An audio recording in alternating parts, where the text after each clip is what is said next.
Games of the future. The Mobile Legends Bang Bang tournament features 16 teams of up to 6 competitors.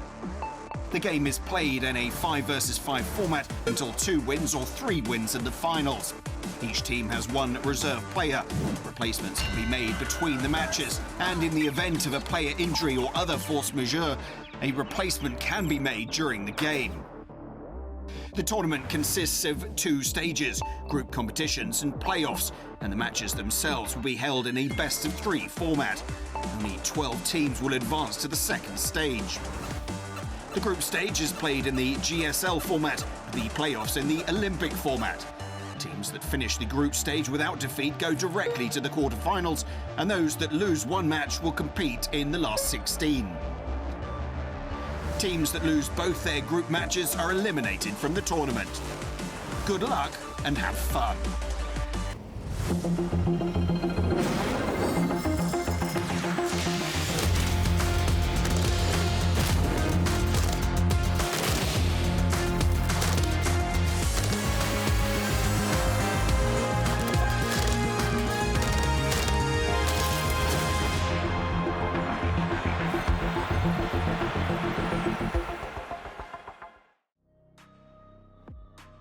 Ladies and gentlemen, welcome to the Games of the Future 2024.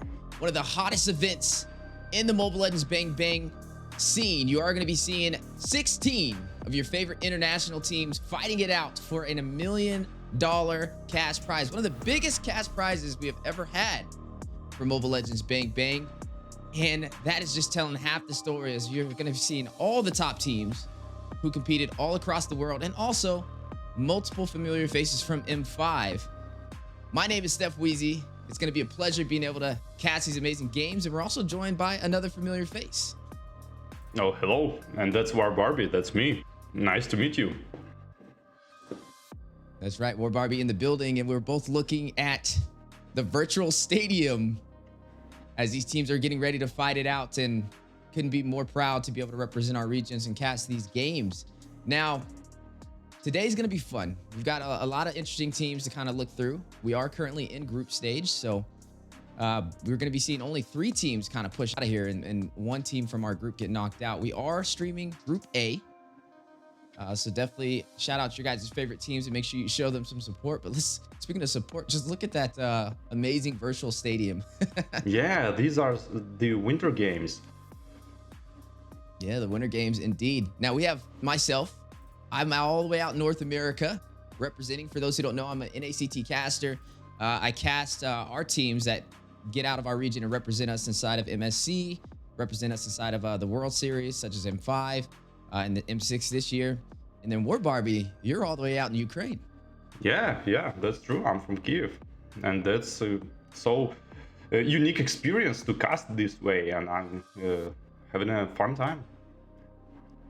You know, and it's funny too, because me and you were kind of talking. You got a lot of experience playing with some teams, and you'll be able to get to see a team that you've played with today.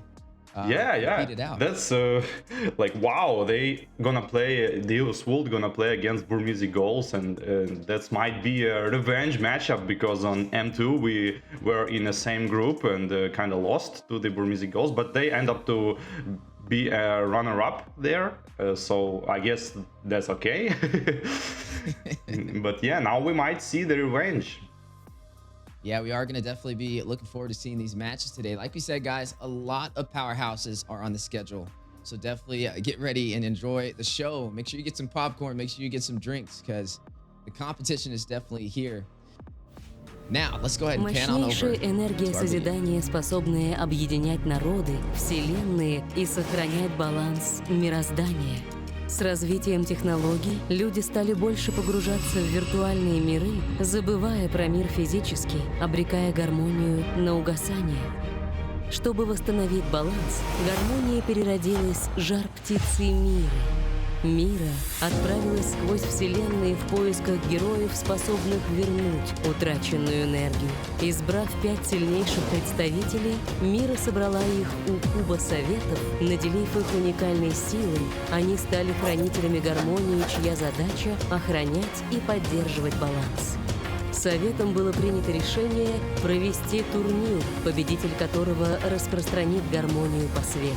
Для этой цели Куб преобразовал частицу гармонии во флейм, древний артефакт для сбора энергии. Хранителями было выбрано место для проведения турнира – город с самым сильным соприкосновением энергии. Именно здесь миллионы зрителей и сильнейшие атлеты примут участие в величайших играх всех времен, чтобы определить достойнейших и восстановить баланс миров.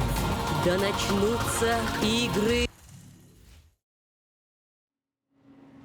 And here we are, straight to the casters. That's Group A, Round 1. Again, my name is Steph Weezy, all the way out from North America, representing our region. Nice to meet you guys, and proud to be on the Game of Futures scene. Yeah, hi, and I'm Barbie. Nice to meet you as well, and I'm ready to cast.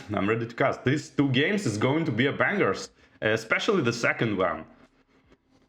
Yeah, the second one indeed, because you talked about, you get to see a team you've competed with go up against a team that defeated you guys. So it's going to be a little bit of a blast from the past and hopefully a different outcome for you.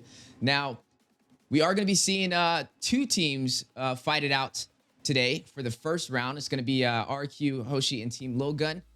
Excited to see where this goes, right? You have Viva RRQ all the way out from Indonesia, and then you have Team Logun from Mongolia. Both of these teams we've seen compete in the world stages, and couldn't be more excited to see where this goes. As we go ahead and take a quick look at the schedule, we are currently on the group stage today, February 26th, and we will be in the group stage tomorrow as well. There are 4 teams competing in our group. There are 4 different groups. Only 3 teams will make it out. 1 will be eliminated. On the 28th of February, it is going to be the finals. And then we will be seeing all these teams fight it out February 29th as well. Semifinals will be on March 1st, and the grand finals in a battle for 3rd place. Finishing off the Game of Futures 2024 will be March 2nd. So definitely get your notebooks out and take these dates, because there's going to be some exciting matches. Last time Team Lil Gun actually won the Digital Games because, like, I felt like, you know, Lil Gun is the kind of team who like ramp up while these like live games. You know what I mean? They might play like average, but when they are on stage, they are playing much more better. And this is kind of team, and this is like the ultimate quality of a team, to be able to play better on a live stage. This is rare. You know, and I always say pressure does one or two things, right? It either bursts pipes or makes diamonds. And it looks like the Team Lil Gun is going to make diamonds when they are on stage. Definitely a little bit more comfortable on the professional scene. As we are taking a look at the current group stage brackets for all 4 groups, A, B, C, and D. A lot of familiar faces on there. Like we said, RQ Hoshi today up against Team Lil Gun will be the first match of the day. These are all going to be best of 3s. So they do have a chance to kind of fight it out and try and get that sweep, or a possible 2-1, or make it an upset. But as we are looking for, like we said, Group A currently, the 2 matches we will be going over today is RRQ Hoshi versus Team Lil Gun. And then following right after, as War Barbie mentioned, Burmese Schools versus Deuce Volts, round 2. Wow, I'm watching the brackets. I'm watching the brackets, and I kind of noticed that there are no like baby games, like, you know, these are all the top competitors. There are no easy groups here. Yeah, nobody's going to get a free ride here. Like we said, all these teams have definitely has the experience. I mean, even Burmese Schools, we've seen them compete in M5. They lost to CU soon. They came in like 7th place.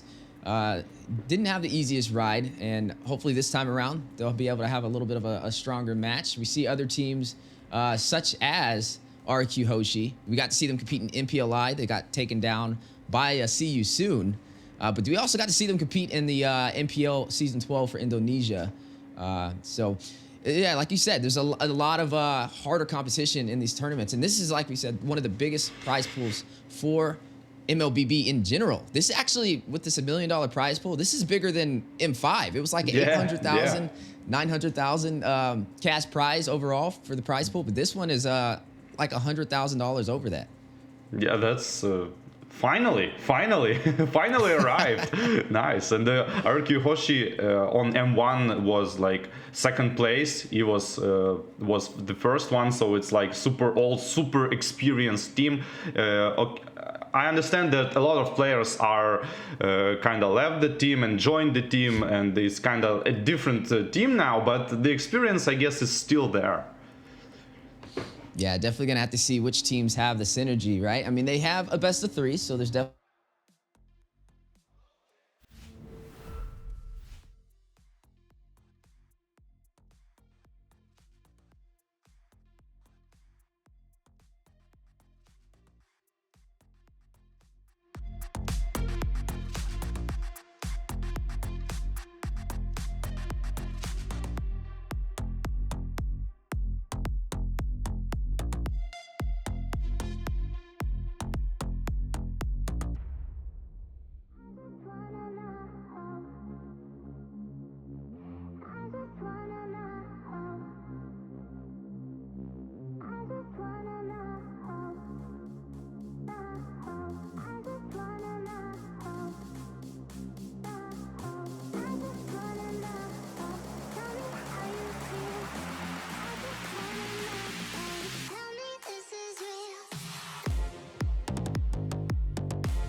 Games of the future.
future.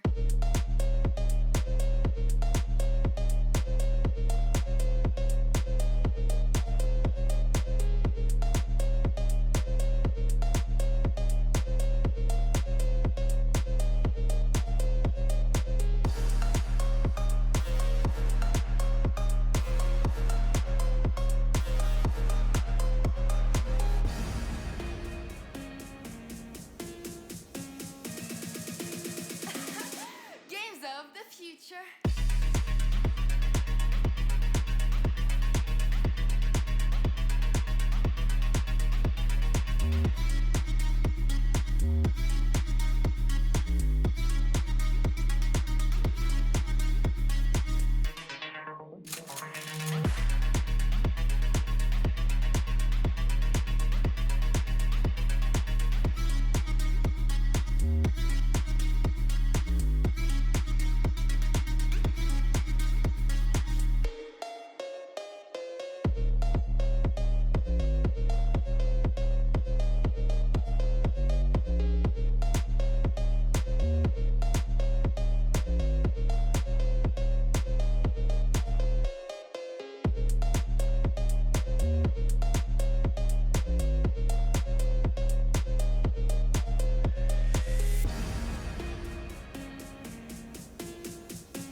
Games of the future.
All right, we are back after a brief intermission, but missed you guys, everybody. Me and MLBB definitely holding down the fort as we're getting ready to jump into our first match of the day for Group A. That's right, we're going to be looking at RRQ Hoshi going up against Team Lil Gun. RRQ Hoshi, we didn't get to see them in the World Series, but we did get to see them compete in MPLI and also Indonesia's regular season for 12 for the MPL. So I can't wait to see how they kind of perform today. Team Lil Gun, on the other hand, we did get to see them inside of the M Series M5. They got knocked down pretty early, though. AP Bryn, the champions, the world champions currently, are the ones who took them down with a 0-2 sweep. So today they got a lot of merit to prove, and hopefully they'll have some great games. It is going to be a best of 3, like we said, that will be starting here momentarily. Appreciate everybody tuning in and your patience on the slight brief intermission. But MLBB, we're back. How you feeling? Yeah, I'm feeling pretty good. RRQ Hoshi couldn't participate on the last Worlds tournaments, but they participate almost at all another different M tournaments. So I'm stoked. I can't wait to see the level they're gonna bring at the Digital Games today. And the Team Lil Gun, can they defend the title? Yeah, I'm wondering the same thing. And honestly, I'm so glad to just be able to be here. Casting in the NACT for North America, I like to kind of compare our meta to what's going on worldwide. And that's what we get to see, a blend of meta between all these different regions and seeing who actually, what's prioritized. I know over here for our region, just from watching our NACT, because we're currently going through our qualifier stage, we see a lot of Aurora being picked up, Nana, things of that nature. And I'm wondering if it's going to be like the similar story over here, especially on an international level, and see if we can find some similarities. I always saw the similar things. It's like, let's say they pick Aurora, they pick Nana, but when the games are going, everybody start to pick in like Lunox and Farsa and like classic mages. Can we see it today? Though I don't know. They reward Nana and Aurora pretty good, so I think it's one thing is lacking is like mobility, and that's it. Only mobility is kind of lacking. Yep, they definitely have the damage though. That's a big statement right there. And honestly, being able to see a lot of the marksman picks, I like watching the international meta just because it's a lot more creative than what we typically see in NA. We're kind of more of a developing region, so to be able to see some things on the international level, take some notes, and hopefully bring it back to our home turf is the goal. But like we said, we're definitely going to be expecting that today, especially from RQ Hoshi, a team from Indonesia, one of the top regions inside of the MLBB scene. So we've got Mongolia right behind them, though. Team Lil Gun looking promising. Like we said, they did make it all the way out to the World Series, so they definitely have some talent and some great experience. Let us know what you guys think about these two teams, though. Definitely drop your favorite teams in the comment of today's stream as well, as we are getting ready to jump into our first match. So it is going to be, like we said, a best of 3. And there's going to be 3 teams moving forward out of the group stage today, right? So we're going to be covering the first 2 matches, me and MLBB, and then we're going to be transitioning over to some other familiar faces, some other casters around the scene who will be casting the remaining 2 teams. Now, it's also pretty cool, not just to see a blended meta, but also to see a blend of casters. I mean, it's not too often where an NA caster gets to cast with a caster from and pro player and coach from Ukraine. Yeah, that's really good. I mean, the casters meta is different as well, it seems like. And so I was thinking about Lil Gun, and they brought up the meta of like tanky heroes with STS and with carry.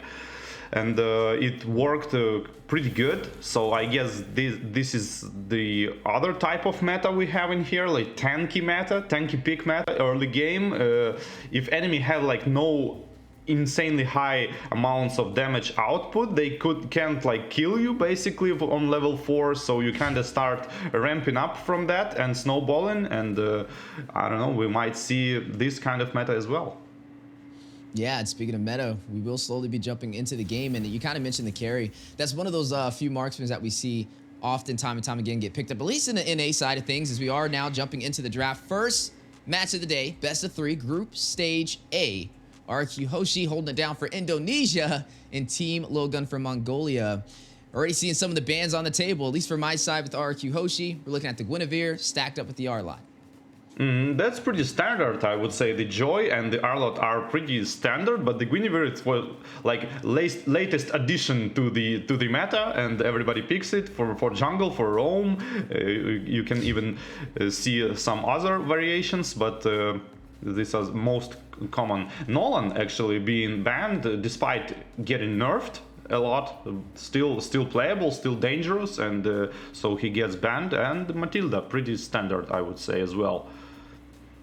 Yeah, and I would say looking at this is very similar to my region, actually, with the way this draft is going. That's going to open up some of the mages on the table. We haven't seen a single mage be banned out yet. Possibly, like we said, the Aurora, maybe the Nana, who's been sneaking up in the scene as a current meta. Could be a viable pickup. I've actually been seeing a lot of Vexanas kind of walk as well. There is still some pretty good marksmen on the table that could be picked up. Like you mentioned, the carrier a little bit earlier.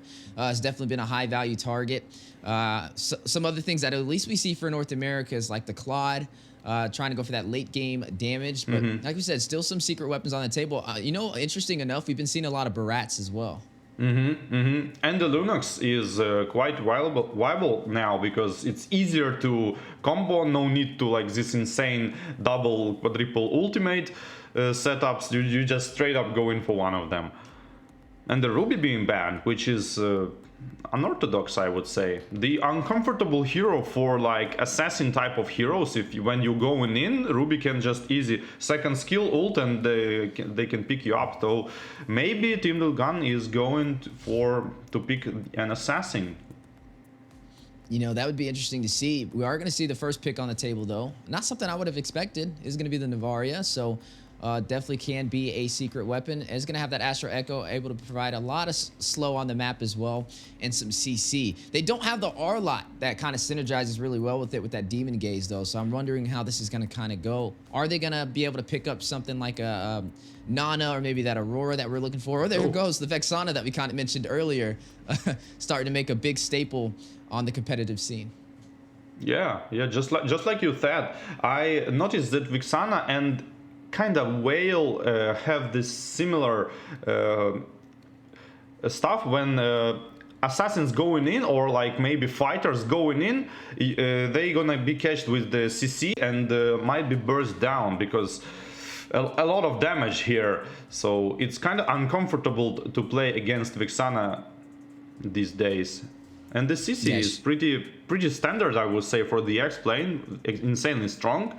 And Navaria, I don't know, kind of early damage is lacking, but Vexana as well, so they kind of matched on the mid lane now. Yeah, and looking at a lot of mobility, I would say, though, from RQ Hoshi, just due to having that Benedetta, who did get picked up alongside the Cho. This is not too standard from what I've been familiar with, at least on the NACT and the North American side of things when it comes to drafting. This is going to be the first Benedetta game I think I've actually seen.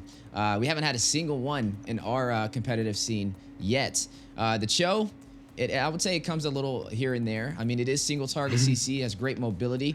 They have a little bit of crowd control, though. I mean, I guess the Navaria can make up for it for the slow, but I feel like they need some more group set potential as they jump into this, at least for the side of RQ Hoshi. I mean, you did mention the CC. I think that's a great option. Definitely one of the stronger heroes in the XP lane. And the Vexana definitely can provide that Eternal Guardian for some good frontline presence and some also quick burst damage.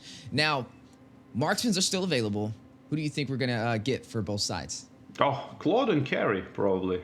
It's like, I don't know. But I would love to see some, like, Nathan or Leslie being picked. I don't mind. And yeah, Chu is being picked here and there from, like, what, season 1? He's being picked here and there. But I've concluded that you can pick Chu in only one case, is when the player is, like, top-notch with the Chu. Because it's, like, so heavily skill dependent hero which can fit pretty much any game, any meta, if you play good with it.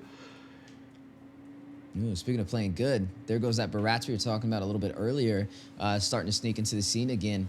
That strong frontline presence, definitely running it in the jungle. Normally we see it stacked up with the support. We did see the Mathilda banned out, though. It could go with the Rafaela and Angela. I've actually seen it paired up with the Florian as well. And these are still all options available on the table as we're now jumping into the second phase of bans.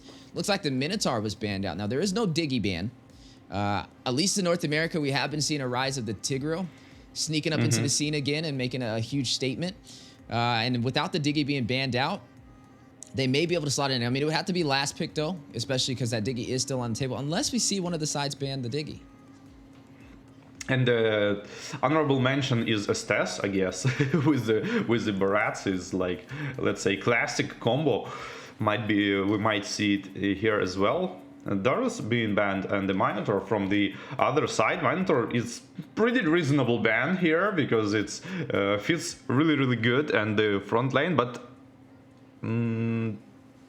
it's lacking mobility though. If they would pick Minotaur here, I don't know. Last time actually, it kind of fits that kind of meta I spoke earlier, like fat heroes meta, let's say. And if they pick Minotaur here, it would be that kind of pick. Yeah, especially because they're probably thinking RQ Hoshi's expecting that support to come out, and they think it's going to be like you said. It could be the Estes, it could be the Rafaela, it could definitely be the Angela. And that would open up the opportunity for them to grab a Group CC roamer. I mean, they did ban out the Minotaur, though. They, like I said, they could take a Tig. They could take really anything. They could also take away a support. But this may be a show, actually, in the roam position. So it looks like they're not going to go in for probably that Tig. As we are looking, though, we said the marksmans are still on the table. Looks like they're going to ban the Kaja. A little bit of that suppression has been taken away. And the Martis, which has been a really good hero, especially in the early game in the jungle. Able to use that decimation, take those neutral objectives, and kind of hunt down those enemies with low HP. Now, marksmen still are available. Every single marksman, matter of fact, not a single marksman has been banned at all in the first game today between RQ Hoshi and Team Lil Gun. You mentioned the carry. Can definitely burst down that Barats, is a heavy hitter. They could provide some late game damage, but I still think RQ Hoshi needs something on their roster for the early phase. Yeah, early phase is definitely lacking here because Novaria and Vixana are not that kind of early gamers. Yeah, and the carry from Lil Gun, kind of to be expected. And yeah, I don't know, but you know, like both teams are not that early game oriented. Okay, Benedetta can be early game, pressure, and the Cho as well, but other ones, I don't know, kind of supporting this kind of behavior if we're gonna see one. And the Claude, like, expected. it is expected. I asked you the question, which ones we were gonna see, and you said Carry and Claude. No doubt about it. There it is. The proof is in the pudding.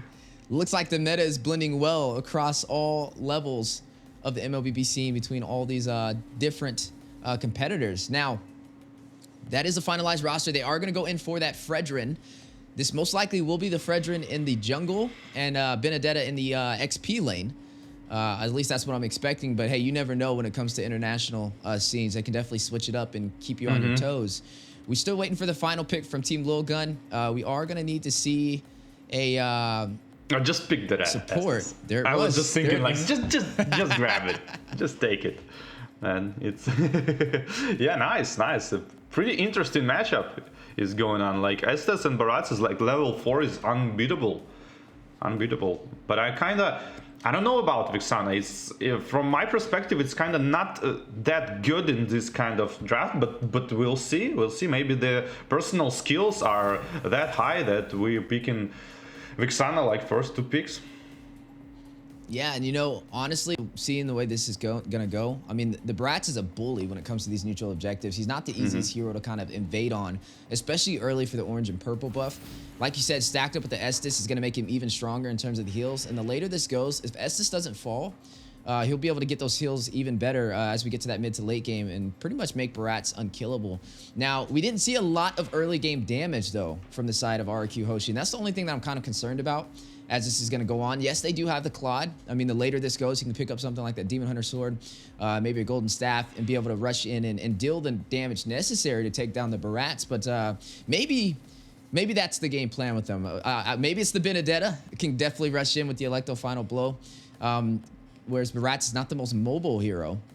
But it's definitely going to be a challenge to see which way this kind of plays out. There are 2 bullies in the jungle, though. We're looking at a Fredrin going up against a Barats. Yeah, I think the Brat's going to have an upper hand in this matchup because like Fredrin kind of nerfed a little bit. His ultimate is not doing that a lot of burst damage, and Estes can easily heal up everything he's gonna get. So it's gonna get tough for RRQ for like 6-7 minutes, I would say, and then if Lil Gun don't have much snowball to kind of lock in RRQ at their base, we're gonna get to see RRQ is kind of comebacking. So that's my guess.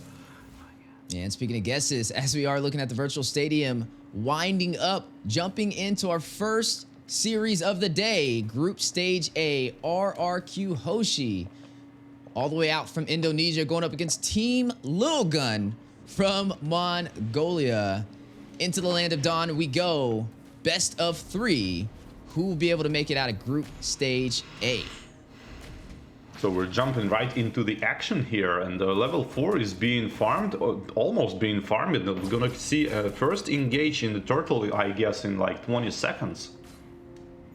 Yeah, gonna be looking out for that engagement. On the top side, though, we are looking at a little bit of some late game marksmen, but look at a battle in the mid-river already. First blood, Zara able to pick it up. That was within the first 2 minutes, and they didn't just take down anybody. They took down the jungler from RQ Ocean, which means like they won't have the retribution. 1 versus 3 he went. It's so, and like the final blow with the petrify on side, trying to steal the turtle, and the turtle being farmed still by the retribution on the Barats, and trying to kill, clean up the kills, and Choice dies as well. And the rough start for RQ Hoshi. Yeah, rough start, down by 1 kill, not able to take the first neutral objective, is going to put him slightly behind 500 gold. You're going to have to see how that kind of plays out with that turtle. We'll have a massive XP boost, but there's a lot of mobility. I mean, you're already seeing the Benedetta trying to out-rotate on the CC in the bot lane. Yeah, that's what she should do. She should skip like the wave and pressure the mid lane or the jungle. If it's not happening, RQ Hoshi is going to have a problem because, as you said, it's mobility hero should take advantage on the rotation. Yeah, and speaking of rotations, a couple items showcasing. You are going to see that elegant gem picked up from this Novaria. We mentioned, though, who's going to be the one to kind of deal the damage to the Brats, especially in the early phase. We feel like that's kind of lacking for the side of RQ Hoshi right now, and it kind of is painting the story how they're not able to take that first neutral objective. If they don't find a way to take down the Barats and the Estes, this is going to be dangerous because they're only going to get beefier. Those heals are only going to get stronger. And pretty much going to be unkillable until they can get Skylar on point to be able to burst him down. Yeah, absolutely agree, and it's like going just like I think it would go. RQ Hoshi need to stop this snowball because it's going to continue when the Estes gonna have his ultimate, and he does. And now I guess Team Lil Gun going to try to take some objective, and they trying to force some fights now, and the fights is heavily in favor of Team Lil Gun because RQ Hoshi, just like you said, have no damage. Yeah, they weren't able to take the first neutral objective, but the second one 4 seconds away from spawning in. Can RQ Hoshi even out the odds? Are we going to start seeing Team Lil Gun form up this snowball that War Barbie was talking about? Brat's able to get a kill and also able to get that first turtle, pulling the objective and aggro from the turtle, getting ready for this engagement. As you are going to see a big knock up to Jin Kundo in the way of the dragon. Just Satan's going to take down 4-bit with the electro final blow. Blazing duet from Skylar into the back lane, find Easton trying to run away. Zara is going to take down Jesse though. 1 member falling for the side of Team Lil Gun and 1 from RQ Hoshi. Irad will find a kill, is going to take down Aizen. That's going to be 1 for 2. Oh, make that 1 for 3. Pretty good. Joe with a flicker. The first skill to find their initiating right. Should be able to take this. Yeah, sorry. Go on. Oh, should be able to take this objective. Had a little bit of a slight connection issue. My bad, War Barbie. But as we are jumping into this 4-3, that looks like RQ Hoshi was able to take that turtle. So now, oh no, did they take the turtle or did they lose it? Yeah, the super good initiation with the Cho with the flicker on the Estes and the follow-up with the Benedetta on the 4 people elect a final blow with the Petrify bursting down the targets, and RQ Hoshi winning the fight because of the Cho initiation, and he get wrecked because of it now, I guess. Ooh, and you are seeing some heavy focus from the side of Team Lil Gun. 4-man rotation.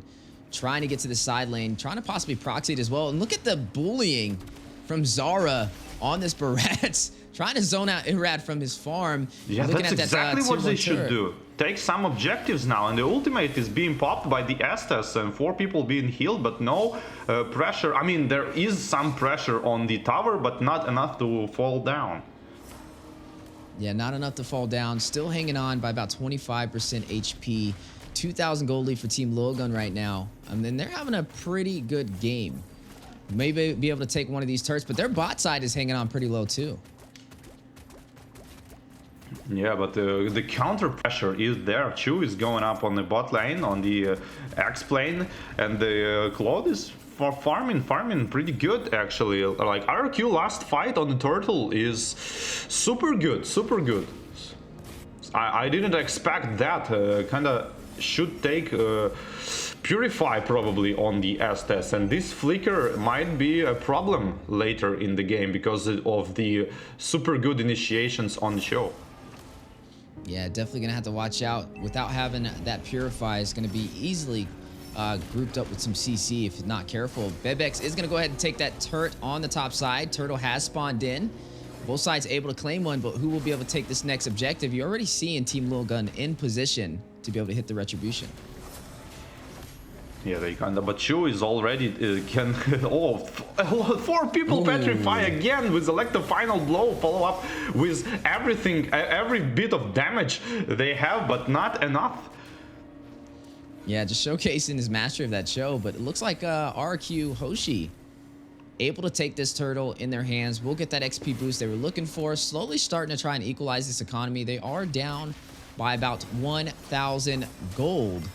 But that's just telling half of the story. As both these teams fighting out early aggression, 5-4 already on the scoreboard. And it's just a battle back and forth. I wouldn't say this is really a one-sided story, but a seize for the tier 1 turret is on the way.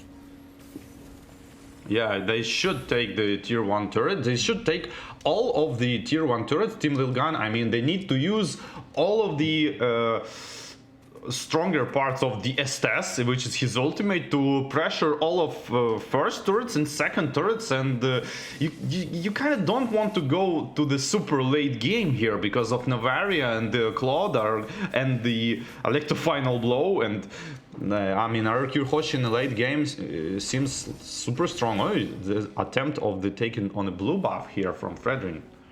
Yeah, we are going to see a turret fall for both sides, both tier 1s on opposite lanes, which means these teams are still pretty even. Honestly, even though they don't have the late game or early game damage to be able to burst down the Barats, RQ Hoshi still doing pretty decent on making this an even match. And if they can hold off long enough, like you mentioned, the late game is going to be a problem. They'll be able to kind of take down Zara and Ethan, especially with Ethan not having a Purify. We'll be able to kind of be hit with the way the Dragon from Bruce, who's been rotating around really well with this show. You already seen the showcase right there.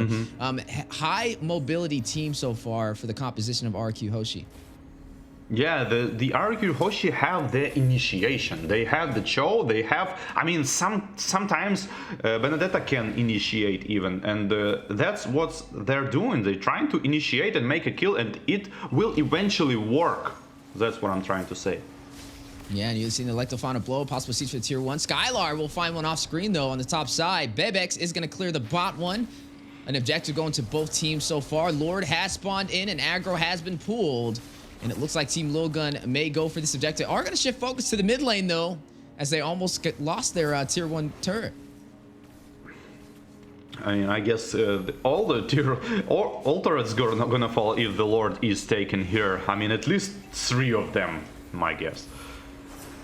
Yeah, both teams getting ready to fight it out. Lord at about 25% HP. Look at Cho with the concealed play. Flicker in, not able to get the knockup. Irab with the Retribution though. We'll claim it for RQ Hoshi. Speedy Light Wheel's going down. Ethan takes down Bruce Skirt. Down goes Cho, but they got what they came for. Now need to get out of the Lord pit. Oh, but it looks like Irad trapped, hit with the Appraiser's Wrath. Forbid will be able to shut him down. Blazing Duet from Skylar, hitting the full team of Team Lilgun. Not able to draw a kill, and both sides will disengage, but the Lord goes to RQ Hoshi. Wow, the Chu eventually did enough. He went in and Barats used his ultimate on the Chu, but missed the smite though, and Chu kinda interrupted him. So that's kind of cool. I guess he's was trying to use the Way of the Dragon on the Barats to not let him retribution, but this kind of initiation was still enough. Ooh, look at the positioning from Genesis Saints right there. Gonna go ahead and hide in that bush on that purple buff. They did trade though, even though they RQ Hoshi got that Lord. Team Lilgun was able to clear that tier 1 turret in the mid lane, which is I would say a fair enough trade. As long as they can kind of defend this Lord, they don't lose much from that engagement, but they open up the opportunity to invade. But speaking of invasion, a little bit too overextended, and Bruce getting caught in a lot of CC, may not be able to get out of there as Ain's on the chase, able to shut him down with the power of CC from the XP lane. Big Astro Echo going out, 4 members caught with it. Actually, full 5-man caught with that. Tier 2 turret top side may drop if they're not careful. Yeah, I think RQ Hoshi are in position they wanna be, because they have this Novaria, Benedetta and Claude, which is like super high mobility heroes who can clear the lanes. So Team Lilgun composition are like, they want to be 5 people stacked up, one on top of another, and RQ Hoshi are going to split push them, in my opinion, because of the mobility heroes, and now is the stage when they gonna shine. Yeah, and you are going to already see a 4-kill lead for the side of Team Lilgun, down by 1,000 gold. You are looking at RQ Hoshi leading by 1 turret as well, but still overall a pretty close game. Now at that 12-minute mark, you are seeing some of the items being populated on the screen so far. Corrosion Scythe from the Claude alongside the Demon Hunter Sword and the Golden Staff just picked up the Windtalker. Definitely getting to that late game build needed to kind of burst down this Barats. Yeah, surely they're gonna try to burst Barats, but I think this start of the fight when Chu just ulting the Estes or the Vixana probably is going to RQ Hoshi going to try to start this way fight. To burst down fast one target and then like kind of 5 versus 4, slowly grinding another. And you're seeing both teams get ready. Lord is going to spawn in again. Last one went to RQ Hoshi. Can Team Lilgun defend this and take this objective? If not, RQ Hoshi may be able to start working on opening up their base and taking some of the inhibitors. As you are seeing both teams trying to pull the aggro. Big knockup. Denton is welcome. Connected. Zara with the set. A couple of knockups on the way. G-Kondo rushing in. But Erad will claim the Lord again for RQ Hoshi. Retri Finger Gods. Skylight is going to take down the Brat. Zara will fall. Erad takes down Ethan. You're going to find another member falling as Octa takes down Eisen. 3 members down for Team Lilgun. Still rushing in, trying to get the game ender. Trying to close this out. They did take out that Lord. May be able to do it as down goes the tier 2 turret for the mid lane. Whew, what a fight. Chu again used Flicker and Ultimate, but this time on the carry, and the Purify worked super good for carry, but it wasn't still like not there. I guess carry is building like tanky items right now, and there is like no actual damage here because like it's not enough. She should like one-shot people, but not working out. Yeah, you're going to go ahead and see Team Lilgun now forced in their base. Both teams trying to fight it out. Will RQ Hoshi be able to take this one? Team Lilgun trying to hold him off, trying to stop this Lord from making his way into the base. This is Luminous, though. Scarlard able to take the inhibitor on the top side. One more turret to go for a possible game ender in game 1 of Group Stage A. Yeah, it's a... There are chances, but this is the point when actually Team Lilgun is like can't be split pushed at the base. So maybe if they hold up for like some extra 3-4 minutes, maybe they're gonna farm some damage. I mean, they need to start bursting down someone. Yeah, you are gonna go ahead and see RQ Hoshi versus Team Lilgun so far, working in RQ Hoshi's favor. A lot of the items are showcasing on the board so far. Anti-heal picked up from the Navaria, trying to find a way to counter this Estes. You are looking at Cho picking up the Dominance Ice. Everybody having some anti-heal for the most part, and doing a really good job on their itemization. Team Lilgun doesn't really have too many chances to be able to hold them off. They're going to definitely have to try and fight for this next neutral objective, because if RQ Hoshi can take this Luminous Lord, could be a possible game ender. I don't know. Yeah, but it's going to be really hard to come back for Team Lil Gun from here, because, like, you know, every fight Claude has this ability to like ult in the late stages of the fight, which you don't want to be happening every single time, because like Benedetta starts for damaging people, Navaria damaging people, and only then Cloud is jumping in to like kind of finish all of them off. You don't want to see this, because it's pretty hard to defend. Yeah, you are going to go ahead and see both teams getting ready for this next neutral objective. Luminous Lord will spawn in the next 4 seconds. And we were able to see RQ Hoshi, for the most part, take this with little to no problem. Able to win these 5v5 engagements, but it looks like Team Lil Gun is going to try and contest this. They know everything is on the line right here, and they need this objective in order to turn this game on the backside.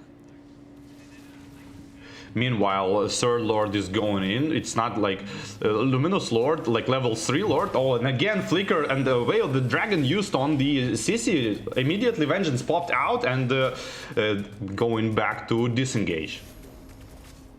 Yeah, a little bit of a disengage. RQ Hoshi, Team Lil Gun, getting ready for this battle. 50% HP for the Lord.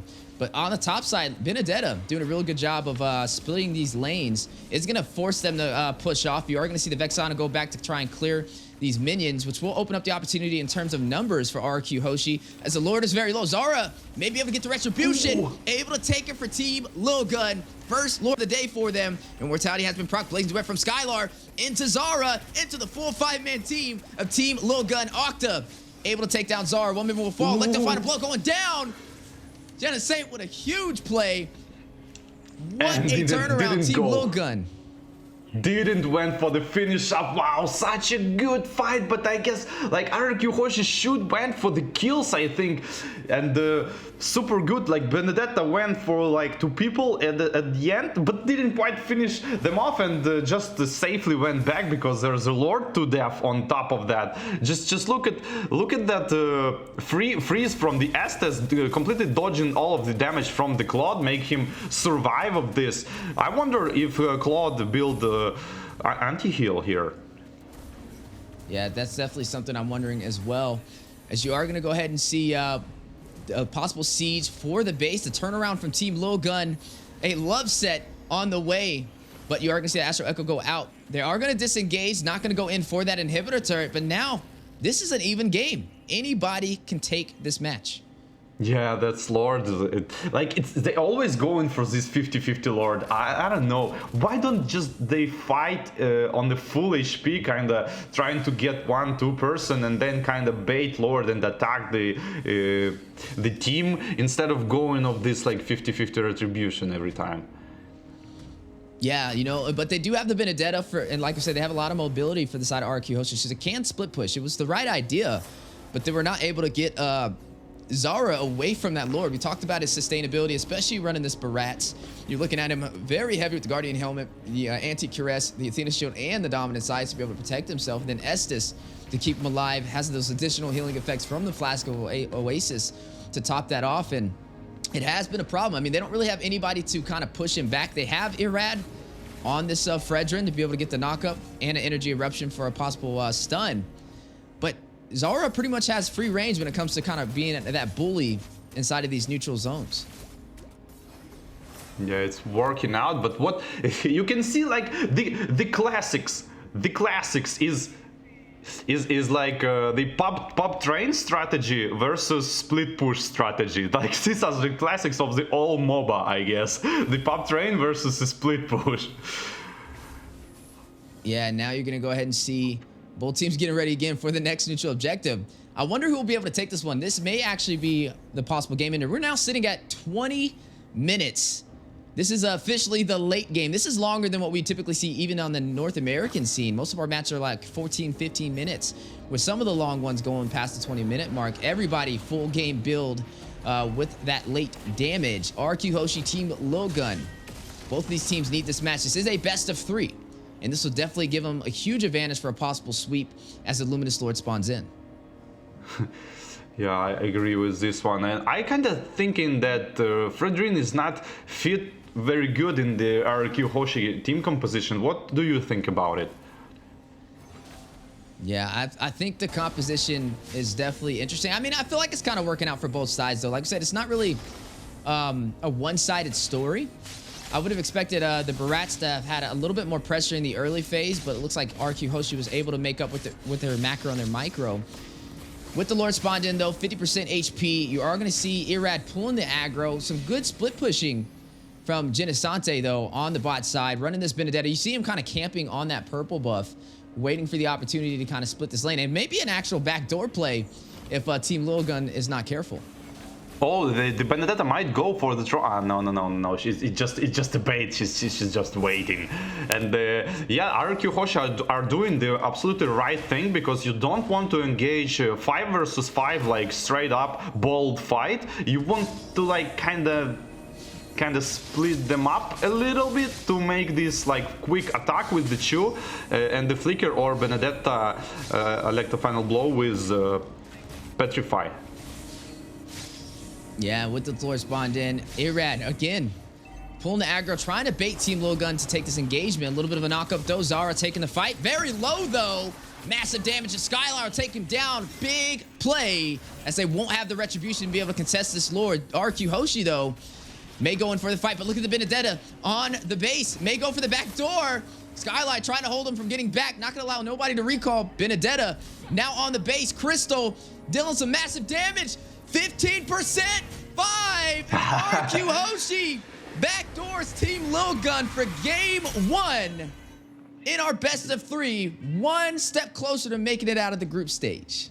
Oh man, this is experience. This is experience. Like, what can I say? This is just an experienced game, because I think the mistake on the Team Lilgun was that they should have so much more with the Estes and Barats combo early game, like level 4+. They should force the objective so much more aggressively, and take all first turrets and go on to taking second turrets. Just like I said, like they want to like 6 to 8 minutes into the game have solid gold lead, but more importantly map control, and what you wanna hold RQ Hoshi on at the base and trying to pressure this third tower, and that's how you win with Barats. You can't just like casually walk in like this. Okay, well, a little bit damage of tower here,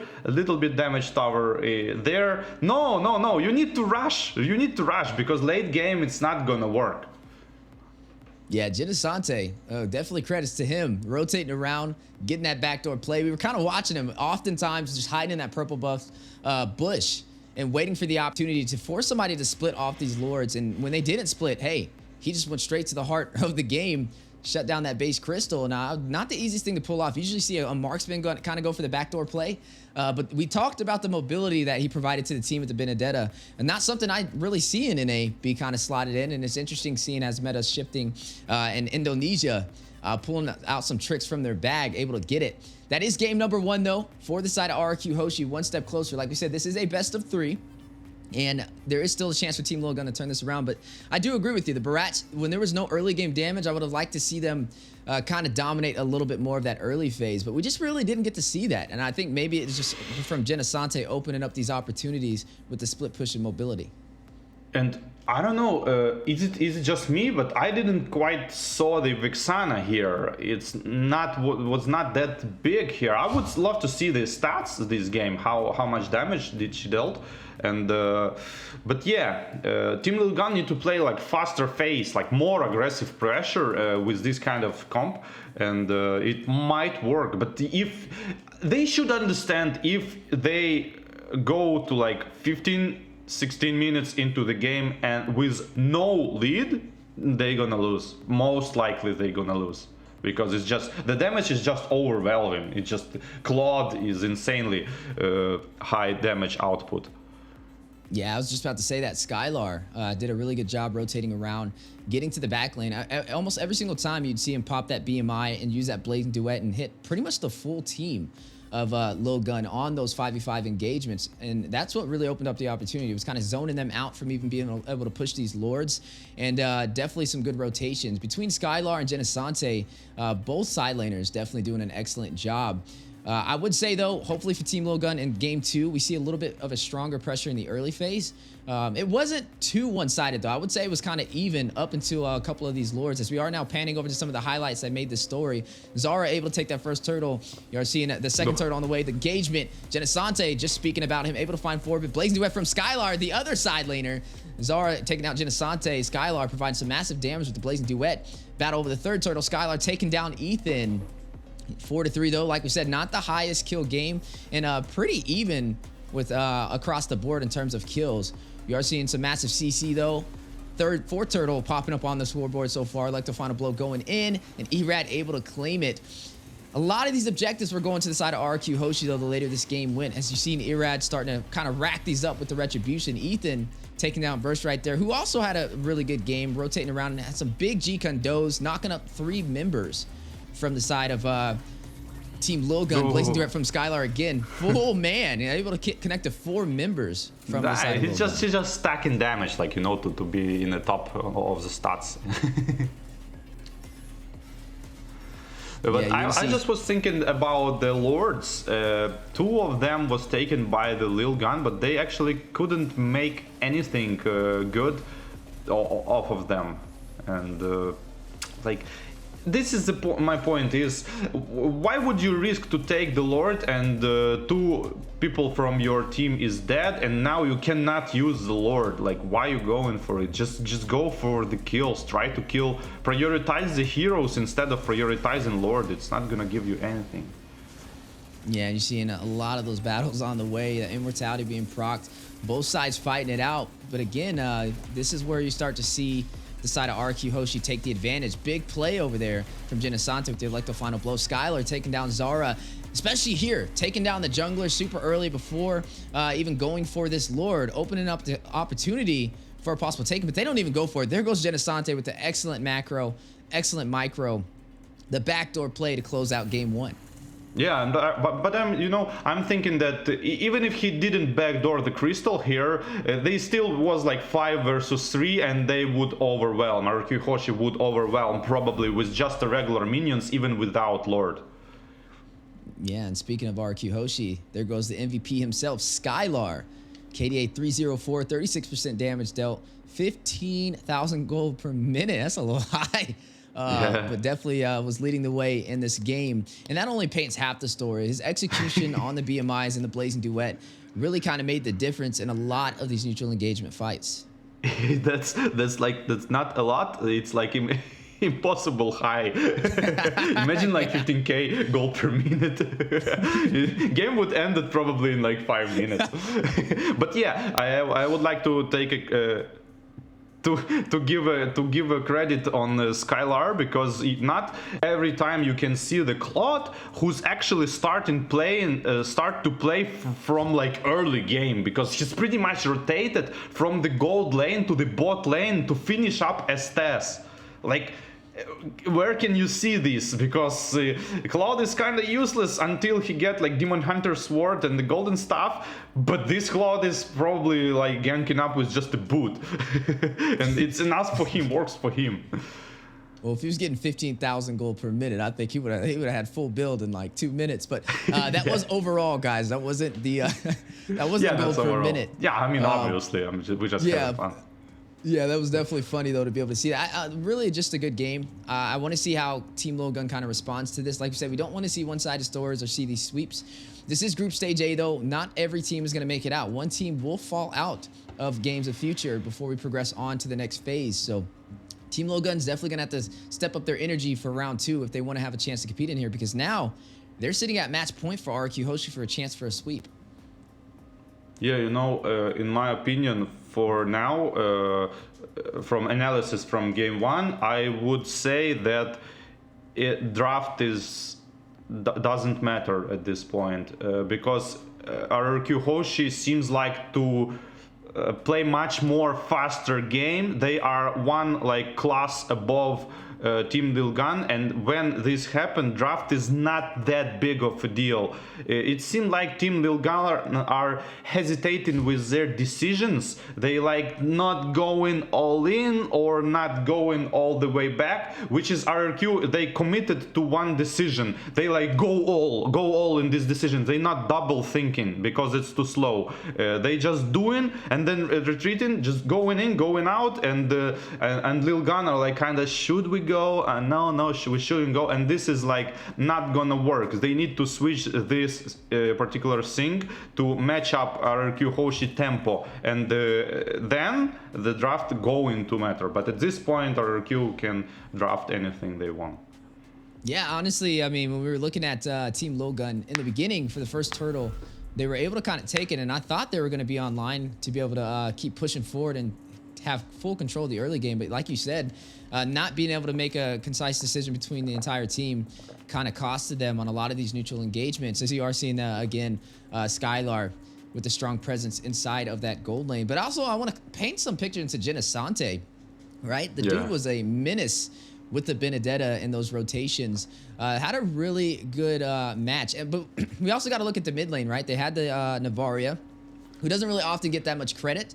But when you use those Astro Echoes to slow down the entire team, it does have such a strong impact. Even though he's not getting the kills, he's racking up those assists and also making it easier to be able to take down the members of Team Lilgan, which was giving them a hard time pushing into these neutral objectives, especially with the Barats, who's kind of frontline heavy, who has to kind of rush in before the team. And oftentimes, you were seeing him get bursted down first inside of these Lord fights, especially with Skylar getting all that gold and getting those core items nice and early to be able to deal that massive damage output. Yeah, I absolutely agree with you. And you know, the Novaria ult shines even more when she ult and immediately team follow up with the initiation. And they are using this information right away, and that's how it should be played. Yeah, definitely should be played. And like you said, a couple of things have to change for game number 2 if Team Lilgan wants to have a chance to stay in here. Number 1, have a stronger early game presence, right? Try and focus on making RQ Hoshi uncomfortable. You see, once they find their groove, once they find their rhythm, they're very hard to stop. It started being more of a one-sided story when RQ Hoshi was able to kind of zone out these neutral objectives. Number 2, stop the side lanes. Find a way to disrupt Skylar's synergy. Try and stop him from getting a lot of gold, especially early in the game, to deal that massive damage. Maybe going and getting a gank. Trading a turtle possibly for a kill in the gold lane could delay that from even happening. But then also in the XP lane, find a way to rotate with Genesante. Either have a high mobility XP laner that can keep up with him, or be a lane bully to force him to not moving out of that lane. Yeah, one of a lot of things might work for the team. I feel like if the Team Lilgan picks something else, not Vixana, but more like constantly damaging hero, maybe Lunox, like, I don't know, maybe. But Vixana seems like a support hero, but Lilgan was lacking damage a little bit, so they should probably have something like Aurora, Lunox, like some steady damage. It felt like they might be able to kind of counter-attack more, because even though Team Lilgan had this team composition, 5 people, like super strong tanky setup, RQ Hoshi still initiate on them with the Cho or with the Alecto Final Blow Petrify and the Novaria ult combo, and they being bullied. but they the one who should bully, so that's kind of counterintuitive. Yeah, and we want to see kind of how this kind of plays into game number 2, right? Like we said, this is a best of 3, so there's a possibility for that sweep out there, especially for the first series of the day. That's a bold statement from the side of RQ Hoshi if they can pull that off. And I expect them to be even more aggressive jumping into this game. And there's a lot of things that they did right there. Their early game, they lost the first neutral objective, didn't get that turtle, but they're able to make up for it from rotating around the lanes. You often see them trade a turtle or a lord for a turret. And I think that was some really good trade-offs to be able to not go for those neutral objectives that a lot of teams don't really go in for. So they're keeping Team Lilgan on their toes. The further this match goes, I can't wait to see how Team Lilgan responds. I do expect them to kind of pick it up a little bit. I wouldn't say that RQ Hoshi just completely annihilated them or dominated them, I just think they did slightly better on the rotations for the side laners, which made the massive difference for the neutral engagement. So if we can see Team Logan kind of pick up their momentum, their mobility, it may be a little bit of a better outcome for them, as we are now jumping into game number 2 for the first series of the day. Team Logan all the way out from Mongolia up against RRQ Hoshi. Currently match point and a possible sweep if Team Logan does not stay on their toes. Yeah, and the bans are pretty similar from the last games. Nolan and Arlout being closed up. Matilda straight away being banned by the RRQ Hoshi on the first ban. The mobility heroes being banned and the uncomfortable RRQ Hoshi are showed that they absolutely understand how to use the mobility on their hero to gain maximum advantage from it. And we'll see how Team Logan going to adapt and what is their response is going to be. I'm expecting RQ Hoshi to ban out the Minotaur again. I mean, this is similar to the last match with the bans in terms of RQ Hoshi. Actually, the exact same for both sides.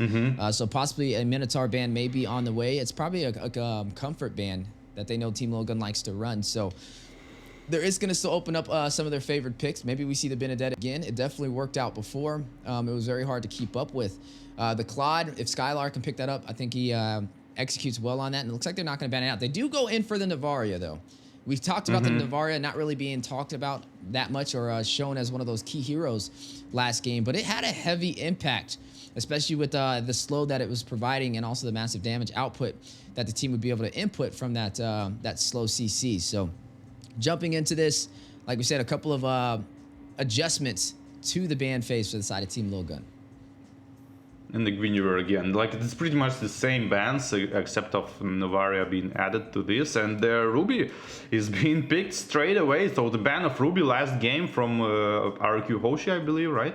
And was for a reason, and Ruby being picked, like, yeah, well, let's see. I'm stoked to see what is so dangerous Ruby doing in these games that being drafted on the first pick and being banned. So I would love to see that. I like the Ruby too. Honestly, it's something that we see in the NA scene. It's been having such a strong impact. You can flex it to the XP, you can flex it to the roam position, and it does just as well in both.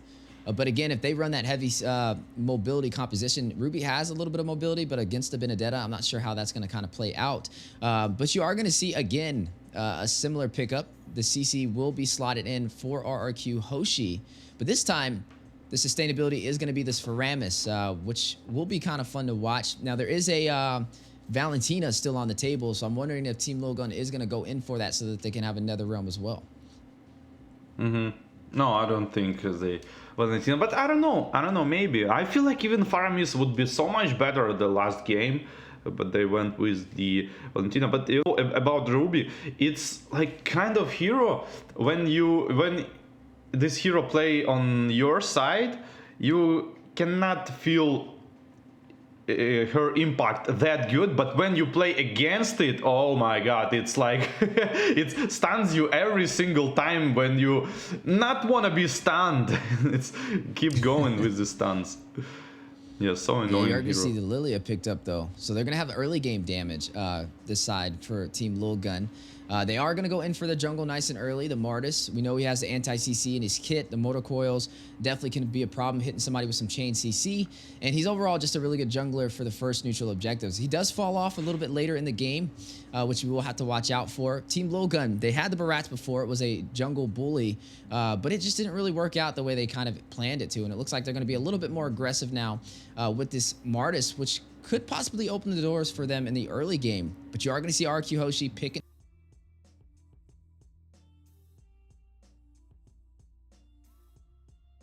up there. Yeah, and then the Kaja is like, I don't know. It's we saw this hero a lot. Like, you know, it reminds me the game from the Team Fireflags when they went from Kaja and built the fleeing time like almost like first or second item, and keep using this ultimate, keep ulting, keep killing, but it didn't kind of work because when team fight appears, it's not that effective. It's effective on the solo kills, but with a team fight, like, I don't know. So I want to see how RQ Hoshi is going to use the Kaja, because it seems like they are using heroes to their maximum potential. Yeah, speaking of maximum potential, there goes the carry, banned out. One of those more prevalent marksmen that we've been seeing this time around. In terms of meta, like the Claude is still on the table. Definitely can be picked up for either side. We've seen Skylar perform really well on it. I wonder if he's going to try and get that, since they are going to have first pick this time around, being second on the and on the red side for today's draft. Now, there's still a couple of bans on the table. Looking at Team Lilgun, like I said, the Ruby can be flexed into the roam position, or it could be XP. Either way, they can decide if they want to run a support, they can, to match up, especially against the heals that the Faramis is going to provide with the Nether Realm. Or they can go in for some more additional CC. There is no Diggy banned out, and there's no Minotaur actually banned out this time around, which could be a viable option if they do want to kind of last pick that and catch RQ Hoshi off guard.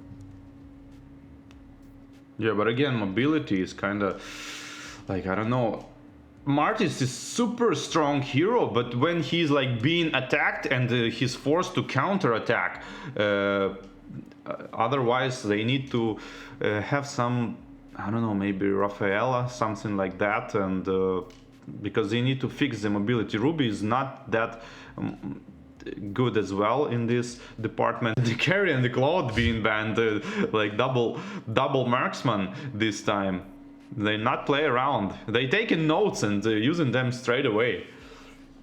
Yeah, they are trying to limit some of the marksmen available. A couple of other ones that we do see sometimes sneaking up in there is the Irithel, the Natan can be a viable option, the Bruno, the Brody. Natan, all of these still some strong picks to be able to be slotted for either side.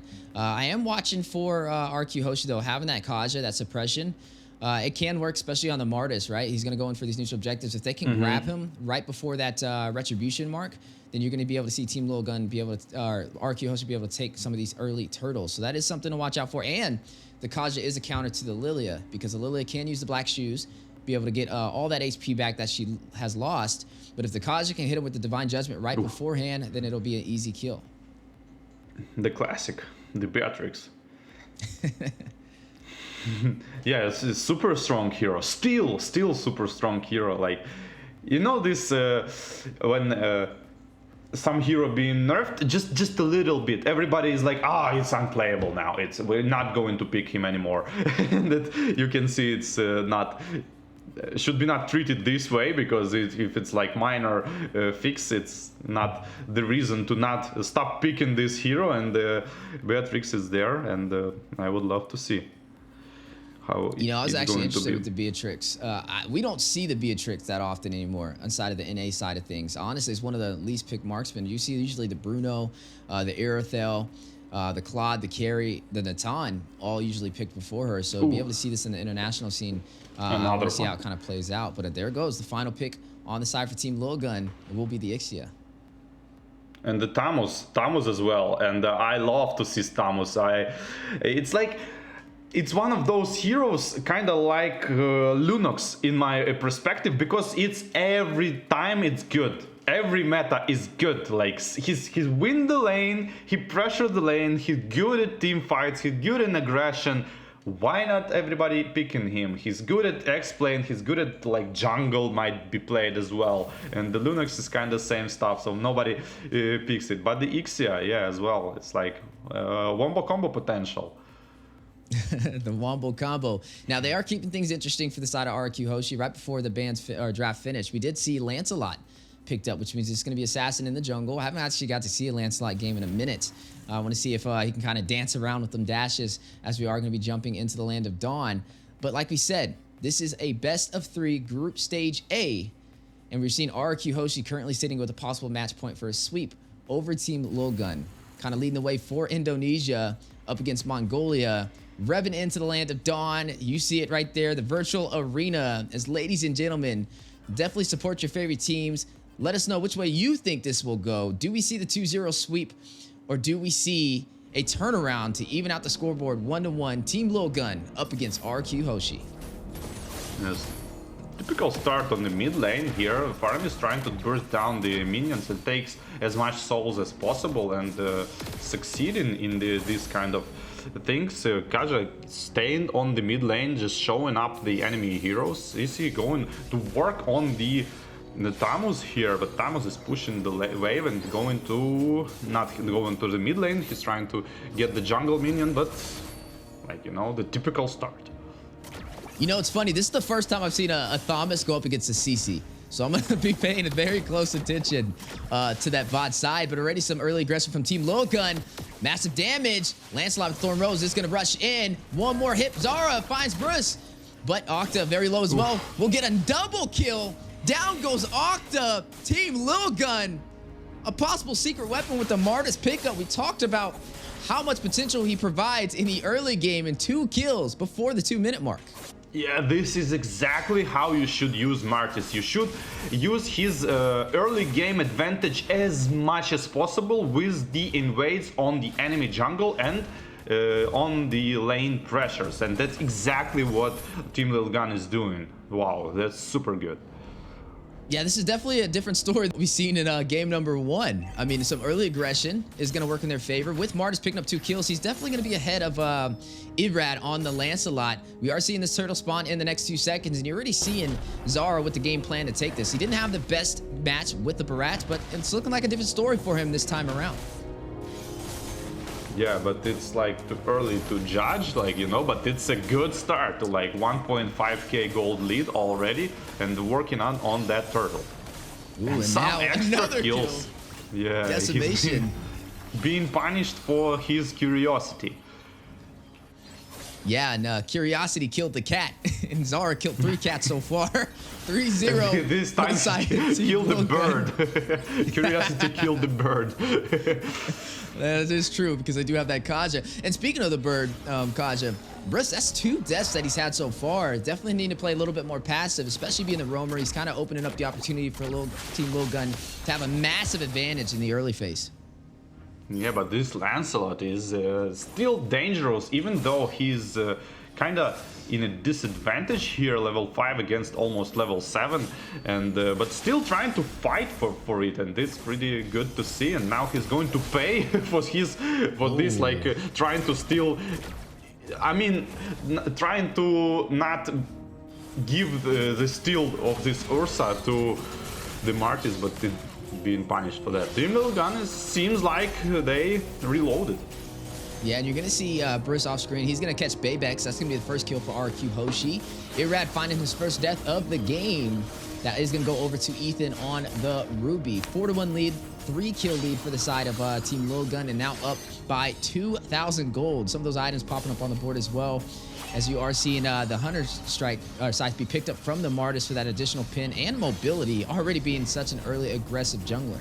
But look on the farm table. The Beatrix is dominating actually Ixia with that quite good gold lead at this point. And there's going to be a deciding factor, the fight, when Beatrix is going to join the fight and maybe burst somebody. Yeah, you see Baybex did pick up that Corrosion Scythe, so it'll be a little bit of slowest alongside the Thomas.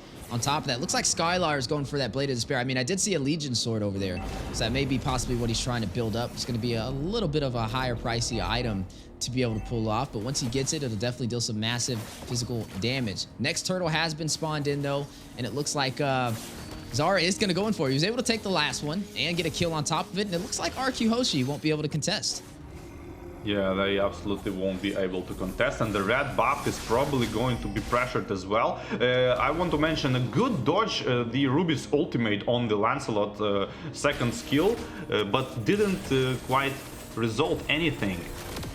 And here is the pressure on the Ixia as well, and being slowly farmed down, and now the RQ Hoshi are trying to come back using this disadvantage on the Ixia. Yeah, Ixia, I mean, 0-2-0 right there. Definitely needing to find a way to get their marksman online. Kind of struggling to find the rhythm so far. You're going to go ahead and see on the bot side, though, Ruby going to go ahead and clear those minions.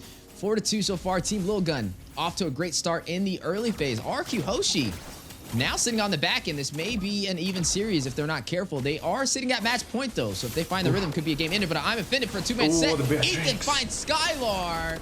You're going to see them still battling it out inside of the tier 1 turret. Thorn Rose going down, the dash in, but no Phantom Execution to take down Ethan. Ethan initiation is so good, just like Cho last game. He's kind of vengeance, having his vengeance on this one, but prioritizing the most important target, which is Beatrix, ult in plus flicker, and immediately follow up all his team. And this is a bad news for RQ Hoshi, might be. Zara able to take down Bruce, almost able to get another. The Netherrealm as a saving grace, keeping Genesante alive right there. But you're looking at Zara with a really good start. 4-0-2 on the Martis. Yeah, that's exactly what you want to see on the Martis. And let's see it. But as you mentioned, Ixia need to start to play with the gold, and she need to farm a lot, because it's the only side of the Team Lil Guns is not matching with the other one, is the Ixia. Need to start farming, otherwise this domination not gonna be there for a long time, because it will be a point when Ixia need to like one-shot people with her ultimate. Yeah, you're looking at a 4,000 gold lead so far for the side of Team Lil Gun, and that's increasing the further we go inside of this game. RQ Hoshi need to find a way to pump the brakes on their momentum right now, as you're going to see Zara take the next turtle with little to no contest, giving them a massive XP boost right now, which means when it comes to these team fights, you're going to see Team Lil Gun just do a little bit better, especially with Zara, with how much he already has on his plate, sitting at 5,700 gold, highest gold in this game for their jungler. Beatrix right behind him at 53 though, definitely ahead of the Ixia, who's having a little bit of a harder time getting online. But you are seeing the battle, the invasion over the purple buff. Zara going in for it. Irad not going to be able to, no, he looks like he was able to get it with his retribution right at the last second. Yeah, and the Beatrix is pushing, split pushing the wave and immediately TPing back. This is like exactly what she should do in this position of not power. No position of power here from RQ Hoshi, but if they manage to hold up for like 6-7 minutes additional, I mean, not 6-7 minutes, I mean basically it's one fight. If Team Lil Gun lose one fight, they might come back here, but we'll see. Yeah, as the battle on the way. A siege for the tier 2 turn, the proxy of the lane. Massive damage goes out. Forbid takes on Zara, gets another, finds Skylar. And now we'll be able to take this tier 2 turn on the bot side. But in the mid lane, pay attention to Irad, trying to go in, trying to find a trade. Bebex will find a turret off screen as well. That's exactly what they are doing in terms of like aggressive defense. Like, you know, they Team Lil Gun killing RQ Hoshi people, but the Lancelot trying to even that out and like split push, defend, don't let them get the objectives because of that kills. And yeah, that's the right thing to do, to kind of drag the game a little bit, hold it for more minutes. Yeah, and right now, RQ Hoshi trying to hold off Team Lil Gun from claiming even more real estate on today's match. Off to a great start with a 6-kill lead and also up by 5,000 gold as this Lord spawns in. So far, we haven't been able to see Team RQ Hoshi be able to take any of these neutral objectives. Team Lil Gun just getting everything they came for, not asking any questions, and just handling their business at every stage of the early game. Can we see RQ Hoshi turn this around? Divine Judgment goes out. Skylar gets the kill, takes down Forbid. We just talked about this. The Kaja being the counter for the Lilia. Oh, and the Lord is being contested probably. Lancelot is kind of far away, and the second skill with the Retribution gonna steal the Lord. It was so like, I can saw it from the far away, like, you know, he's like, oh, there's Lord there. Let me try to steal it. And like, and just took it. Skylar, though, on the chase, he wants Zara. You are going to see Aizen try and kite him. A little bit of an overextension, and Aizen will be able to get the kill, but able to shut down Zara. Phantom Execution in. Thorn Rose connecting Bebex. 15% HP will make his way back into the tier 2 turret. And now the Lord intact, making his way down the mid lane. And you're looking at RQ Hoshi turning this game around. Team Lil Gun now on the defense. Aizen very low, forced to go back. Forbid may not be able to get out of there. You're going to see Arad going in, trying to get the kill. Not able to close the distance on Aizen as he makes his way back to the base, and down goes the Lord. Ethan was a little bit hesitating with his ultimate because he cashed Lancelot with his second skill and he should ult immediately afterwards, but he ulted like a little bit longer, so it opens up a window for the Lancelot to dodge with the second skill, and that's exactly what he did. Yeah, you see, he was definitely on the chase. It was funny watching Skylar trying to chase down a kill, getting punished over there by Aizen, and then the same thing with Irad trying to find Aizen on his way out. Neither side able to kind of close that distance. But so far, 10-5. Even though RQ Hoshi is behind in kills, they are now leading the way in terms of turrets, and the gold has almost equalized for both sides. Team Lilgun up by 1,000, but in terms of map control, it is now favoring RQ Hoshi. Yeah, I absolutely agree with this one. I'm just wondering why Team Lilgun keep doing the same mistake. Like, they not focusing the heroes. They like going for these like 50-50 lords. I don't know.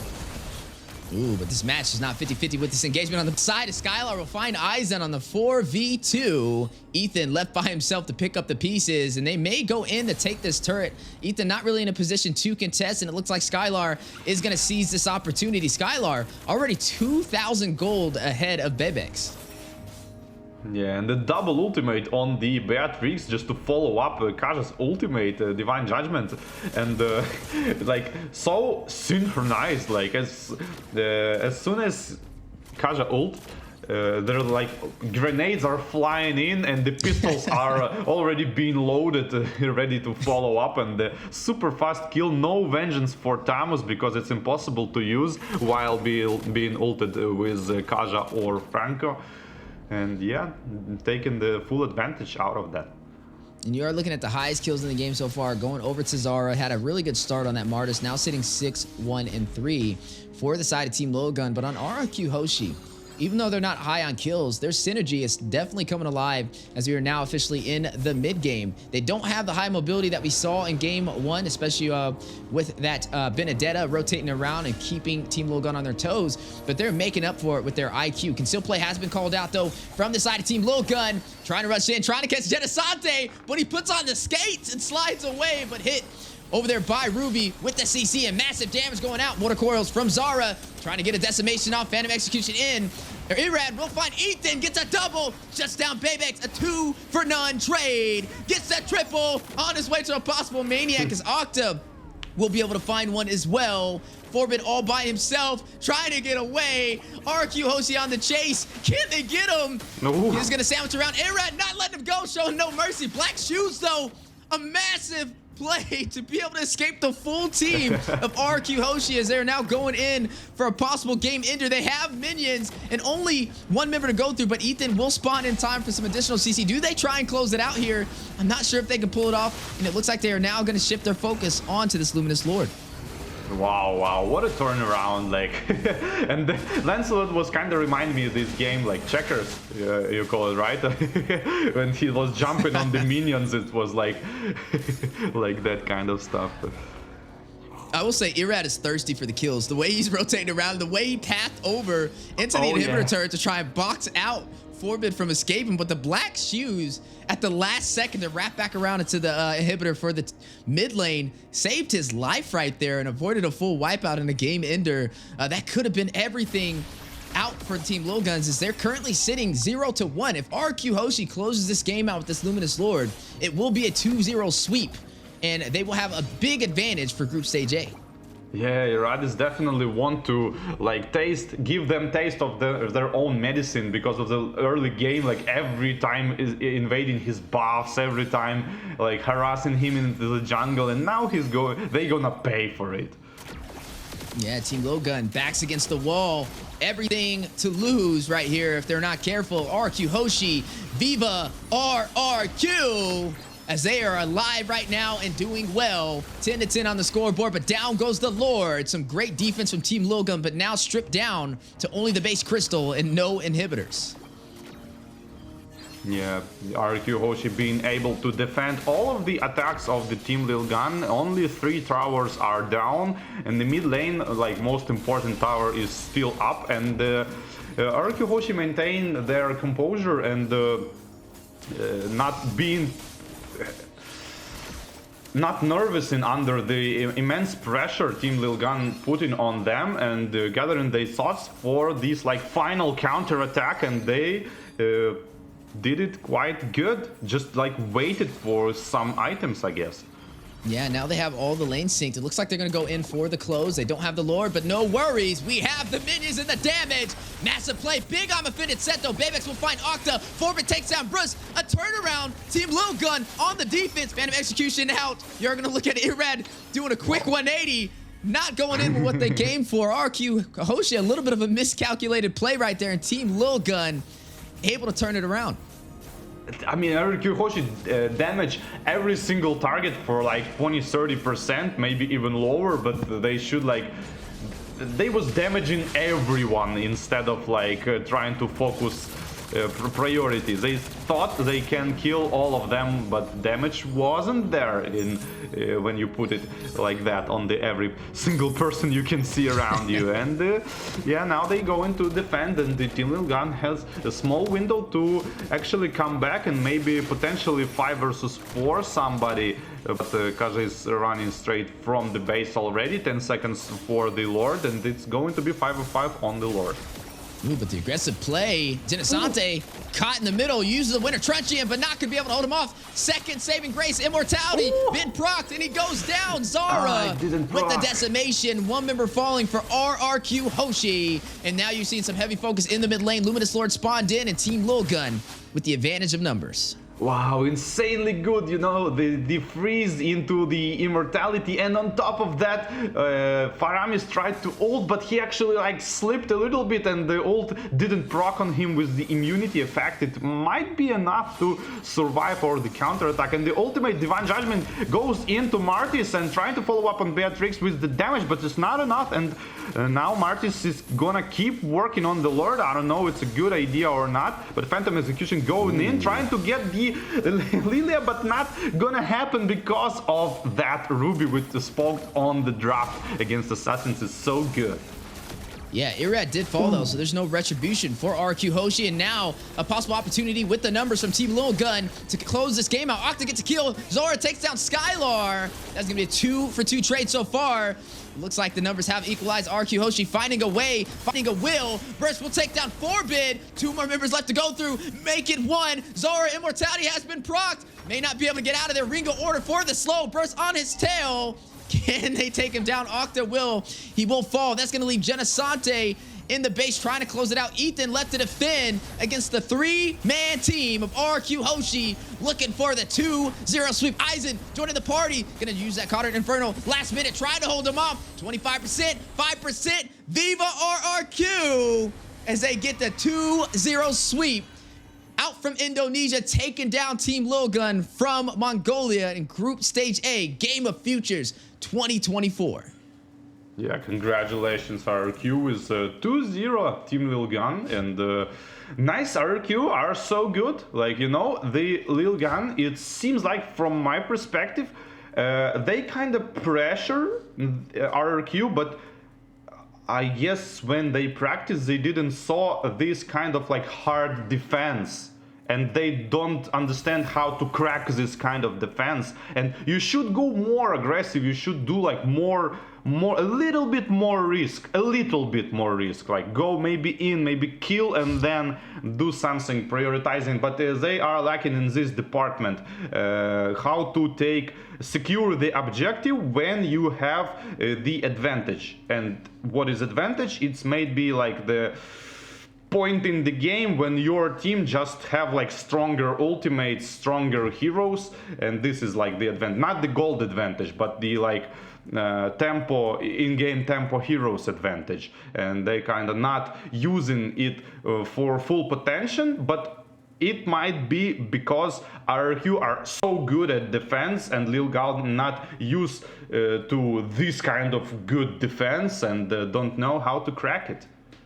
Yeah, definitely need to find a way to break the code. Team Lil Gun just having a hard time. They did really well in the beginning, right? It was looking very promising. They were hitting all the objectives on time.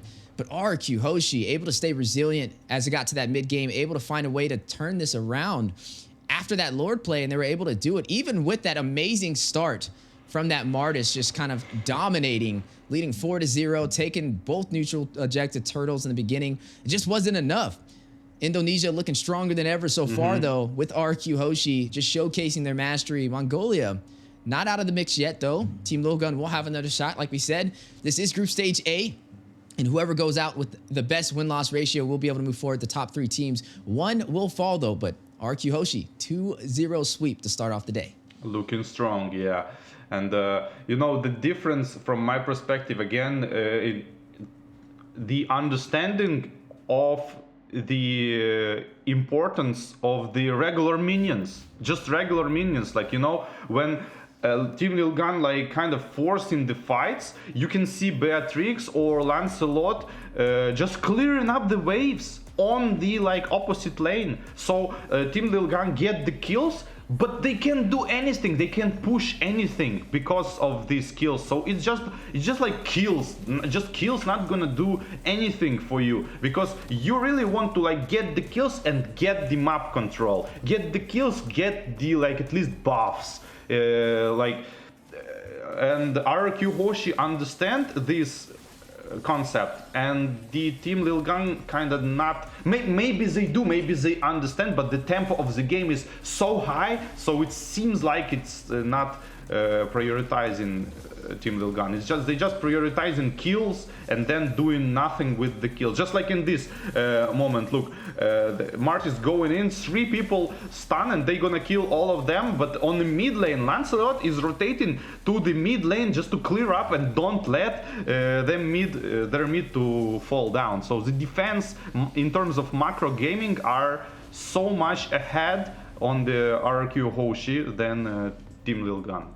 Yeah, definitely credits to being able to focus on these objectives, especially when under pressure. Because like we said, the early game, Lil Gun was looking stronger than ever. I mean, you looked like they were going to kind of close this game out with ease, but they're able to hold on to their entire mid lane for the side of RQ Hoshi, and I think that's what kind of kept them in there, alongside rotating around, like you mentioned, and taking some of these mid lane turrets, while the side of Lil Gun was kind of focused on trying to go for the kills. Speaking of kills, though, as you are seeing about that 12-minute mark, this is where we started to see them turn it around. This is where RQ Hoshi came alive. Viva RRQ. Irad with the triple kill. Octa taking down Aizen. And then the battle for a possible siege, trying to close this out. But this is some good defense where they tried to kind of hold them from trying to close this game out for the side of Logan. You see the suppression go down.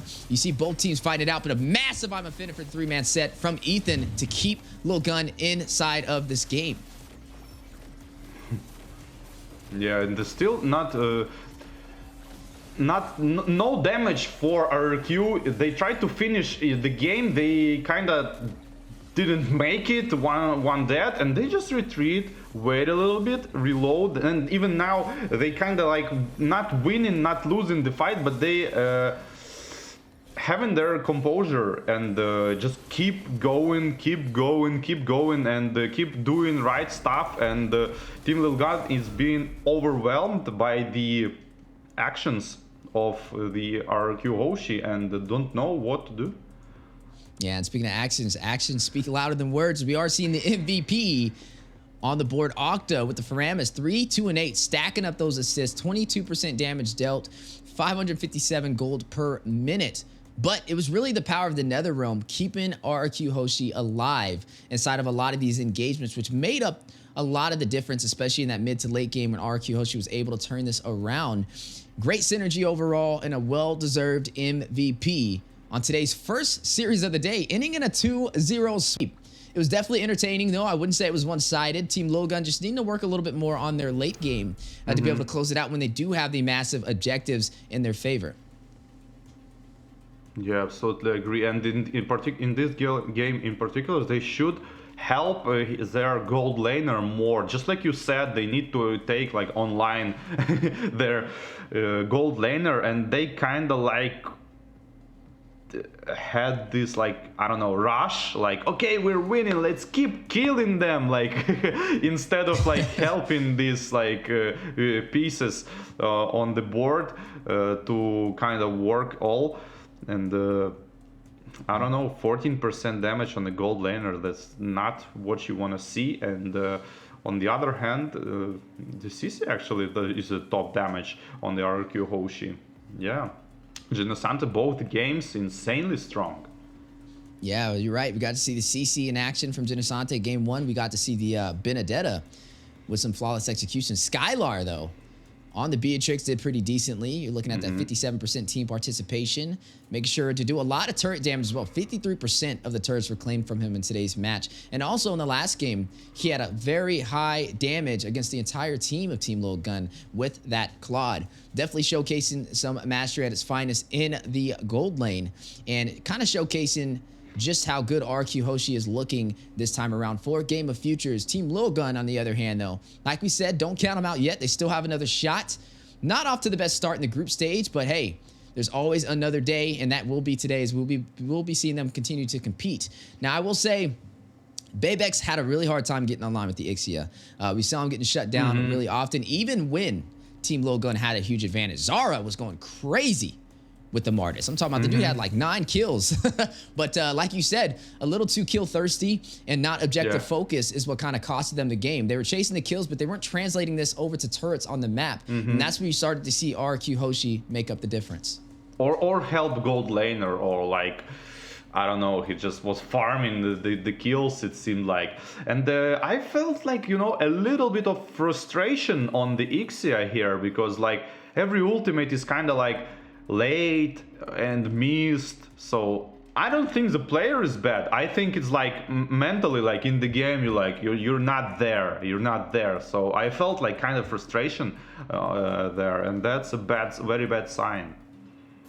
Yeah, definitely gonna have to work under pressure, as these teams are not playing no games. Like we said, guys, this is Game of Futures.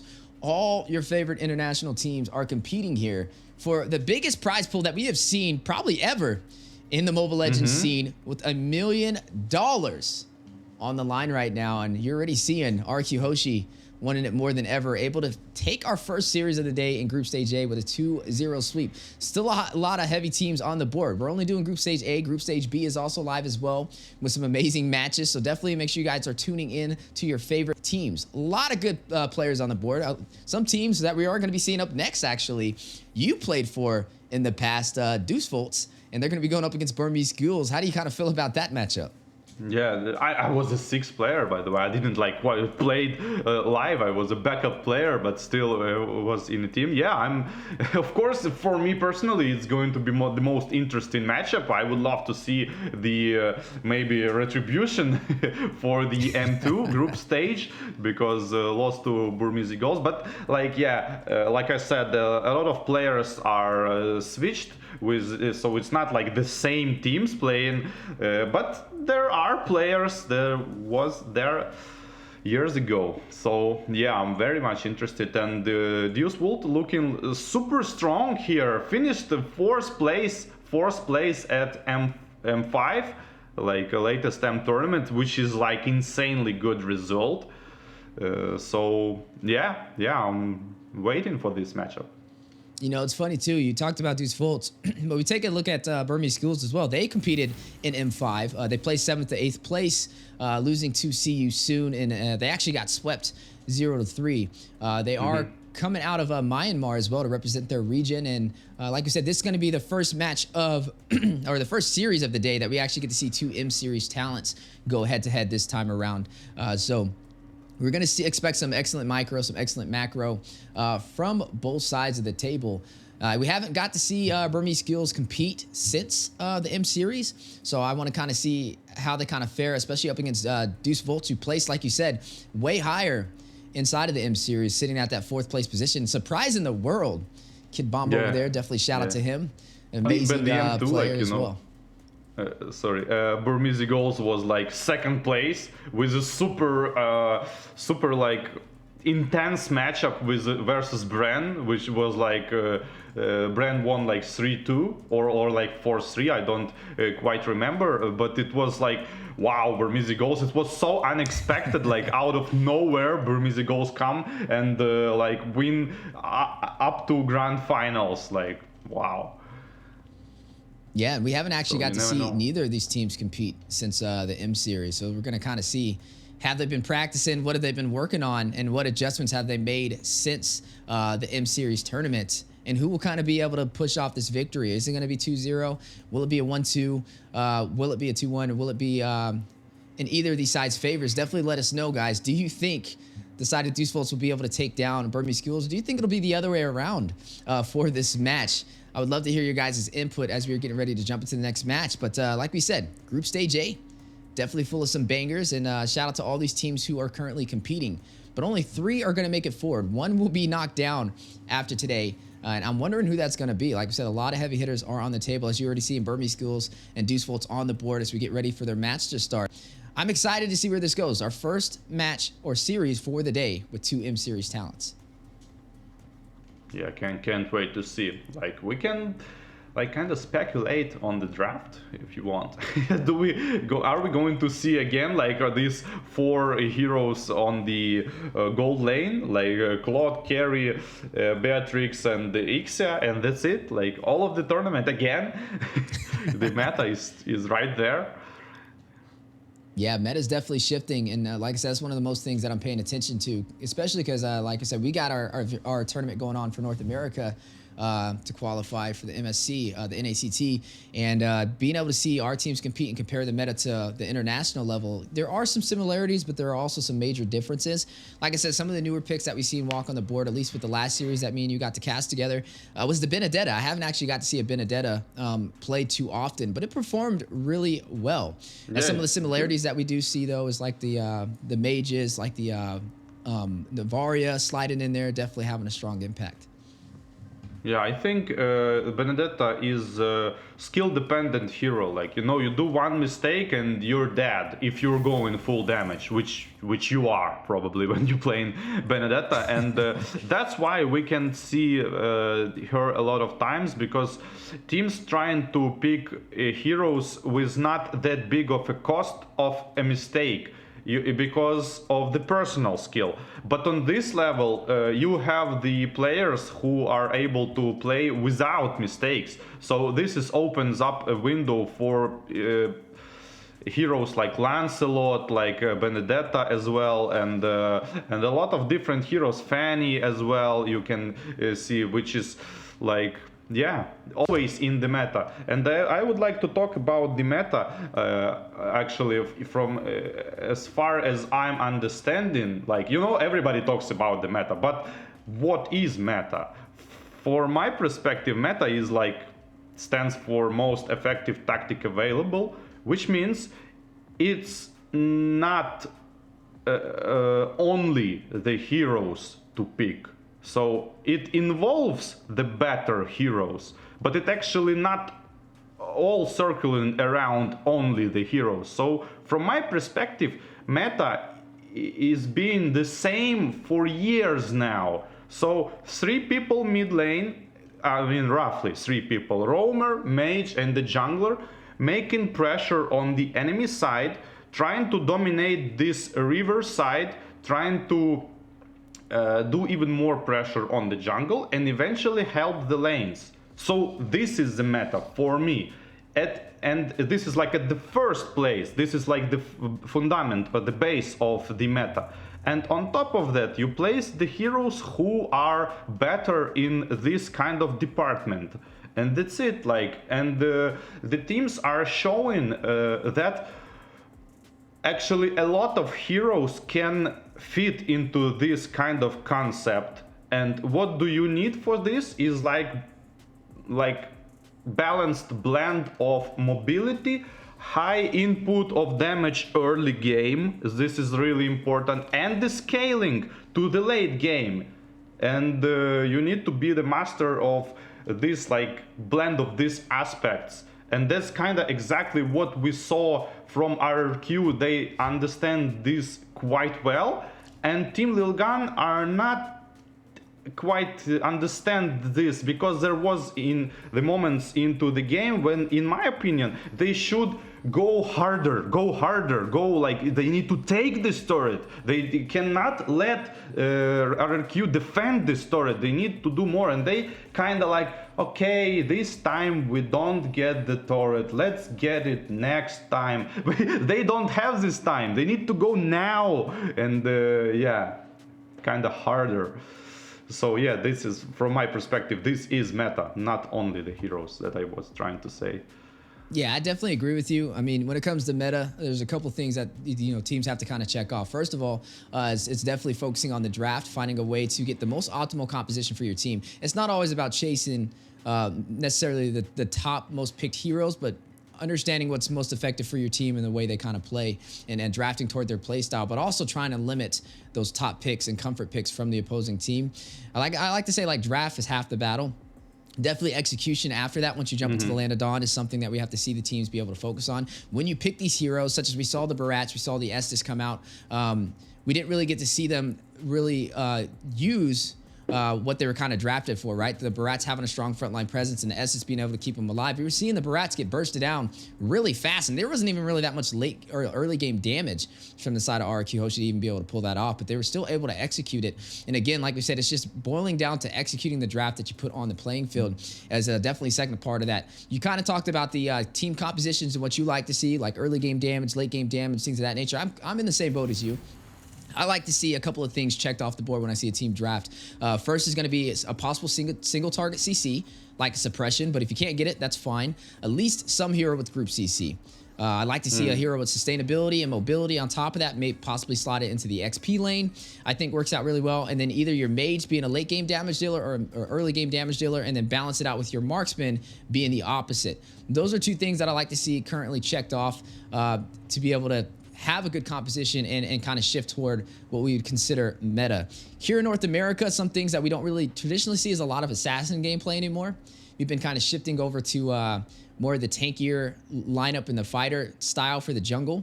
I think the most assassins that we currently seen, at least this NACT spring season that's currently going on right now, we saw Hayabusa come out of nowhere, which is not really that often. Only one team pulled it out. The most common assassin that we'll see nowadays is a Fanny. Hasn't had the highest win rate. And how did he perform, sorry? Honestly, the Fanny, I feel like back in the day, it used to be a little bit better with not being able to CC when the cables were going in, but now you can kind of catch the Fanny in its tracks. It's not really as explosive, at least in the NA side of things, to be able to open up that bridge in the early game with those nice kills. But this time around, hopefully we're going to see some different shifts in meta and see what the international scene is looking like as we're getting ready for Group A round 1. Deuce Volts up against Burmese Ghouls. Deuce Volts ready to take it to the ground. Burmese Ghouls as well, representing out of Mongolia. This is our second series of the day, and it will be a best of 3. Definitely let us know which way you guys think it will go as we are getting ready to jump into the Land of Dawn and get this draft going. But like I said, meta is definitely important. It's going to boil down to execution as well and just a solid overall team composition. Yeah, but I saw this meta as well, the tanky meta. But in my opinion, because the tanks are easier to use, the full potential of the hero is easier to use. Like, you need to press 2, press 1, press ult and you're done. You don't need to hit the wall with the cables, with Lancelot jumping around and catching with the Ling all of his blades after the ultimate, which is basically just hard to do. It's just hard to do, with your fingers. It's hard to hit all of it perfectly. You don't need to do that when you play the tankier hero. You just go in and auto cast skill and just go better, and it works. So when you have these players who actually can perform with the harder heroes, you can see meta is different. But why is it different? It's not because of the hero is better, it's because of the player is better. Yeah, and speaking of players, a little bit of showcase of the rosters from both sides. We just got a little bit of a sneak peek at Deuce Volts. Saw Kid Bomba over there representing Sunset Lover as well, Sawo. And now looking at Burmese Ghouls, we got Blink, Nico, Stitch, Saksa, and D-Lar. I know there's definitely a lot of fan favorites out there, so definitely support your favorite teams as you're getting ready to fight it out. But like I said, these are two powerhouse teams. These are two teams that made it all the way to the M Series. We got to see Deuce Volts go a little bit further, sitting at that 4th position, losing to Blacklist currently inside of M5. And then Burmese Ghouls right behind them. They fell, though, to See You Soon, a little 0-3 sweep. But still, nonetheless, like we said, World Series competition.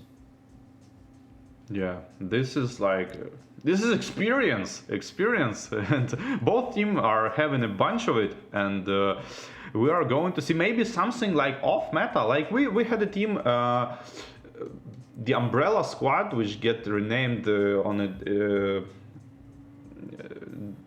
This team was on a wild card on M5, so you can check that. And they always going off meta, and it works. Like example, Lapu Lapu jungle, example like Goshen mid lane mage with the Petrify, and it worked. It worked every time. It worked. Like so, it shows that there is no such thing as a meta, because you can, you know, I always speaking about it.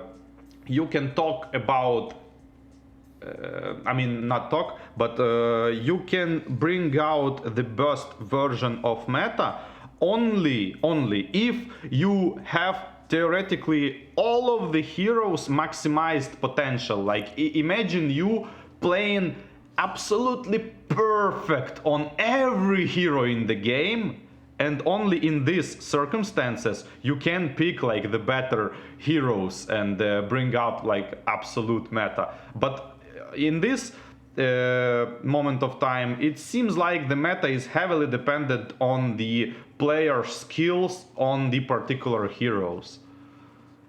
Yeah, and I feel like meta is going to shift just depending on each region. Where the most similar ones probably being the Philippines and Indonesia, and then everybody else right behind them. Now, I want to see how this kind of rolls out between these two teams, right? I mean, we're seeing Mongolia step into the scene, Deuce Volts as well out there from Russia. So I want to see how they kind of play into this match, right? Are we going to see the meta kind of shift from what we saw in the last series? We noticed Mongolia was having a hard time keeping up with a more mobile team. We saw the side of Indonesia, they went in for that Benedetta. They went in for that high mobility in the XP lane. And then they had the Claude, who had mobility as well with the BMI from that Battle Mirror image. So I wonder if we see some similarities. Some things that have been kind of the same as, like I said, the NA region is the Ruby pickup. That's been more of that staple XP laner, or also a possible roamer to be flexed into. We also got to see, like I said, the Claude, the carry. You mentioned it. We asked which two marksmen were going to be picked up, and it was almost a no-brainer. And that just shows you the similarities all across the world on what two marksmen are mostly picked up, at least this time around.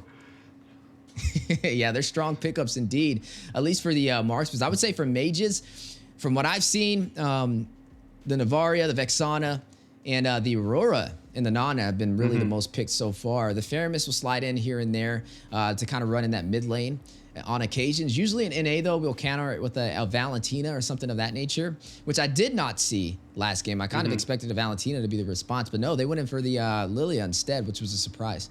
And I would like to add that Claude is actually like hard to play hero. Like I mean, I tried to play Claude, but it's not working the way the Skylar is playing Claude. Like it's an absolutely different hero. Like he's aggressive from without even items. I couldn't achieve that kind of thing. So it shows up. It's not like the Claude is good. It's the player. The player understands all of the in-game situation and acts with the maximum efficiency to execute the better result for his team.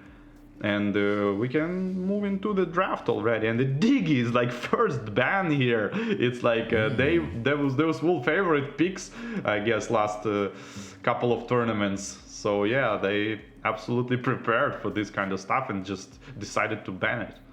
Yeah, the Diggy's going to open up the possibility for a Minotaur play for either side. I mean, in NA, we usually see the Minotaur slotted in, or right after that, a possible Tig could be an answer. You are seeing that Claude banned out. That is one of the major marksmen that's been currently slotted. The carry is still available, is a strong option. The Guinevere actually made it through the first ban phase of this draft, can be a viable jungler or flex to the XP lane or flexed as a roamer if necessary. A very strong pickup. The Arlot is gone though, which means it won't be the best synergy paired up with the Guinevere with that additional CC, but the Gwyn still a solid option. Mathilda was banned out though. Barat's still on the table. Like we said, a heavy picked up roamer, or not roamer, but jungler. But speaking of roamers and possible XP laners, you're going to see Burmese Skills wasting no time picking up the Ruby. Yeah, Ruby, second time is going for the first pick here, and yeah, last time it So it went super good, but it wasn't quite enough. But still good. And the Guinevere and the carry, we was talking about carry. By the way, Deus Vult have new gold laner now from the different team. It was like young prospect, and it's going to be the good test for him, and starting from this game with carry. Yeah, I like the carry. I mean, especially with that Claude being banned out, Deuce Volt's had a game plan. They said, hey, we're not going to let both marksmen walk. We'll definitely get one of the major ones slotted in that carry and not allowing the Claude. There is a Brody still on the table, though. I wonder if Boromir Schools will take that, especially with the Guinevere, which is a heavily dive-oriented hero. When you have the Brody, you have the Corrosive Strike. It's a little bit of that stun. Pair it up with the Flicker, and you have some great mobility. Ooh. But they are going to go in for something that's just as good, I feel like, at least recently. But it's the Natan. I feel like the Brody's a little bit better. I haven't seen the highest success rate with the Natan in the NA scene yet. But it has been slotted a lot, surprisingly. So hopefully today we get to see some mastery from the side of Burmese Schools pulling it out. But something that we got to see work really well last game but not pull off the victory, they are going to pull in the Martis. Yeah, it seems like they watched the previous game and thought like, oh, the draft is good, but the execution isn't there. We're gonna go do all this perfect. But a couple of words about Nathan.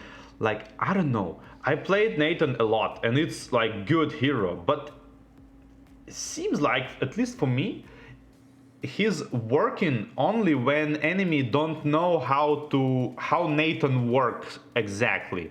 And when you kind of know how he worked, it's not that hard to counter him. He's like pretty good, but he's a glass cannon. He really wants to like stay in with the ult, have his stacks, and like fast kills. He had insane amount of damage, but he need to achieve that window when he just can stay on a one place and damage a lot.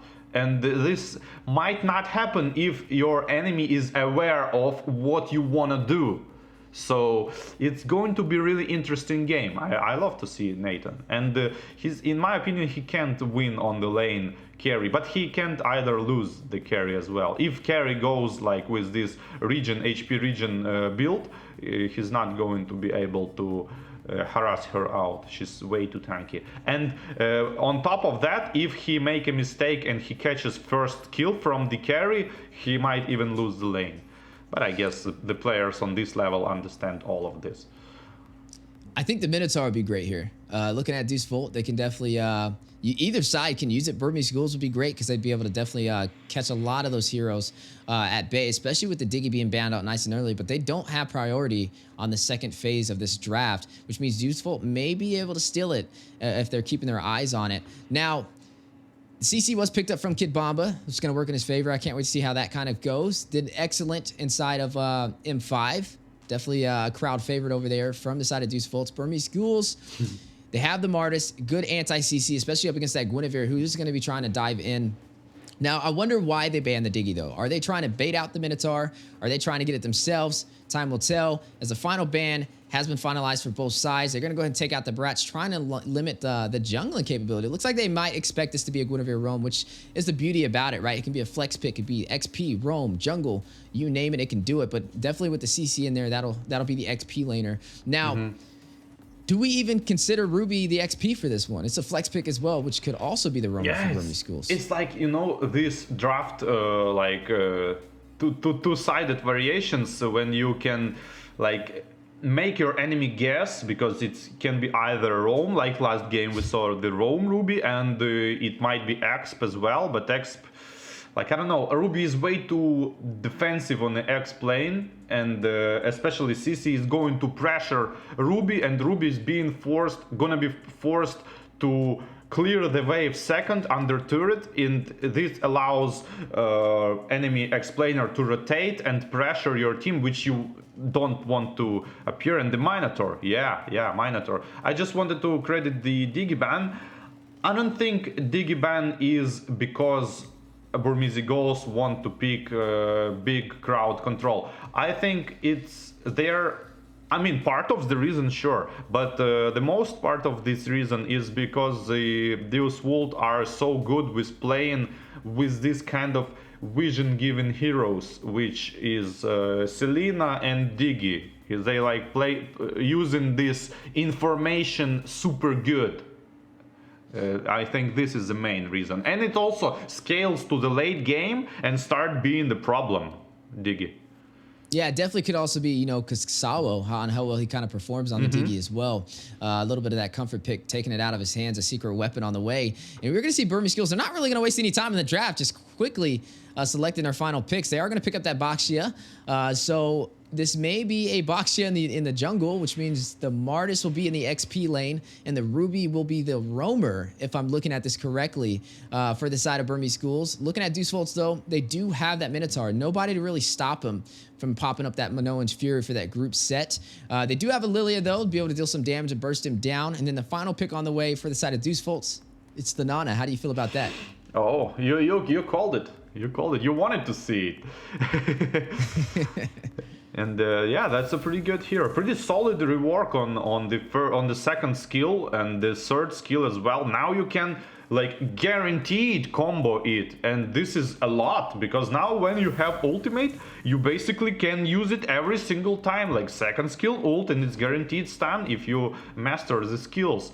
No randomness, because like, you know, when the second skill was running for the target, he was like running, and he at the last possible second he can like 180 to backwards, and Nana gonna ult on top of that and gonna miss, and like it's almost impossible to guarantee.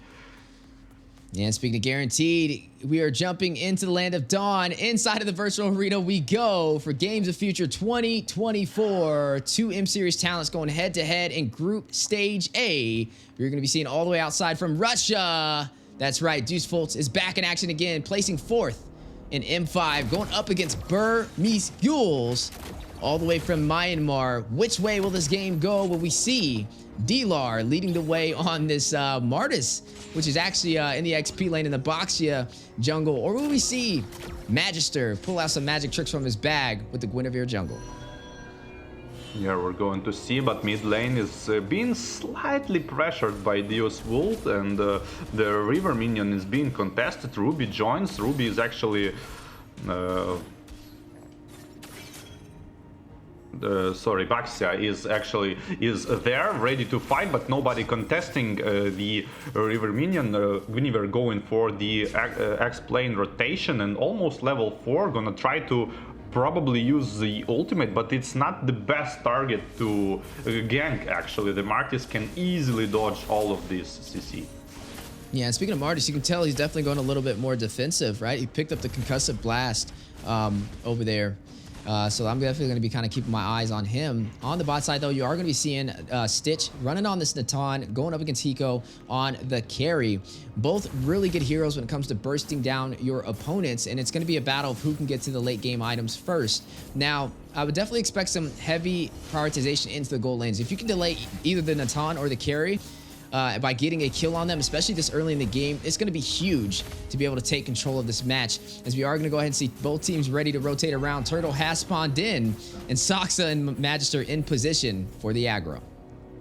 And the Minotaur and the Ruby, which are the roamers, trying to take the level 4 on the mid lane, which not going to work, obviously, but if Turtle is being farmed, the team gonna get level 4 first. And the Guinevere going in right into the Saksa, and the follow-up with the team, which make the kill, but the Lar is revenging his fallen jungler with his own ultimate and trying to get the double kill, which absolutely works with the concussive blast you mentioned, which make unnecessary damage. And going for the turtle, I guess it's not... Saksa gonna join right there, and the turtle is going to get farmed. And that's going to be a double kill for a double kill. Kid Bomba able to get one first, and then D-Lar right on his back with the decimation is able to claim that and get the turtle, and now maybe able to get a kill as Sunset Lever trying to get out. Big flicker play, able to escape with 1 HP, and now the flank from the side bush in the mid lane. Kid Bomba trying to find on Magister. Very low, using the spatial migration to expand that distance back to his orange buff. Yeah, 300 gold difference and red buff being farmed, and again, like gold laners are just like X-planers, like I don't know, just 1v1, and the carry is actually being pressured a lot here. Ultimate probably popped out on the Nathan. Here Minotaur gonna get for the bot lane for some heals, and the Ruby is reading that kind of behavior, rotating as well, and the Guinevere going to gank Nathan, I guess, but it's going to be hard because of the pet Purify. Yeah, definitely going to be a challenge. Both teams even so far, as we are looking at Myanmar up against Russia, Deucefolds up against Burmese Ghouls. Kid Bomba, a crowd favorite, definitely leading the way so far. Highest kills on the board for the side of Deucefolds, and then Burmese Ghouls leading the way with D-Lar stampeding through 2-0-0. Interesting enough, it's both XP laners leading the way in terms of the kills right now for both sides, but you're seeing some heavy focus onto the bot lane. You can see the I'm Finna go in, catch Sawo, but not able to deal massive damage. Yeah, immediately heals back to almost full with the basic region. And seems like nobody is going to gank the bot lane because the stacked up roamers on top of the gold laners, nobody wanted to risk it. Everybody wants like kind of unexpected attack, and this is absolutely expected to be expected attack. 300 gold actually still holding up to after the couple of minutes in. It means actually that all of the teams, oh, that's a good thing is Carry is doing, making Nathan lose one ballista, which is like 100 gold. And team on this level absolutely understanding this. Vengeance being popped, but not gonna work for the pure damage Martis is doing with his ultimate with the low HP, trying to go on and secure the turtle, but on the other hand, Ruby is actually ulting on the carry and follow up with the Nathan gonna kill the carry as well, and that's big for Burmese Ghouls. And on top of that, trying to even steal the red buff. No retribution being used on Baxia still, but yeah, that's a good sweep by Burmese Ghouls.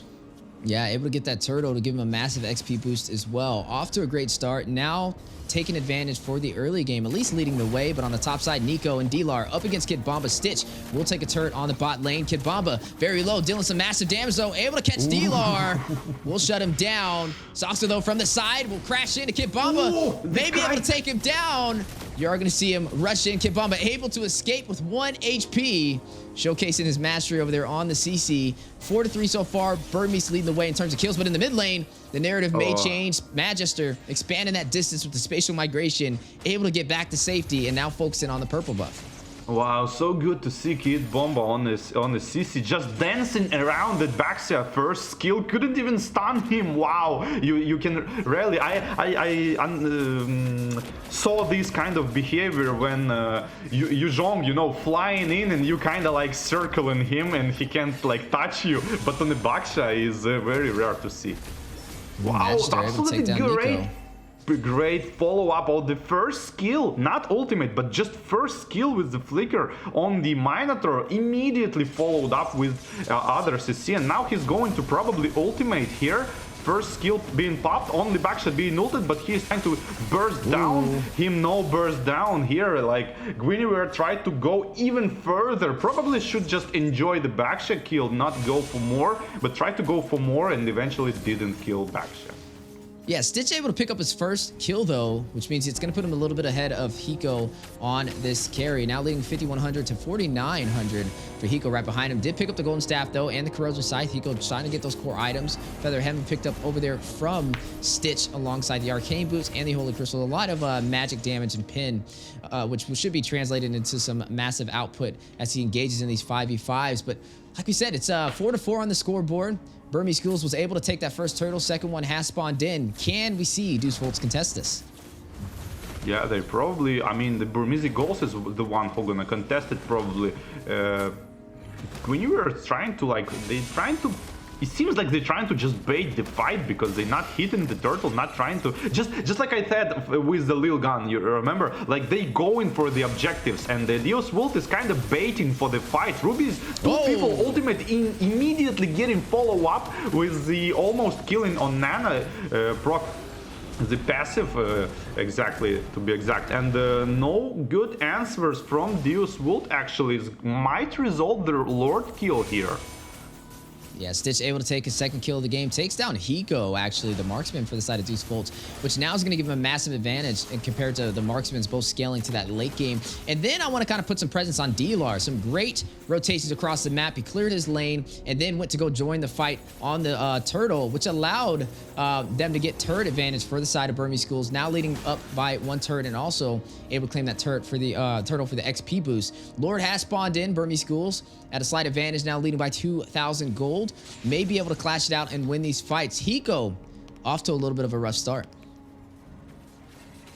Yeah, rough start a little bit, but the carries also can't find the kind of space for a good fight. Always being in the range of that ultimate of Ruby and not being able to like kind of dodge with its second skill or the flicker.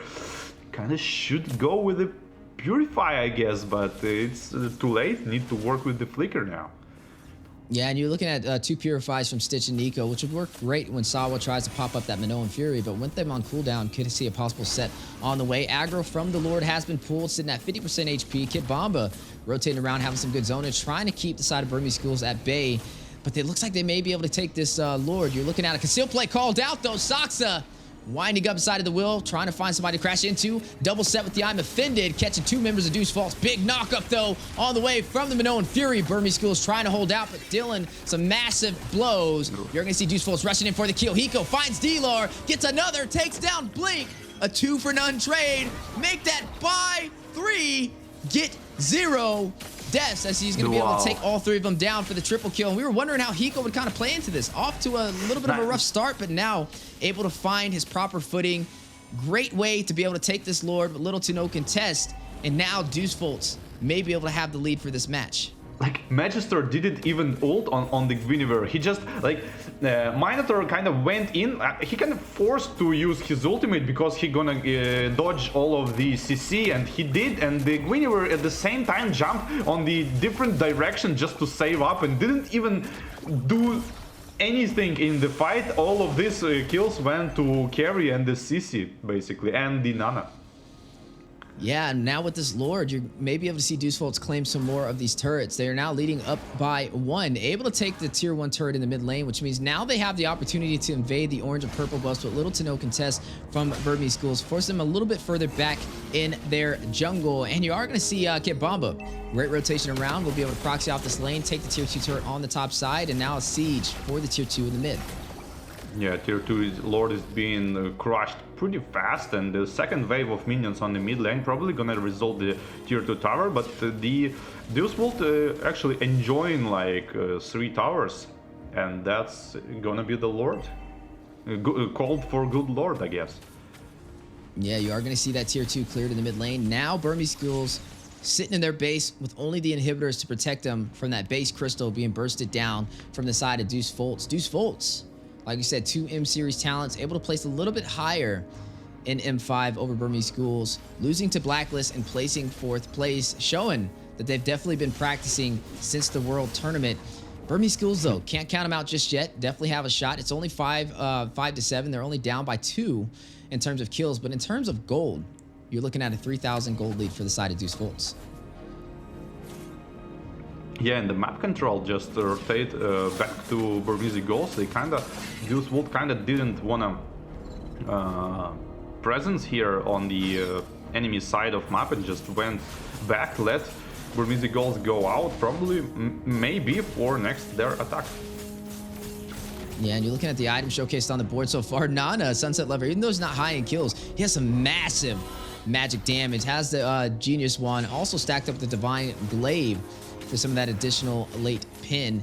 You're looking at some good ground control. Deus Vult playing very comfortably, but they are going to lose that bot side. Nobody there to kind of fend off those minions. Kid Bomba trying to get there in time, but it will fall.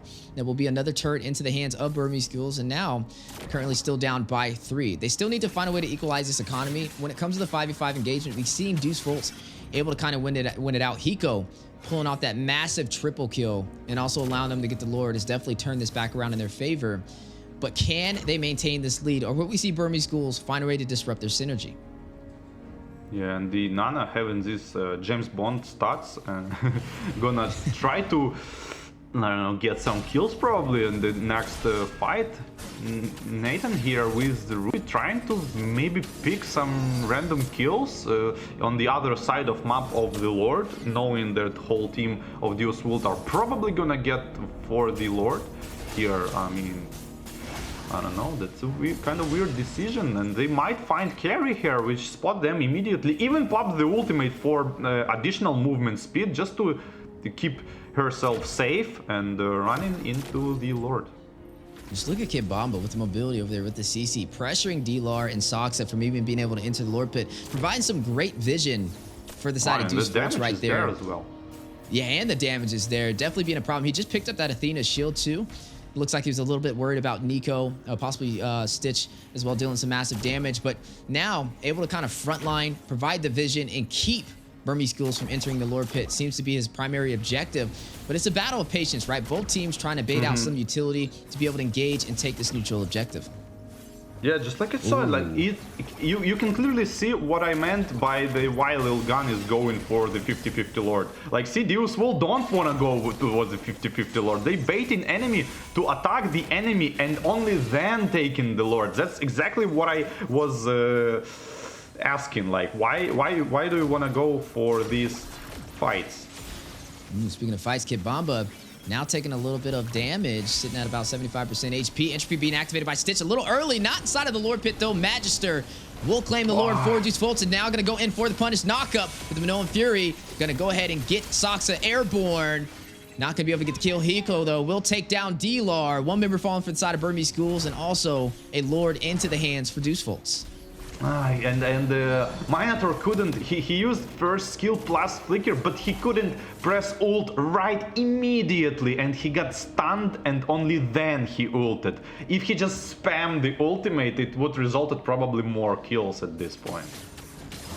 Yeah, now with this Luminous Lord make his way on the top side, Deus Vult's in a great position to be able to open up the base from Burmese School.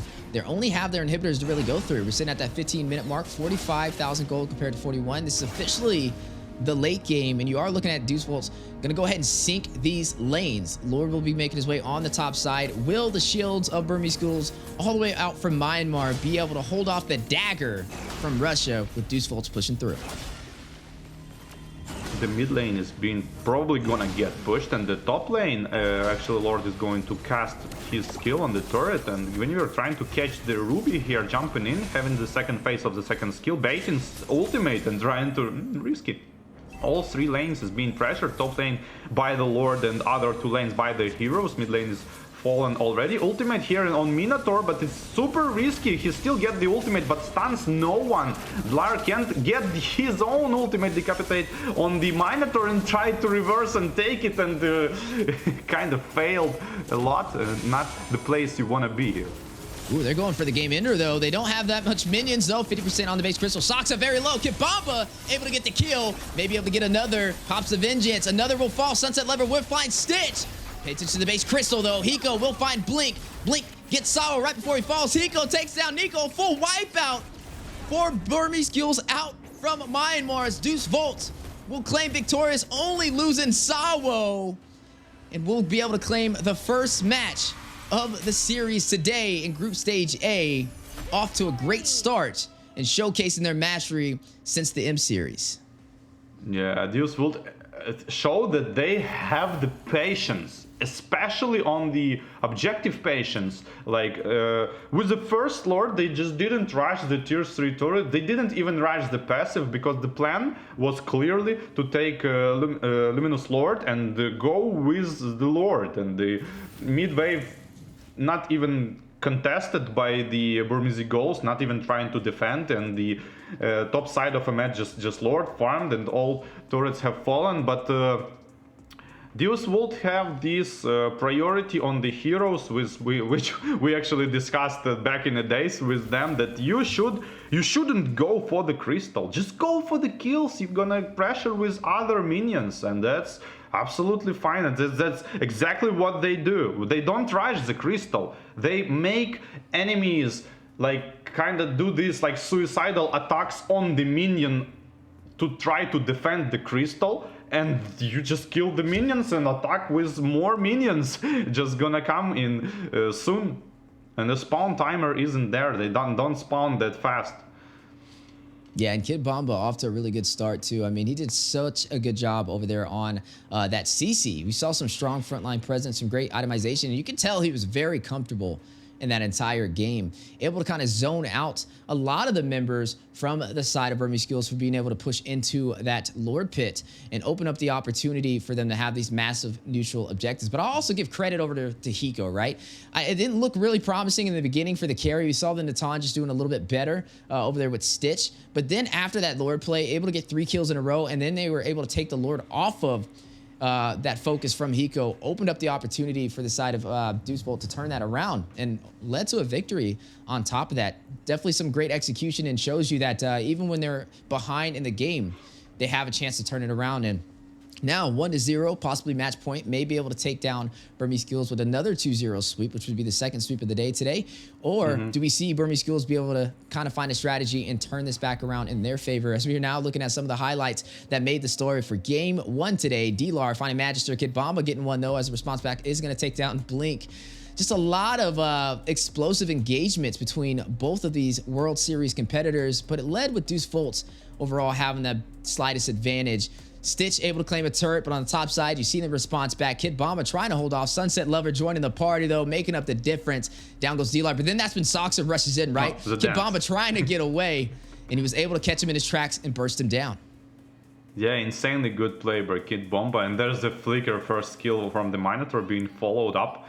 And the fights, like, I don't know, it felt like the teams like Deus Vult has some clearly idea of the draft, and they kind of following some kind of a plan, but Burmese Goals felt like they picked just what they wanted to pick.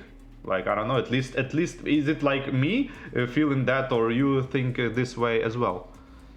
No, I definitely agree with you. And looking at the match with that Lord being pushed in, this is where we said some heavy presence over there from Kid Bomba. And you are seeing Hiko get that kill, shuts down D-Lar. And this looks like this is possibly winding up for that game ender, as they're able to close it out with those minions through the mid lane, able to pretty much shut down Burmese School on the 5v5 class, not even needing a Lord or the side lanes to pull it off. A good set, though, from Blink as a last-minute save, but not able to hold them off from pushing through the base crystal. And that's when you see the wipeout go into the favor for Deuce Volt, shutting down Burmese Schools.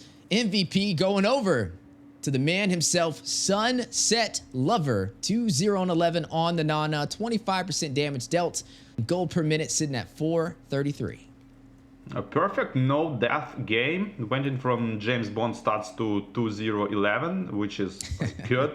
Obviously doing the mage stuff, which is like magic damage pressure and the stuns, with perfect position in this game, and his passive and the flicker help him to achieve that in this game. It worked super good, and it seems like Burmese Goals didn't have the initiation wasn't there, wasn't enough to kind of like make fast kills on the enemies, even though the carry had no purify, you can basically cash her and kill, but it wasn't the case because of the positioning. Yeah, and I mean, look at Sunset Lover, just stacked up with the magic damage. Holy Crystal, Divine Glaive, Lightning Truncheon, Echo through the hearts of the Burmese Schools. Definitely showcasing why he got that MVP. 100% team fight participation to top that off. When you're looking at the side of Burmese Schools, though, Stitch definitely had a game plan. 100% of the turret damage went into his hands. Just not enough for Burmese Schools to be able to get that victory. Stepping into round 2, though, we got to see Burmese Schools step it up a notch if they want to have a chance to be able to push forward, or they're going to be tied up with the series that we saw in the last match with Lil Gun. So they're definitely going to want to find a way to find the slightest advantage, at least get a victory here would give them a slight advantage over Lil Gun, who got a 2-0 sweep. So looking at this series so far, I would say early game pressure did go into the hands of Burmese School. I think they did excellent on executing. But toward that mid game, when we seen Hiko get online, get that triple kill, he was able to kind of pick up the pieces. And he was 0-2 right before that, and then instantly got 3-2 and took a Lord. I think they got to find a way to just continue that pressure onto the back lane and also find a way to keep their rhythm going. When you have that huge advantage, you have to also have a way to maintain it. Yeah, I don't know. They need to fix the draft. Burmese Goals gotta fix the draft, because it was like either they got absolutely destroyed on the draft, which is like, I don't know, the team of this level should have a wide variety of hero picks on every role, so you should get anything. But it seems like all of heroes being picked are not working together. Like, it's bad with working together. Like, seems like Deus Vult are so much ahead in this department in the game that Burmese Ghost look kind of like weird in the fights. Like Deus Vult could go like in and like go out, like go in, go out, and they like and they like nervous. They like, whoa, we should fight, we should go back, we should fight, we should go back. And yeah, you shouldn't play like this if you want to win team fight. Yeah, and I would say it was interesting seeing the Martis in the XP lane. That's not something I see too often. Maybe that could have kind of played into it. We talked about the Martis, a really good jungler, definitely paves the way in the early game. I mean, we've seen it today with a Martis going 9-0 over there for Lil Gun, but still not able to claim the victory in the last series. But putting him in the XP lane kind of puts him at a disadvantage. When it gets to the late game, right? I mean, he's not going to be able to kind of keep up to par with some of the other heroes that they could have slotted in place of him. Could that have been the reason that they fell? Definitely a possibility. But overall, like we said, not finding a way to keep that lead that they had in the beginning definitely costed them game number 1. But like we said, guys, it is a best of 3. Burmese Schools has a chance to be able to turn this around.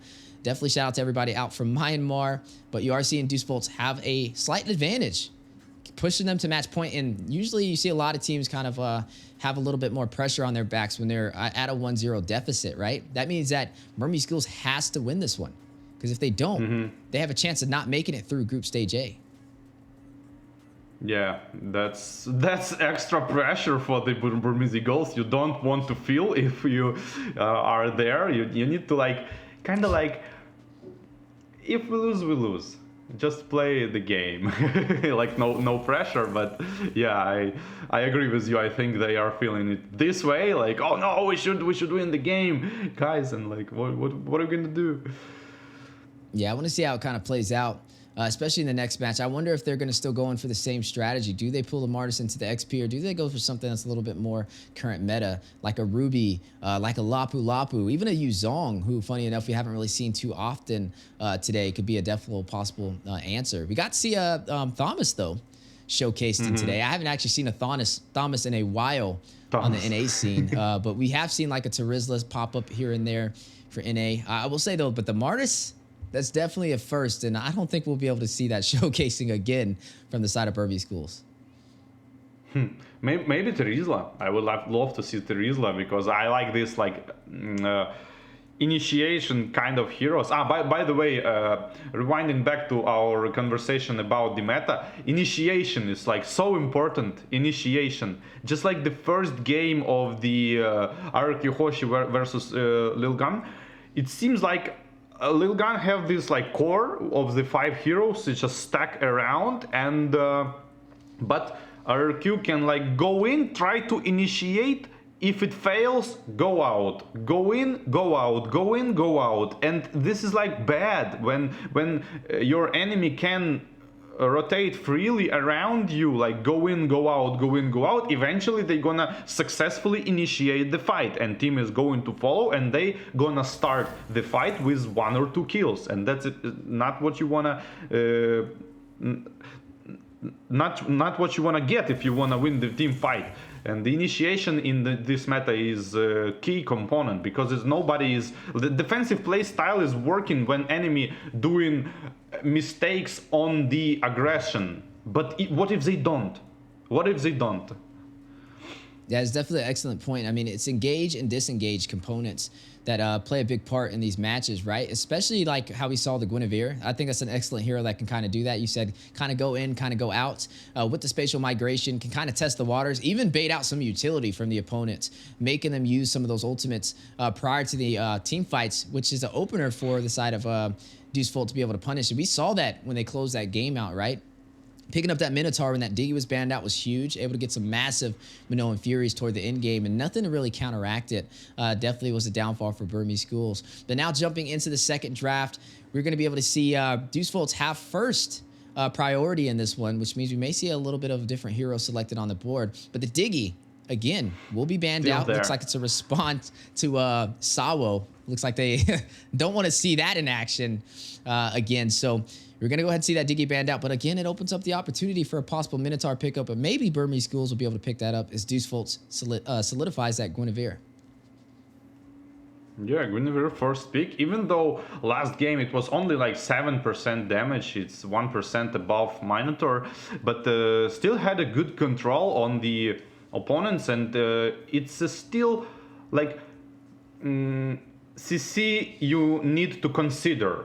When you play in, like, you need to like always like, where is Guinevere? If she catch like 5 people, what we gonna do? So it's always the factor, even though it was not that effective last game. Yeah, and speaking of effective, there goes again the Claude slotted in. Deuce Volt looking stronger than ever in this draft, but I do like what Burmese School is doing here, right? They pick up the CC. We saw Kid Bomba on it last time, but this side is going to be on the opposite side of the table. And maybe D-Lar will be able to use it to his advantage. And we didn't see the best game, especially over there with the Martis. But again, we predicted it wouldn't kind of be slotted in this time around. The carry, definitely a wise option. Stitch will be able to pick that up, may be able to deal some massive damage. I mean, we saw him on the carry before, dealing some heavy hits, and I think you'll be able to do it again. Now, with these two current lineups, I like the way it's going. You kind of talked about meta, kind of talked about playing into the comfortability of the teams, and I believe that's what we're seeing here. But hey, first time seeing it today. Kid Bomba with the Yuzong. Yuzong, it's insanely strong hero. Why nobody picks it? Just like Tamus, just like a lot of heroes in the game.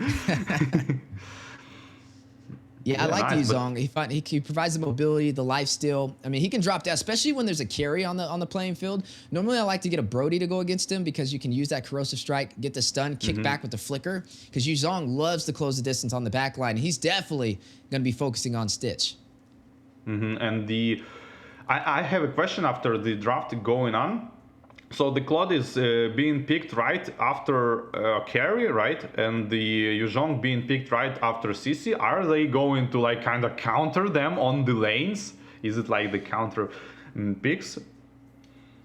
Ooh, that's a good question. I mean, I feel like Yuzong has great mobility when it comes to the Black Dragon. And then he also has the Furious Dive, a little bit of that leap as well to work in his favor. But D-Lar, you know, on the CC, it's a very mobile XP laner. I mean, we got to see Kid Bomba pretty much zoning out the entire team of Burmese Schools and had a really easy time getting these neutral objectives. So I will say that mobility-wise, they're kind of on par with each other. I think when the Black Dragon comes out, it'll be a little bit faster than the CC, but when the Black Dragon's not in effect, that's when you'll see D-Lar kind of shine.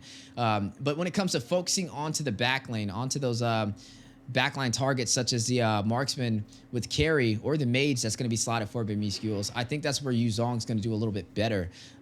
We are seeing the Martis though. He does have the motor course for the anti-CC, and we know he can kind of rack up those kills in the early phase. Hopefully though, like we said, this should be a jungle Martis this time around though, not the XP lane since the CC has been picked up.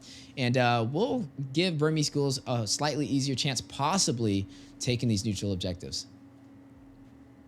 Yeah, we'll see additional drafts is Bannon Aurora, actually, that we kind of wanted to see but didn't saw yet. But I guess in this tournament we will eventually see it. And Novaria and the Matilda is being banned as well. Novaria, yeah, that's a hero. Like, but you know, it need to be played good, not only in terms of the personal player who picking it, but also with the team, because when you ult, your team kind of need to react for your ultimate, because a lot of times we can see like Novaria ult and everybody like, okay, we can see the enemies, and that's it.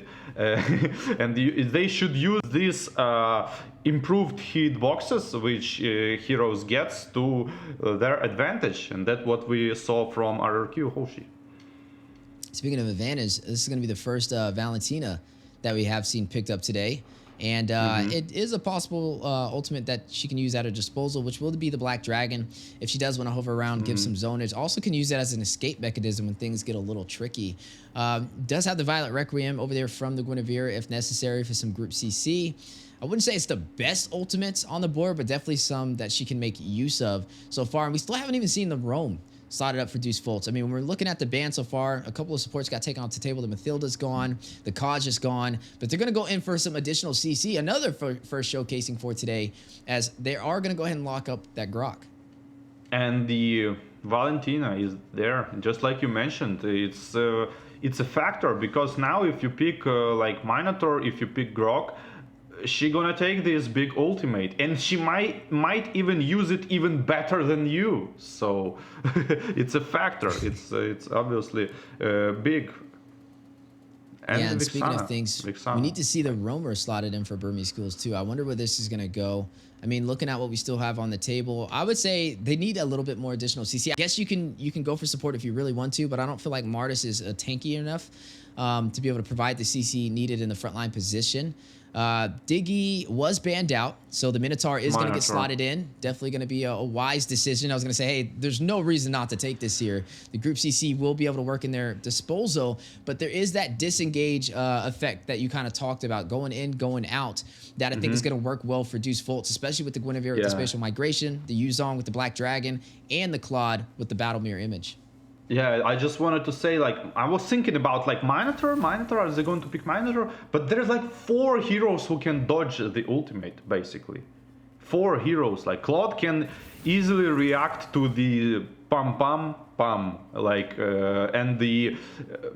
Yuzong can pop the Black Dragon form and dodge, like, the counter attack the initiation. The Grok, obviously, and the Guinevere, like, 2 of the skills can, like, dodge the ultimate. So it's pretty much only Vixana he can 100% ult on, and I don't know. So yeah, I was thinking about Minotaur, but there's a factor, like, it's hard to initiate on heroes. Yeah, and speaking of so maybe even Franco. Jumping into Land of Dawn Virtual Arena, here we go. Deuce Fultz up against Burmese Schools, round number 2 for the Games of the Future 2024. Will we be able to see Deuce Fultz push forward and get the 2-0 sweep? Or will we see Burmese Schools even out this series 1-2-1? Definitely let us know what you guys think about it, but we are jumping into the Land of Dawn, and there can only be one victor in today's match. Yeah, and immediately here we can see why Yuzong is being picked after after CC, because Kid Bomba definitely knows something in terms of how to counter play on the lane, and immediately Blink is going to X-Plane to kind of like secure the safety of the CC probably, and yeah. Yeah, you're seeing double Impure Rage picked up from Magister, Sunset Lover. We'll be able to deal some additional magic damage as this game goes on. On the opposite side of the table, though, you're seeing Nico pick up the Impure Rage. And Saksa, interesting enough, we'll pick that up on the Martis. We did see a Martis run a Concussive Blast, but this time around, since it is in the jungle, looks like he's going in more for the damage. But her early rotation so far from Deuce Fultz, looks like the Guinevere will be in the jungle this time. We want to kind of see how this plays into effect, but there's some decent CC so far for the side of Deuce Fultz. And the lane is being controlled by the Kid Bomba here, but way too far is going Magister on the Guinevere and gets picked off, and it might resolve the early turtle, and as well the second ultimate on the Martist decapitate even more person. Kind of way too aggressive plays by the Dios Wolf now, forcing them to play from behind. Yeah, and you got to be careful when that Martis is on the table. He loves taking the early aggression, especially with the decimation and getting that level 4 within that first 2 minutes. And there you go, already up 2-0, opening up the opportunity for Saksa to be able to take this turtle with no contest. But you are seeing Kid Bomba trying to fight it out. The Terrify goes down from Sunset Lover on the D-Lar, but now the Shaw Essence activated, not able to keep him alive. D-Lar will be able to secure the kill. 3-kill lead for the side of Burmese Ghouls, and the battle on the top side on the way. Hiko very low, and Blink there for a possible setup if he tries to overextend. Yeah, and now Dilar getting his snowball into the game, and the Magister not going for, nobody goes for the lane. Lane is just being melted by the turret, which absolutely bad thing to happen in this kind of games, because there are almost 2k gold advantage already, and just because of the bottom lane, which is not being farmed by no one. Like Rixana tried to go for the bot lane, but being zoned out by the Sisi, and the Yuzhong as well proc the Sha Essence here, but I guess he cannot zone out anymore, this Sisi, because she got 1 level advantage. Yeah, definitely gonna have a 1 level advantage, and these folks need to be careful, right? I mean, it's off to a great start from Burmese Ghouls, but honestly, even in the last match, this is kind of similar, right? Burmese Ghouls was leading the way in the early game, and these folks was able to find their rhythm and turn it around. So can Burmese Ghouls maintain this lead? That's where they kind of had a problem last match. Looking at a huge advantage, though, typically we're starting to see the Martis kind of scale a lot better in today's matches when it comes to the early phase. Now, looking at Magister, he's still running the Guinevere, could get some possible decent knockups. He has the spatial migration to be able to kind of test the boundaries on the side of Burmese Ghouls, but it wasn't really working in his favor, finding his first death, which he is slightly trailing behind inside of the jungle compared to Saksa. Is down by 1 level. Hiko Dale still trying to make up, hasn't fallen yet. He is running this Claude versus the carry on Stitch. Both of them late game damage dealers, and it's really just going to be dependent on how the neutral objectives go for who can scale a little bit better, or if either side can get a gank to the gold lane. Yeah, but the gank is on Explain, probably being prioritized this time, even though the turtle is on top. On top is being contested by the Claude here with Demon Hunter's Sword, actually is already on, and the Flicker ult on Minotaur gonna stun 2 people, force Magister, which is Guinevere, used his ultimate defensively just to dodge the airborne effect, and the turtle being farmed, and both teams are disengaged, but it feels like Deus Vult is not slightly behind anymore. Yeah, you already see Burmese Ghouls, some excellent execution right there. A battle of patience. Blink with a great flicker in Mino and Fury for the setup to allow Saksa to be able to take that turtle. Looked like they were not going to be able to get it, and then at the last second, with the battle of patience and mastery, they're able to pull it off, extending their lead, like you mentioned, now up by 3,000 gold. But Saksa extending a mile away with the decimation. Is able to get one. Stitch gets another. Magister finds Stitch to respond, though. That's going to be a 2-for-1 trade on the top side. 6-1 on the scoreboard. Burmese Ghouls leading the way, but now the 2v1 matchup. Violent Requiem on the Magister. Not going to be able to get away, and Nico, with the power of the IMU, will take him down. Yeah, and things are starting to look bad for Deus Vult, especially from Yuzhong. He can't kind of, like, back into the game, because he cannot stand on the lane being farmed, and the Hiko jumping in actually on the bot lane, tried to defend and didn't pop his ultimate, but already lower than half of HP, eventually defend the turret, but it's dangerous to stay on the X lane now.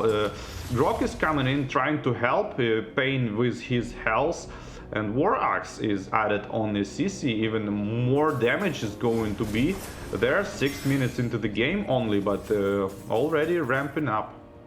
Yeah, but a similar situation, even though Burmese Ghouls is up by 6 kills, they have a hard time translating this into turrets. They may be able to get the bot side, though. Looks like Sawo is not going to go in for the defensive stance. It's just going to let them take that one, but may be able to find an answer elsewhere, as you are seeing some heavy aggression, spatial migration going out from Magister. But again, Deus Vult finding a hard time engaging in these objectives and team fights up against the Burmese Ghouls for round 2. Yeah, it's because of the Martis. It's like hard to play on the Martis here, and trying to go straight into the Grok, force him to use ultimate and just to run away, but the Flicker with the follow-up on the damage, first skill slowing down the Guinevere here, but she still catches up, stacking her passive really good, and on top of that ultimate with the airborne effect, but the Flicker ultimate on the Valentina was stolen from the Grok, insanely good. Yeah, Stitch will fall. Saksa is going to get one as well. 2-for-1 trade. It's 9-2 right now. 7 kills up for the Burmese Ghouls, 3,000 gold lead, and 1 turret advantage. But it looks like D-Lar is trying to even this out. Going up against Gibamba on the top side, though, in the 1v1 matchup. Doing well defending his lane. Do we see Burmese Schools holding this lead though? They were able to actually translate their kills into a turret this time around, which is where they fell short in the last match. As we are looking at some of the items popping up on the board, looking at the gold difference just from both marksmen's. 1,000 gold lead into the hands of Stitch up against Hiko so far. Hiko picking up that Demon Hunter sword. We'll be able to soak into the Minotaur, possibly the Martis as well. But when you're looking at the carry, picking up that golden staff, also has the swift boots for some additional attack speed and the corrosion scythe. We'll be able to deal some slow upon impact when battling it out in these 5v5 engagements. Oh, and the try to Magister gonna try to catch up, but the absolutely aware, Stitch is absolutely aware of this kind of stuff and just jump bottom side, and the top side is going to be pressured. The last, not last actually, it's only first tower on the bot lane, but the second tower on the top lane is being pressured as well. And yeah, the counter attack here on Dilar, airborne effect is not enough, trying to slow with the first kill on the Grok, and eventually no damage, not enough damage. Yeah, still unable to find a turret, losing both tier 1 turrets on the top and bot side for the side of Deuce Volts. Stitch able to claim the tier 2. Burmese Ghouls dominating so far in the early game, but Magister may be able to take the mid, falling short, but 1 HP. If they can get that, this may be a turnaround, as that turret will open up the opportunity for Deuce Volts to invade the orange and purple buff and the jungle for the side of Burmese Ghouls with a little bit more security. Yeah, I just thinking that Valentina is such a huge pick for Burmese Ghouls, because it's almost every time. Okay, later there's the fight here. Carry is forced to use Purify just to run under turret. Black Dragon form is kind of tried to follow the fight, but fight didn't prolong enough. Yeah, and you are still seeing that 7 kill lead for the side of Burmese Ghouls. Get Bamba trying to front line, deal some damage, is running this Yuzong. Now, Lord has spawned in. Burmese Ghouls so far has been able to win pretty much every major objective so far. Can they get this turtle, or Lord, will we see Deuce Volts turn this around? I mean, they are overly extending. They don't have any turrets on the top side to really run back to if things do go a little faulty for them, but they're not as scared to take this fight. You see them still wrapping around for a possible setup. Special Migration going in for the knockup on the Soxa, but now the counterplay, the wild charge. Nico will find Magister using Salvo's ultimate against him, and that'll be the jungler down for the side of Deuce Volts and a free Lord to the Burmese Schools. Yeah, Magister here on Guinevere tried to follow up the first skill of the Vixana, and he did, but it was kind of premature here, because all of the Burmese Ghouls was there to like counter-attack this with the flicker and the stolen stolen Grok ultimate, like just such a big factor of this. And seems like Deus Vult couldn't adapt their draft on the or underestimated the Valentina here, because it's a big factor. She's gonna steal this big CC and gonna land it just on you. Yeah, they're gonna have to trust in Hiko for the late game damage now, as we are now at the 10-minute mark. 6,000 gold lead for the Burmese Ghouls, increasing that by 2,000 just within the last 60 seconds. 4-0-2 on Soxa. Highest kills of this game, leading the way with the Martis in the jungle. Highest kills for the side of Deuce Volts will go to Magister. 2-4-0, down with 4 deaths though, having a little bit of a struggle this time around compared to the last game. Lord making his way on the top side to the inhibitor. 50% HP will get bursted down. And then it looks like Burmese Ghouls will not be able to take the tier 2 turrets or the inhibitor as well. Still holding on to the tier 2 for the bot side. Burmese Ghouls having the map advantage. Yeah, and enjoying just the second turret being farmed here on the bot lane. Probably gonna deft this one. A Mortal Coin being popped just to run away, and the the reflected damage on the Claude is pretty big as well. And still, Burmese Ghouls just like realize they can push it and like to return back just to finish the job off. Yeah, now the question is, can Burmese Ghouls close this out? We see a lot of teams get to this point and not be able to close the game. Deuce Volts now in a position where they have to defend for their lives. They need to be able to stop Burmese Ghouls from pushing into their base and taking their base crystal and playing to the late game for Hiko to get those core items he's looking for. Already has the Demon Hunter Sword, the Golden Staff, and the Corrosion Scythe. 7,800 gold, slightly behind Stitch, who is 1,000 head. Just picked up the Wind of Nature to negate the physical damage. We are going to be seeing this lore spawn in the next 50 seconds. That's definitely going to be Burmese Ghouls' next major objective to kind of focus in on. They're not going to put pressure, though, onto the side of the jungle for Deuce Volts, which is a little bit interesting. I thought they would have kind of contested their buffs and tried to force them to come out so they could pick them off one by one, but Deuce Volt ready to take the fight to the mid lane. Yeah, Burmese all seems like want to camp this like unorthodox spot, which is like side bush, and to super surprised attack, but nobody is there, but they're like AFK on this, because this is actually smart, because if you like having Lord on top, probably one hero is going to split push bot side, right?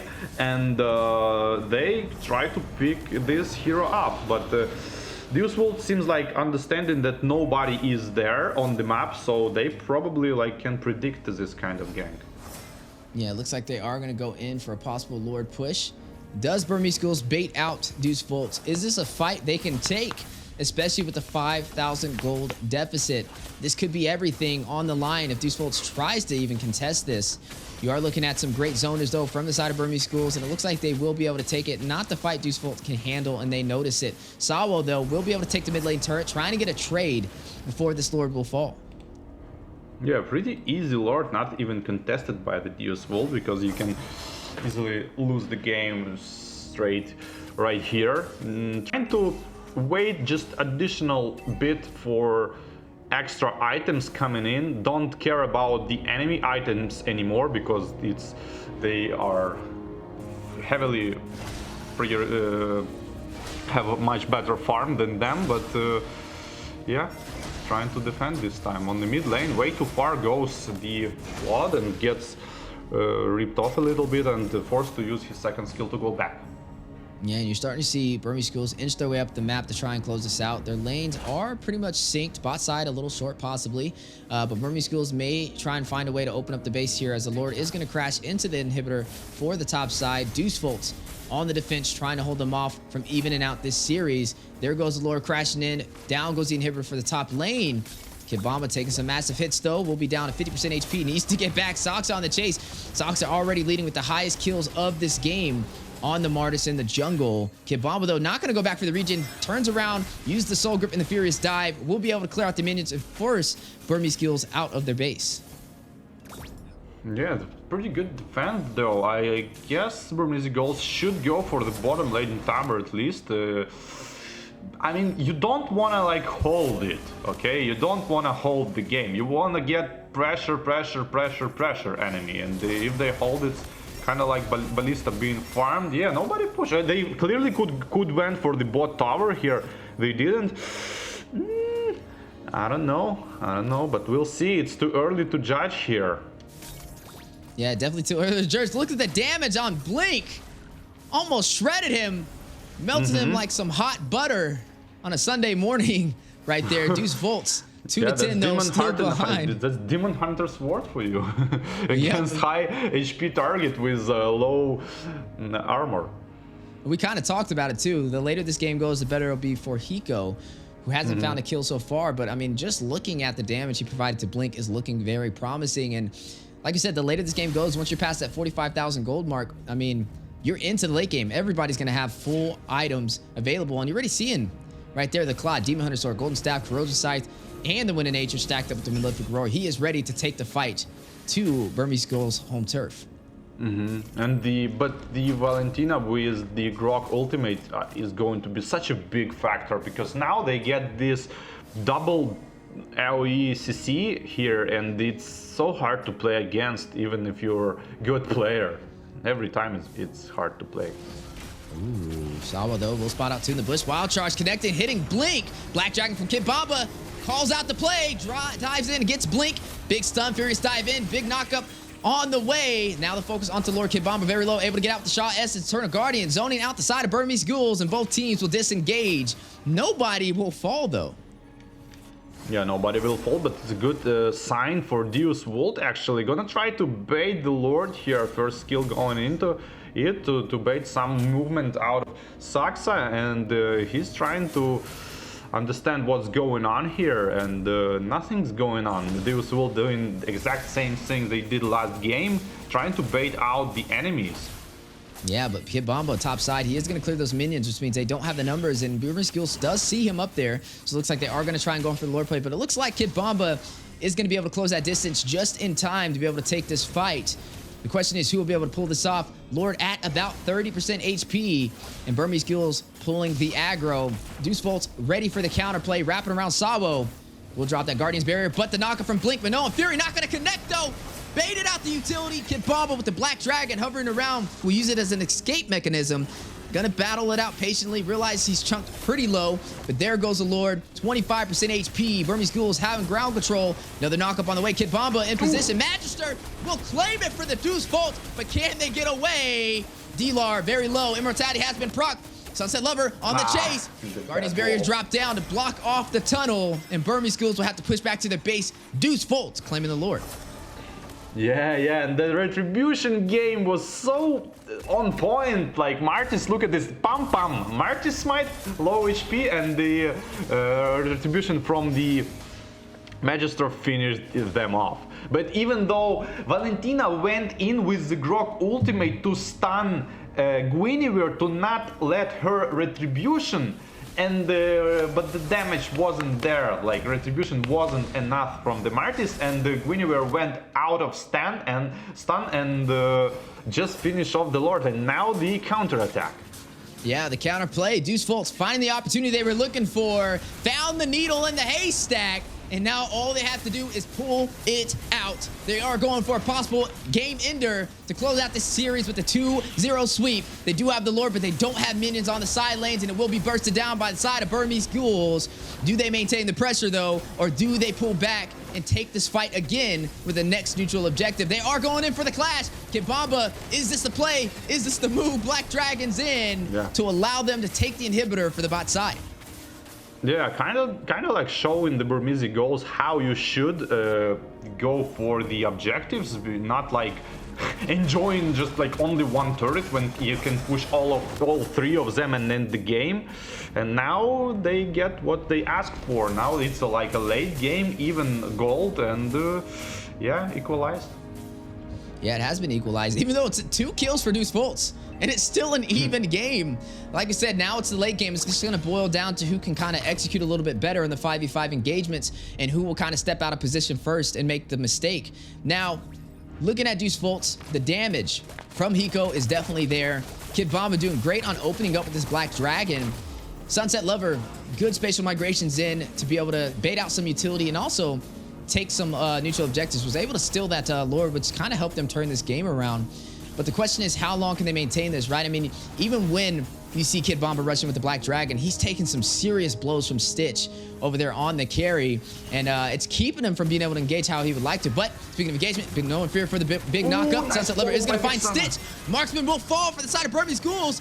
That is huge. Without the Marksman, they can push, they can end, and they see the opportunity. Conceal play called in. The Petrify, the knockup with the Furious Dive over there from Kid Bomba.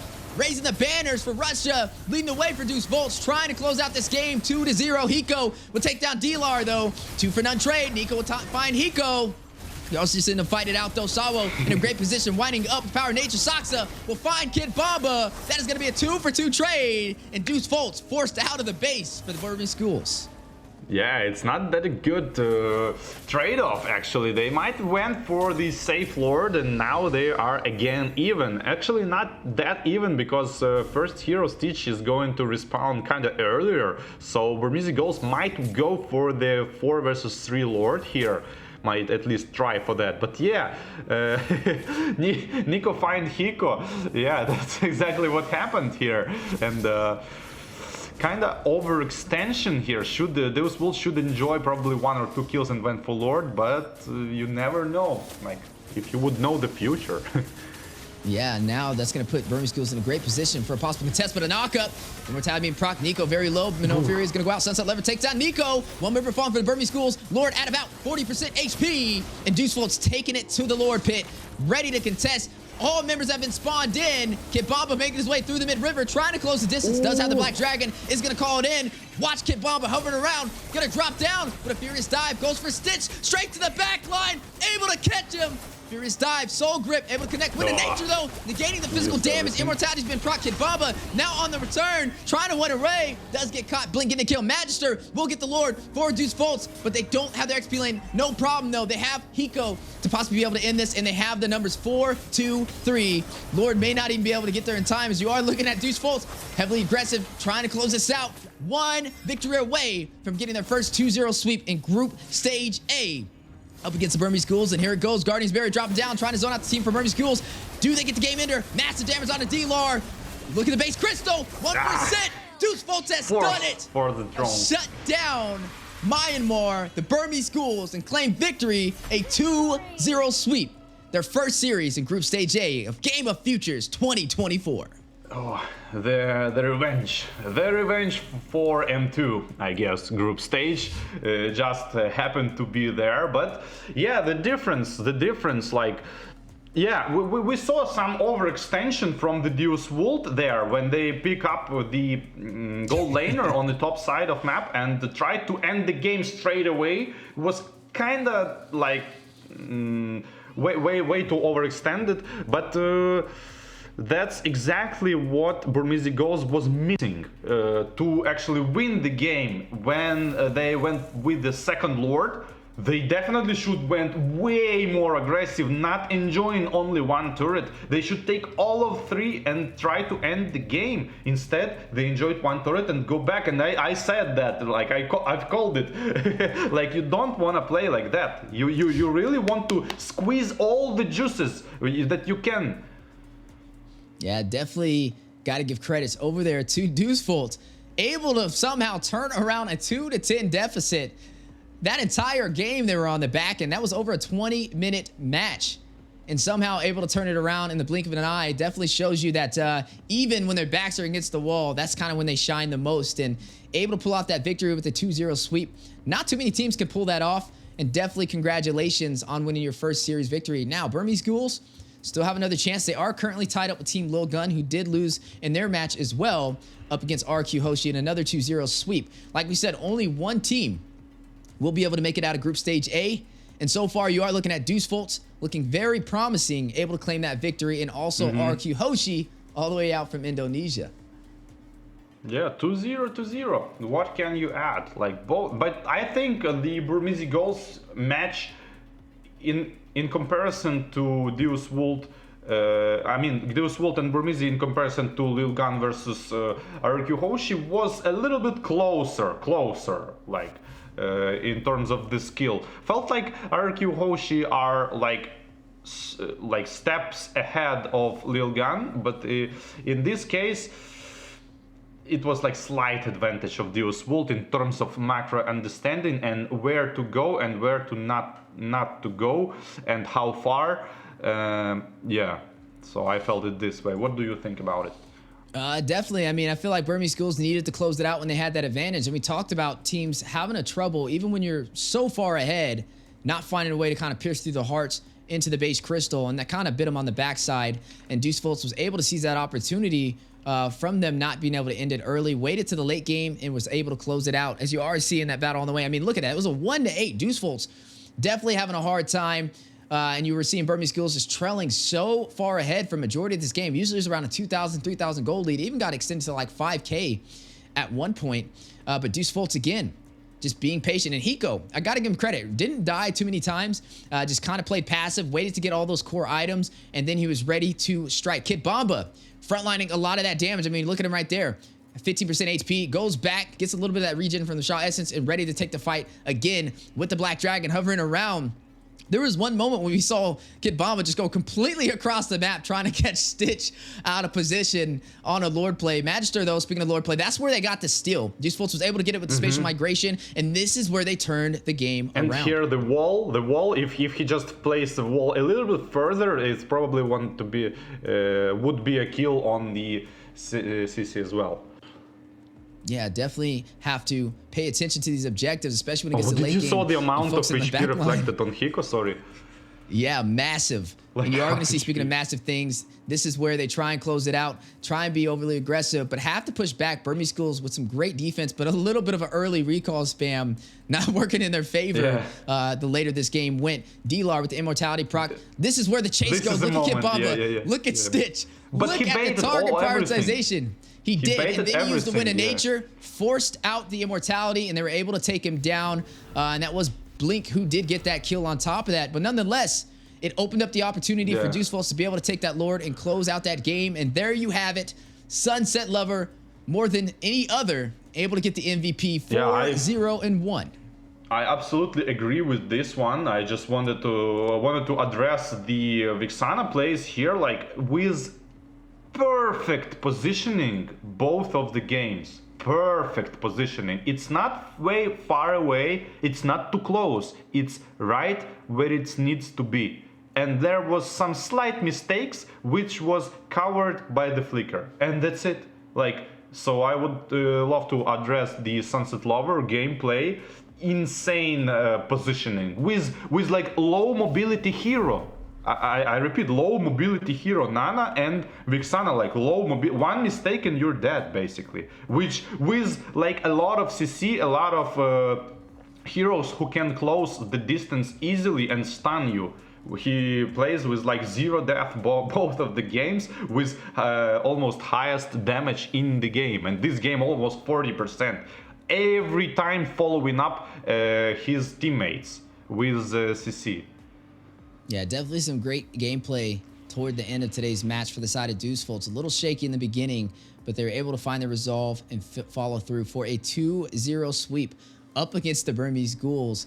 And like we said, this just happens from practice, synergy, and also knowing how to kind of play under a hyper-focused, pressured environment. And Deucefolds performed. They did really well, and I look forward to seeing them progress in Group Stage A. But now, having a huge advantage with a 2-0 sweep is going to tie them with RRQ Hoshi. That's going to put Team Lil Gun and also their opponent losing that one for that match, Burmese Ghouls, in the last position so far for Group Stage A. And only 3 are going to make it out of there. So Burmese Ghouls, Team Lil Gun, I can't wait to see how these two teams do progressing forward. But so far from what we've seen, it's looking pretty promising, at least for Deuce Volts and RRQ Hoshi out of Indonesia. Yeah, super good games, both of the teams. Just like you asked, the meta was there, like meta fights, kinda. Like first game, Burmese Ghouls didn't like worked at all, the draft, but the second game was insanely good, and that's not the draft this time. It's like understanding of where to go and where not to go. Yeah, and speaking of that, just to kind of put some emphasis on what these teams are competing for, guys. This is $1 million cash prize to be able to close this game out, right? Or close out this match. And honestly, that's a lot on the line. This is the biggest prize pool that we've had in the MLBB scene. You have a lot of casters that you'll be seeing throughout the Game of Futures event as well, from all different regions. Like I said, you got me from North America, NACT, and then you also got War Barbie all the way out from Ukraine as well. Definitely 2 totally different sides of the world, able to kind of be able to enjoy today's matches with you guys inside of the chat. And honestly, it's been a pleasure being able to watch these games. There's still a lot of great matches going on. Like we said, Deuce Foltz able to make it a little bit more forward, which I'm kind of going to expect them to walk to the next phase of this, especially with the 2-0 sweep. That's a really good start. Now, Burmese Ghouls, I got to see where they go. I feel like their drafting was okay. Their early game was decent. But their game-ending closing procedures on the way they could close these games out when they have the massive advantage is where they're kind of lacking. When it came to Team Lil Gun, I felt like it was a little different. They were not able to kind of keep up with the play style, at least from the Indonesian team, RQ Hoshi, when it came to the high mobility on the Benedetta, and also Skylar rotating around with his marksmen, such as that Claude. It looked like the side lanes were just a little bit more synchronized to be able to get to those neutral objectives in time and create that opportunity. So hopefully these teams can kind of fill these gaps up as they progress in the Group Stage A. But nonetheless, we definitely have some great matches ahead of us. Yeah, absolutely agree. I'm waiting for them. but this time I'm gonna just spectator, just gonna spectate them and enjoy the matches. But yeah, this so far matches are great. But you can clearly see the differences with like the skill and the understanding of the heroes. Like Deus Vult, a stronger point is understanding when to go and when to retreat, and kind of like all team understands it pretty good. I would say maybe Kid Bomba a little bit sometimes goes in when he shouldn't, but otherwise is pretty good. And but this first game, yeah, I like the first game because RRQ looks like they on a different level of gameplay in terms of efficiency, like their movement, their farmability, like how fast are they? It's unmatchable. Like they are a couple steps ahead already. You can't read them because it's so fast. It happens so fast. You kill there, you wanna push. There is nothing to push. you already lane is closed because of the Lancelot, and they just split, farm, split, and Lil Gun like just like slowly like realizing that they being overwhelmed by these actions. And speaking of overwhelming things, as we look a little bit further in today's matches, we're going to have a winner's match and an elimination match for Group Stage A now. Winner's match is going to be RQ Hoshi, who did take down Team Lil Gun, and they're going to be going up against Deuce Volts, who we just watched take down the Burmese Schools. So let me know what you guys think about those matches. It will be, again, another amazing best of 3. And then the elimination match is going to be Lil Gun up against Burmese Schools. Well, only one team will be able to make it out of that. Lil Gun, like we said, having a hard time keeping up with the rotations over there from RQ Hoshi. And Burmese Schools, good at rotating, great early game, but just a little bit of lacking in synergy from closing these games out. But will it be Lil Gun pushing forward, or will we see the team all the way out from Myanmar be able to take that victory with the Burmese Schools? I don't know. Both matches, I'm waiting for the RRQ Hoshi versus Deus Vult. Like that's gonna be so interesting. It's gonna be like just like you said, this one game is going to be more like draft dependent. I feel like half of the game, or even bigger part, is going to be decided by the draft, and more than another games. And the Burmese Goals and Lil Gun is going to who brings the better meta. I feel like because Goals are, in my opinion, I mean, felt like they are not that big of a tempo as RRQ Hoshi, and the strategy with Baratza's test might work against them, so they might try it again. I don't know, it's hard to predict.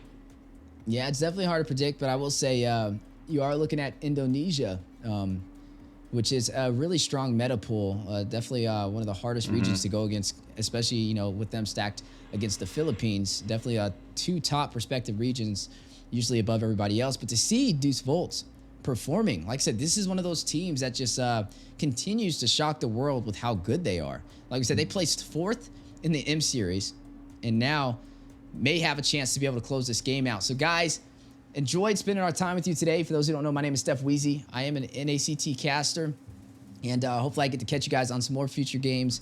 But we will be switching desks here momentarily, so I just want to kind of close out and say thank you to everybody that's been tuning into the stream. Shout out to everybody from the NA region too, representing. I'm glad to be able to be a part of this show and to be able to cast alongside War Barbie on top of that for today's amazing matches.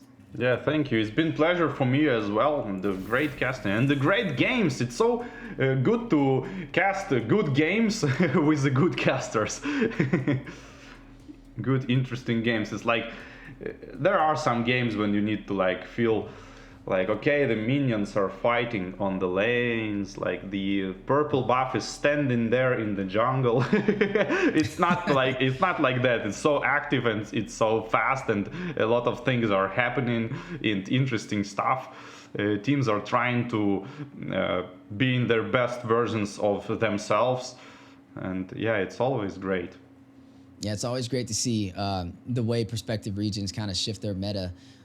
As we do get the other teams prepared, though, guys, like we said, some spicy matches are going to be ahead of us.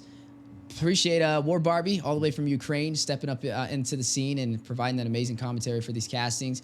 Myself as well, guys. Thank you so much for tuning into the Game of Futures. Biggest prize pool in Mobile Legends ever, with $1 million on the line. So definitely make sure you guys catch the next matches for the winners match and also the elimination for Group Stage A. But me and War Barbie will be signing out, and we'll see you guys on the next one. Peace.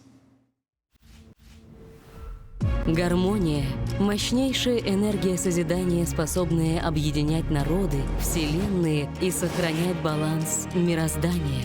С развитием технологий люди стали больше погружаться в виртуальные миры, забывая про мир физический, обрекая гармонию на угасание. Чтобы восстановить баланс, гармония переродилась жар-птицей мира. Мира отправилась сквозь вселенные в поисках героев, способных вернуть утраченную энергию.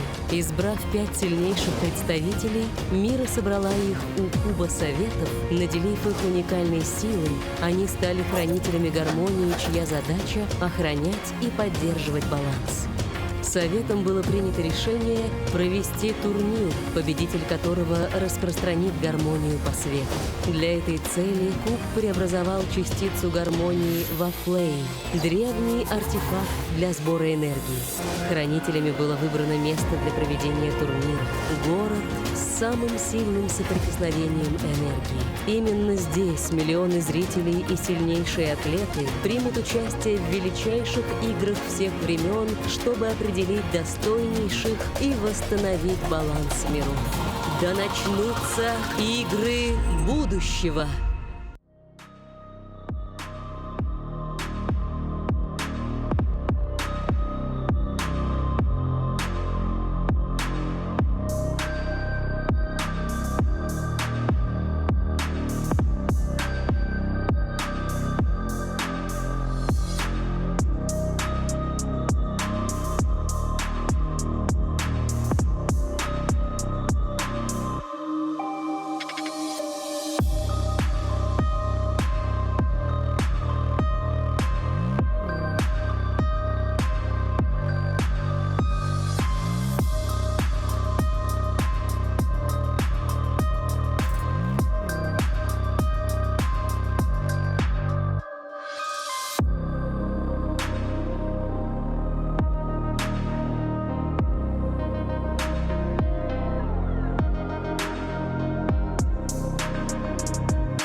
Гармония – мощнейшая энергия созидания, способная объединять народы, вселенные и сохранять баланс мироздания.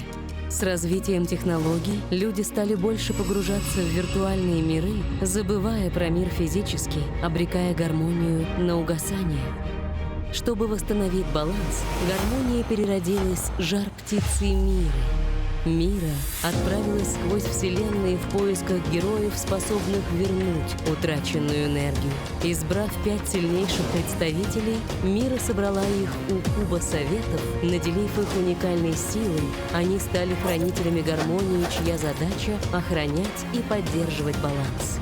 Советом было принято решение провести турнир, победитель которого распространит гармонию по свету.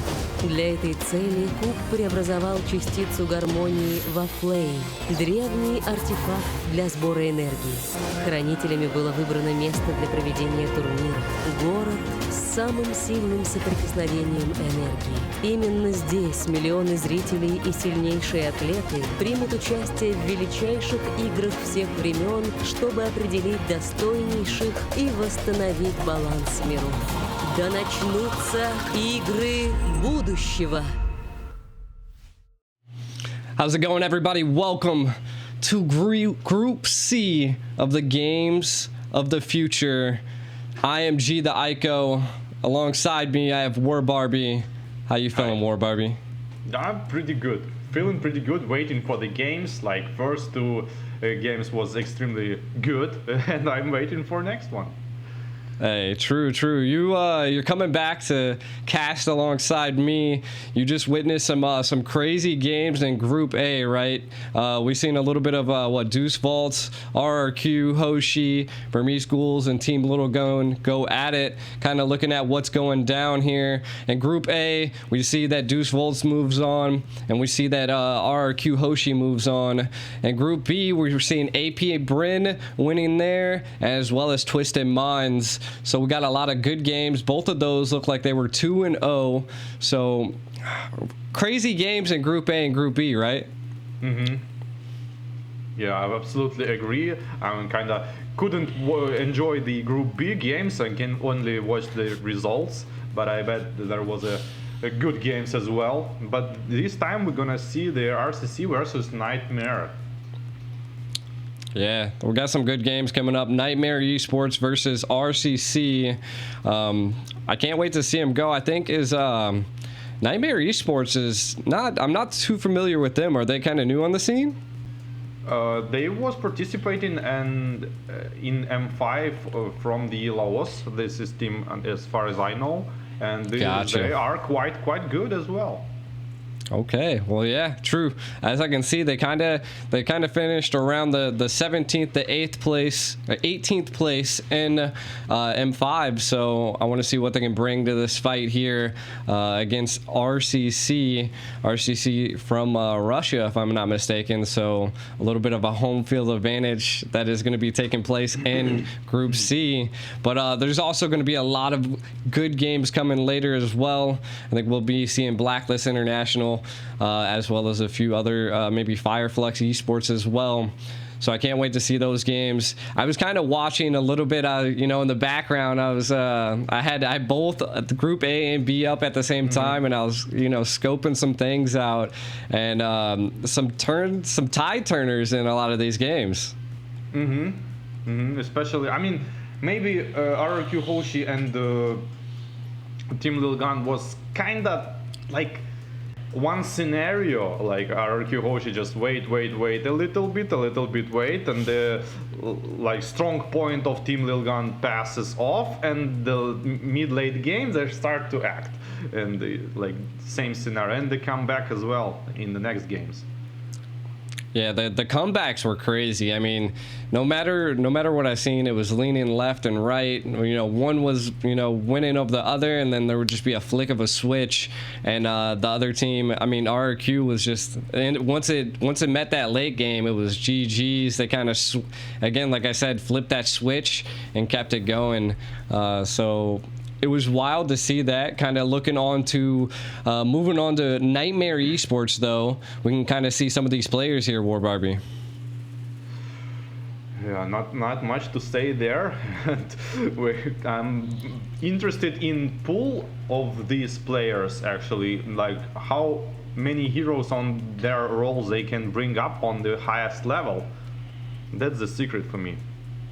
Yeah, are most of these players, they're actually coming from M5, right? Like a lot of them, there's not too many subs that are happening here. We do see RCC here, a formidable foe as well. I mean, what did they finish here? They actually didn't compete in M5, so they're coming up in a $1 million prize pool tournament, and this is their time to shine.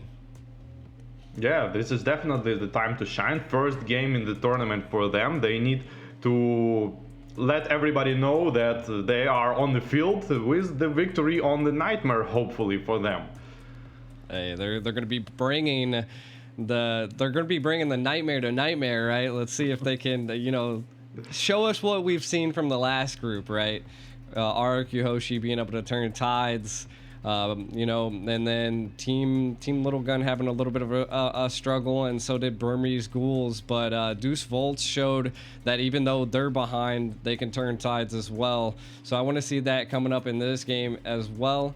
What are some of your takes on these teams? Do you have anything spicy to throw out? Do you?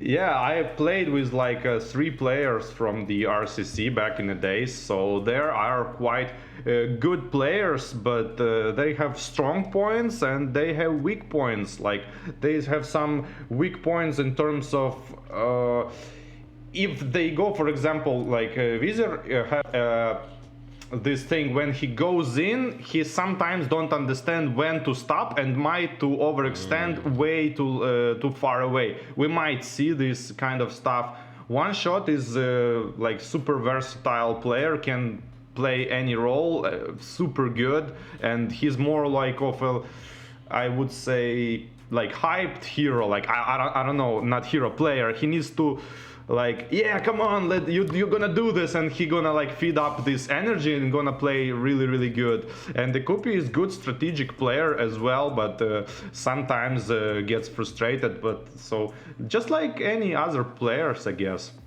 But okay. They're good. They're really good. All right, so for RCC, we got to look out for a little bit of maybe greediness from them, and see what they can bring to the field. I mean, we got to watch out for that, because we've seen quite a few matches. It did look like Team Little Gun was getting a little bit too greedy.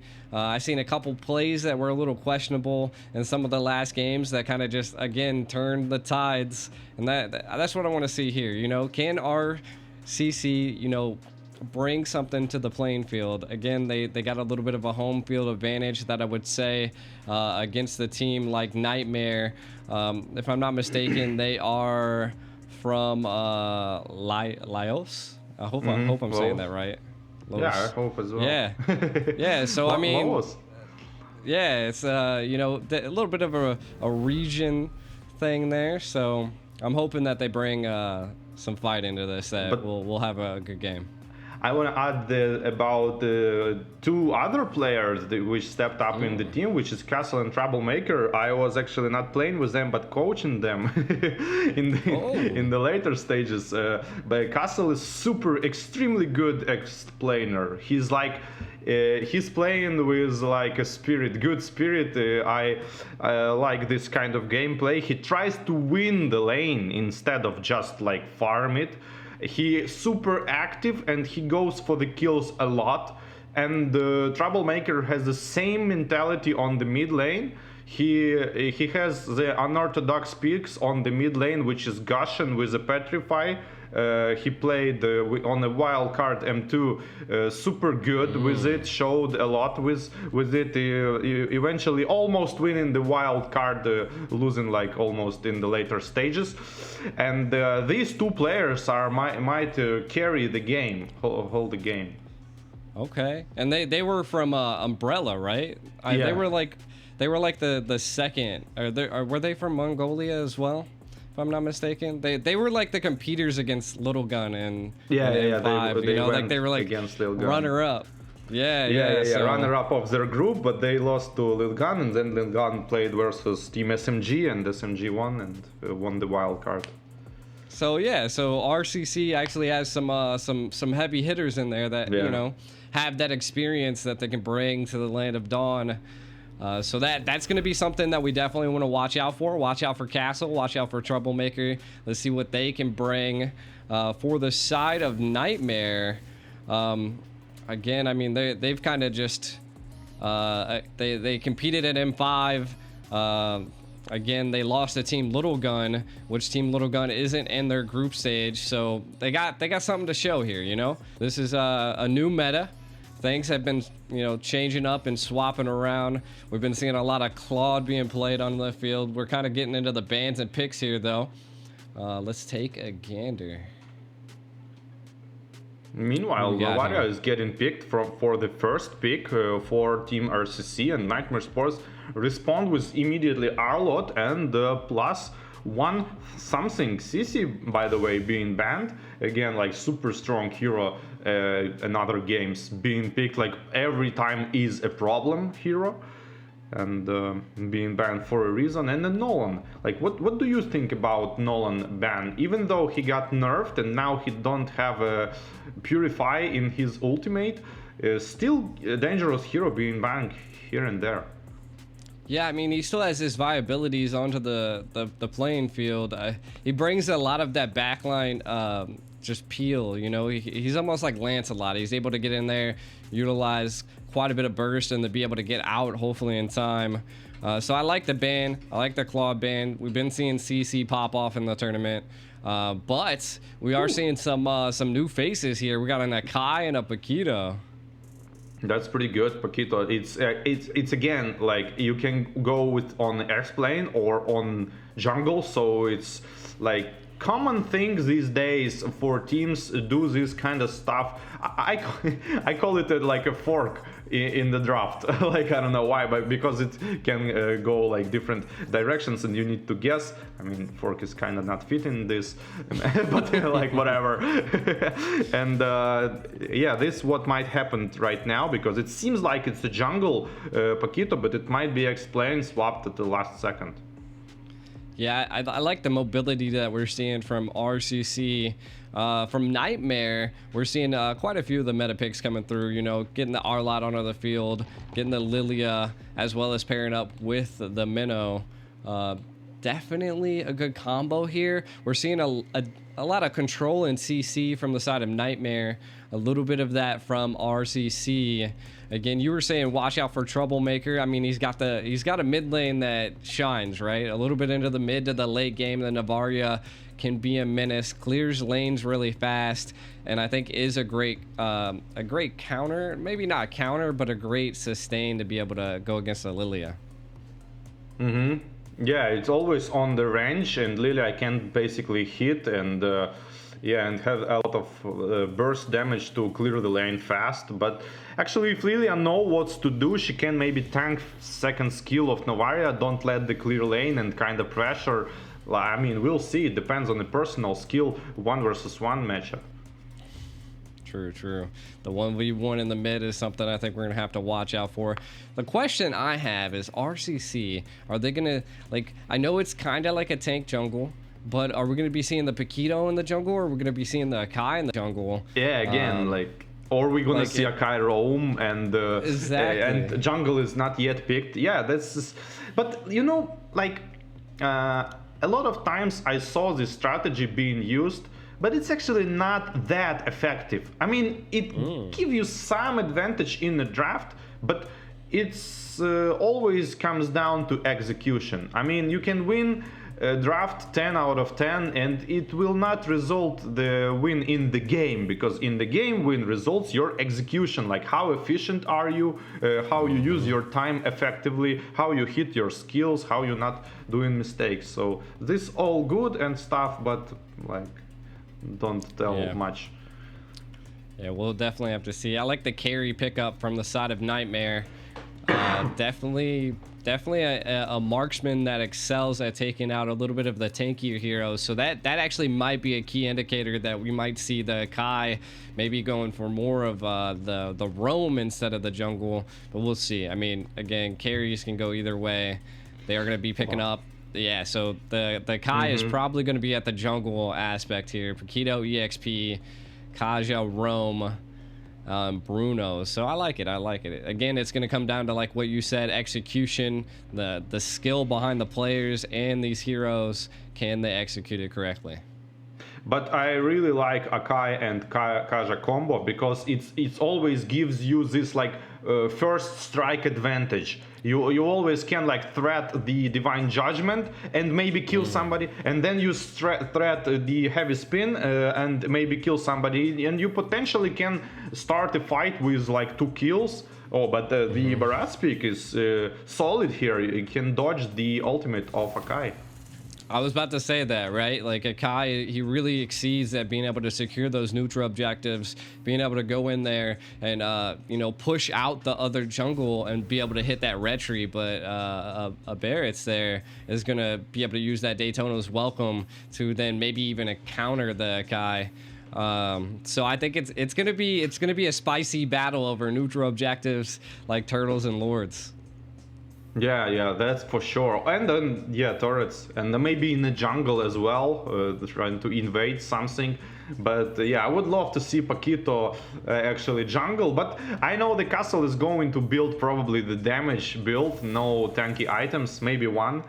And trying to play as assassin on the X plane. That's my expectation. I like it. But we're going to be getting into Group C, the first match of the night. Nightmare Esports versus RCC. Who is going to bring the fire in this match here? As they have already started to engage. 30 seconds in. War Barbie, break down. What do you think their win conditions are here? That's level 4 probably is going to get farmed pretty steady, I would say. There's their aggression right away. Paquito using his stacks on Minotaur, trying to get some pressure on the red buff here.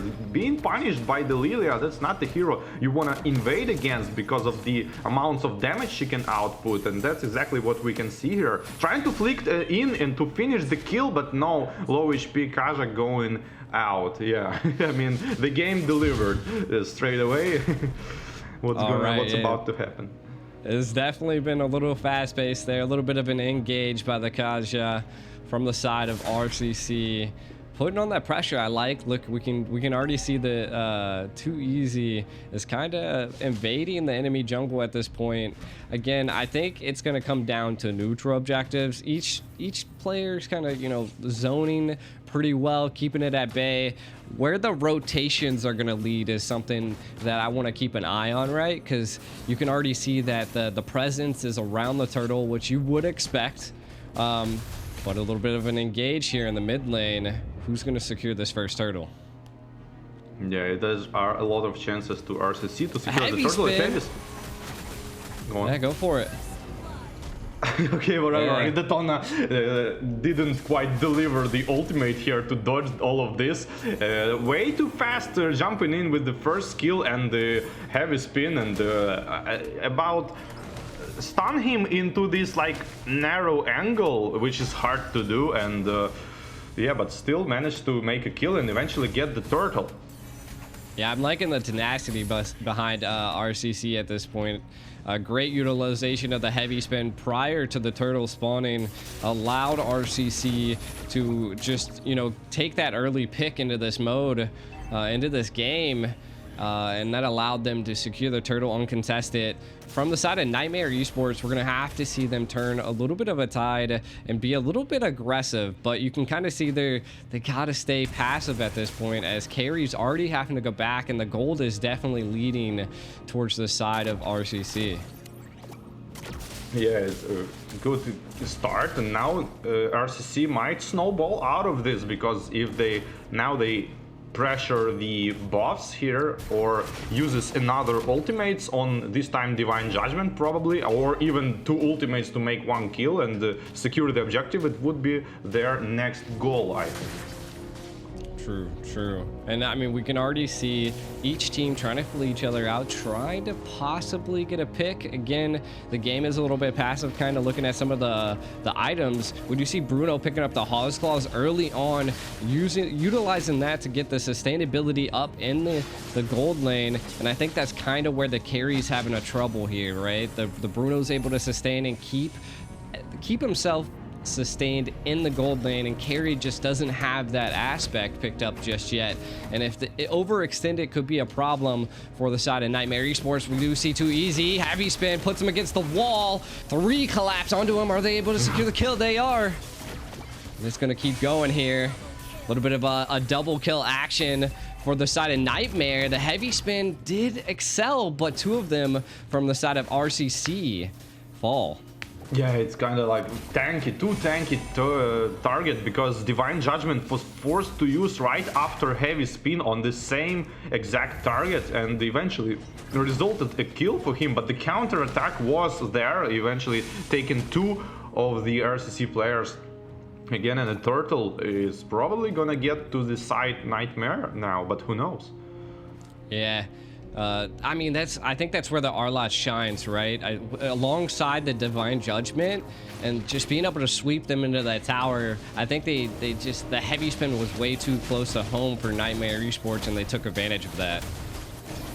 Yeah, and the turtle being farmed, the second skill of comes of Novaria, but not resulted anything, and the retribution is there, securing the turtle for Nightmare Esports.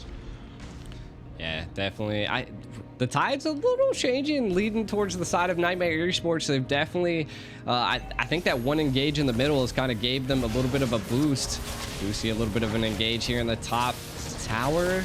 It was a good clear. I love how Troublemaker was able to utilize just his easy clear, right? He cleared that lane, kept it a bit at bay, but Castle gonna have a trouble here against 2-1 in the top.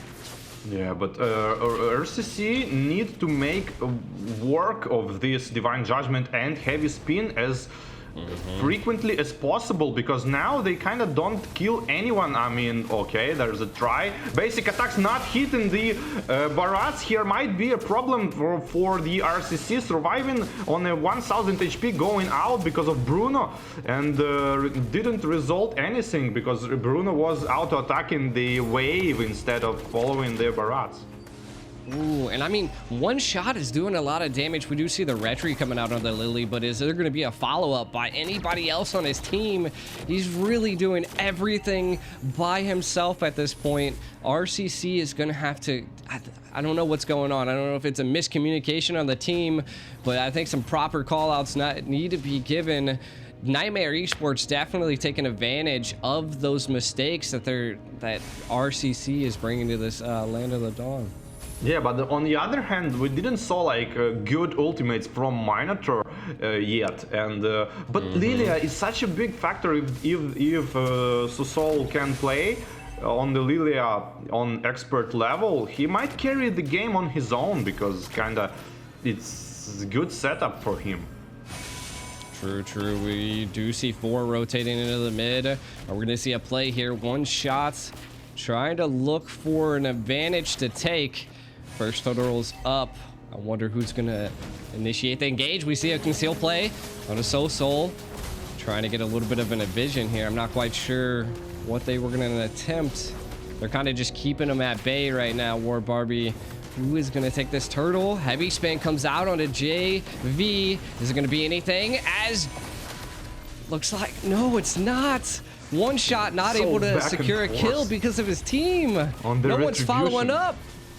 And the Divine Judgment comes on Barats, kind of wasted, but the castle is going up from the top lane and doing all the damage needed to finish up the Barats kill, but the top tower is being sacrificed for that. The turtle kill or the top tower. What do you think is better?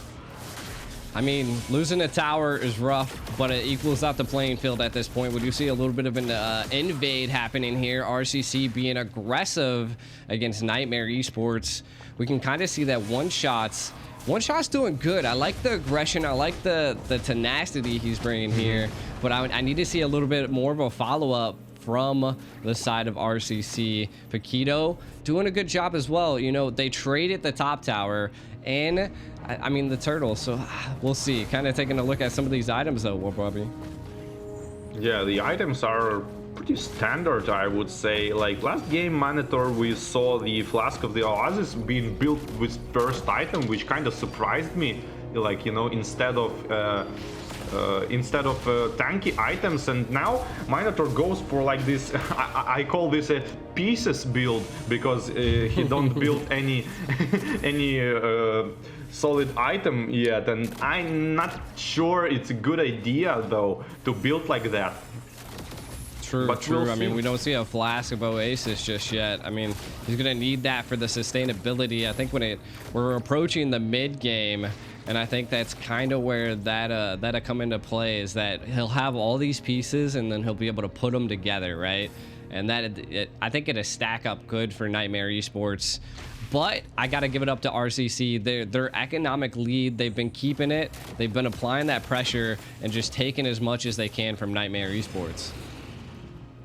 Yeah, but no actual pressure on the objective here. Like here and there somebody takes some towers and the invade on the blue buff, but the Lord is being farmed on the top lane. Might be a mistake by one shot, but trying to get to the Lord as soon as possible, and he be able to Bruno ultimate going in, Divine Judgment into the Lilia, and makes a good kill, and didn't quite read that and didn't quite managed to dodge with her ultimate. Arlord jumping in, ultimate 4 people, pretty good stun on top of that, running around, healing up, barely surviving, and finally being picked up by the Bruno. And seems like Nightmare don't have like damage on the RCC.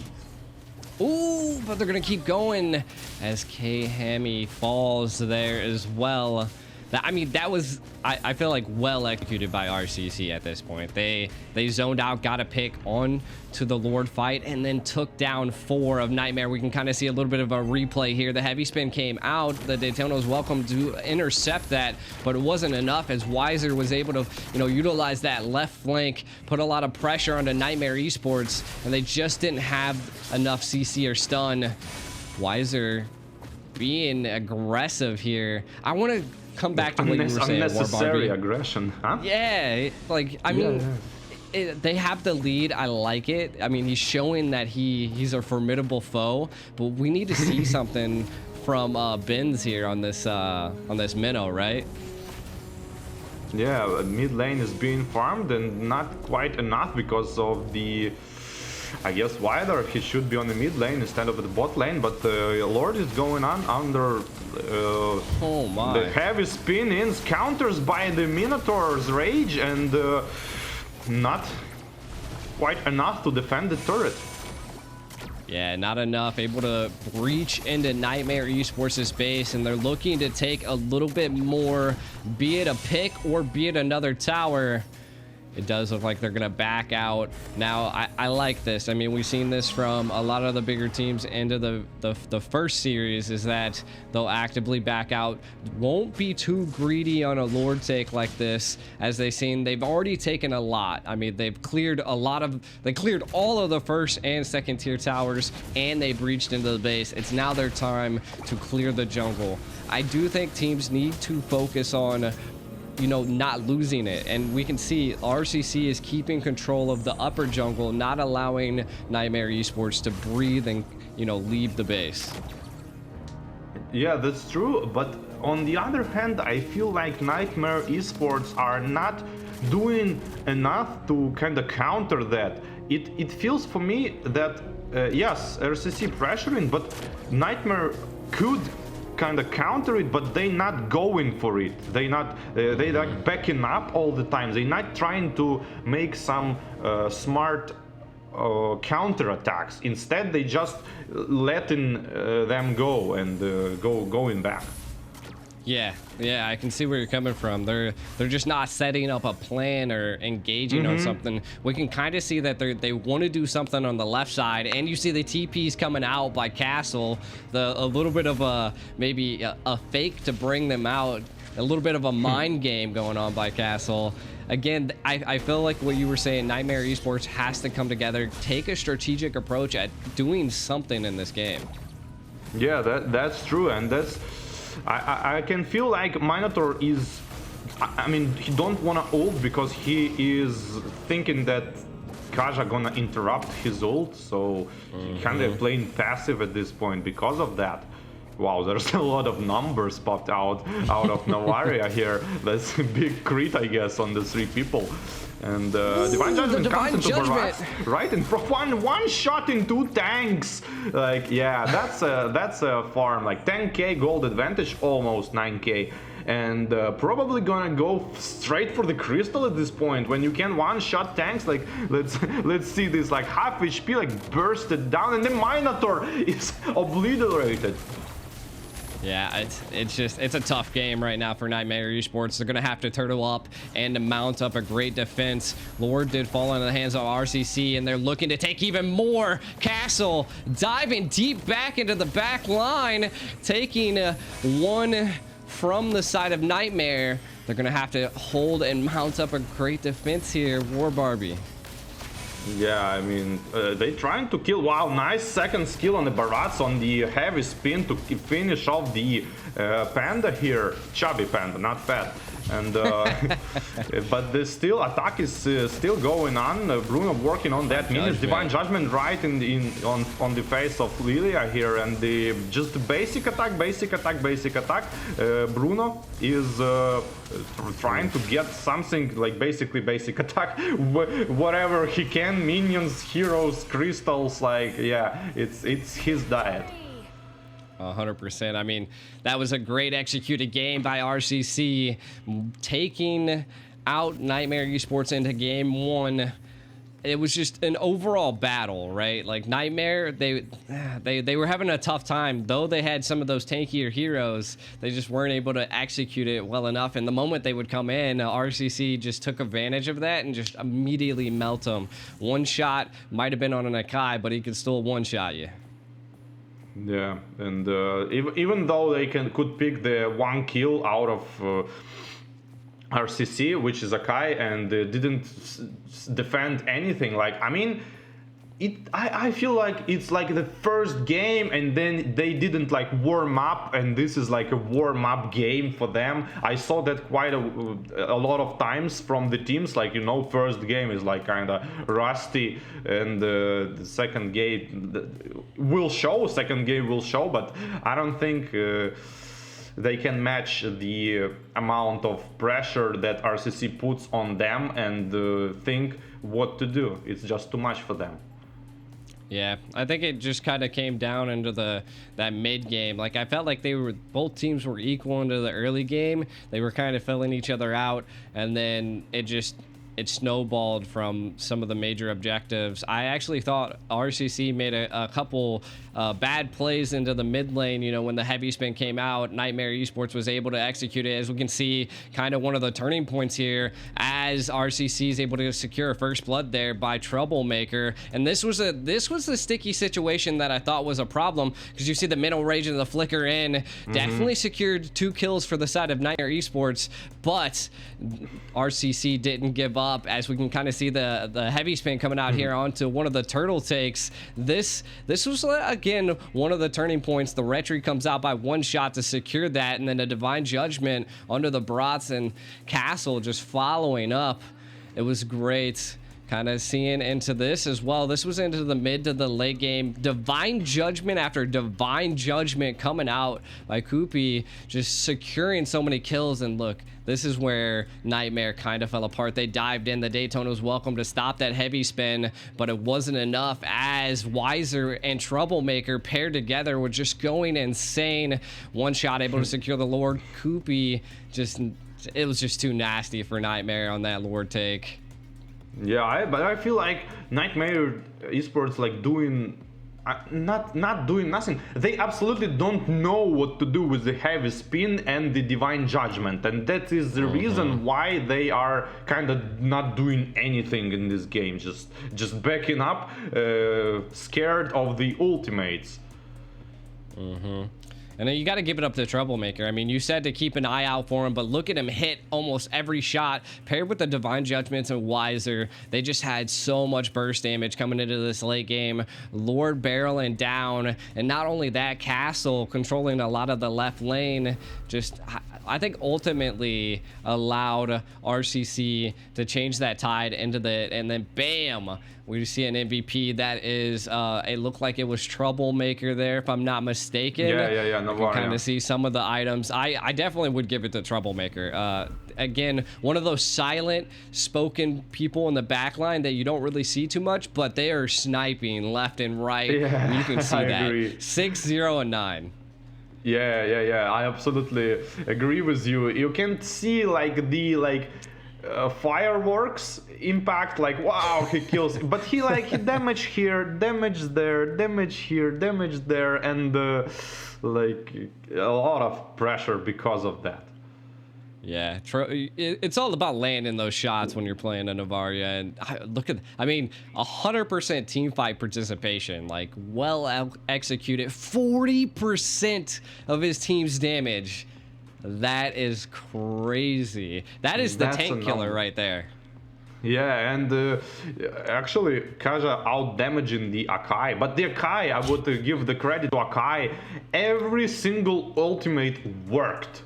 It was just good. All the ultimates worked. Even on the bot lane, he just ulted just to take the turret, but he baited on top of that Manon's Rage, and which is perfect, which is opens up to even more pressure. And so Akai went good as well this game.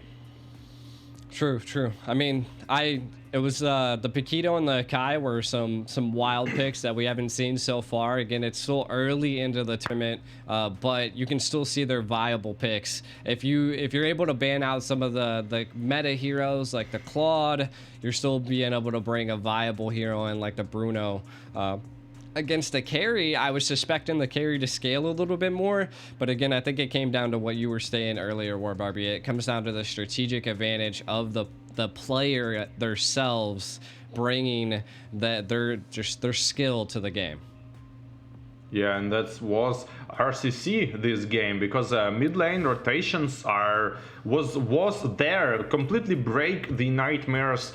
Rotations on the mid lane was absent this game, absolutely. Like they just went back, and they was like shocked with the amount of pressure RCC putting on them, and don't understand what to do with this kind of pressure. Just trying to do the kills here and there, but always threatened by Divine's Judgment and the heavy spin, and they like, okay, we go back, and you're gonna just lose the game, but wherever that's experience come from. True.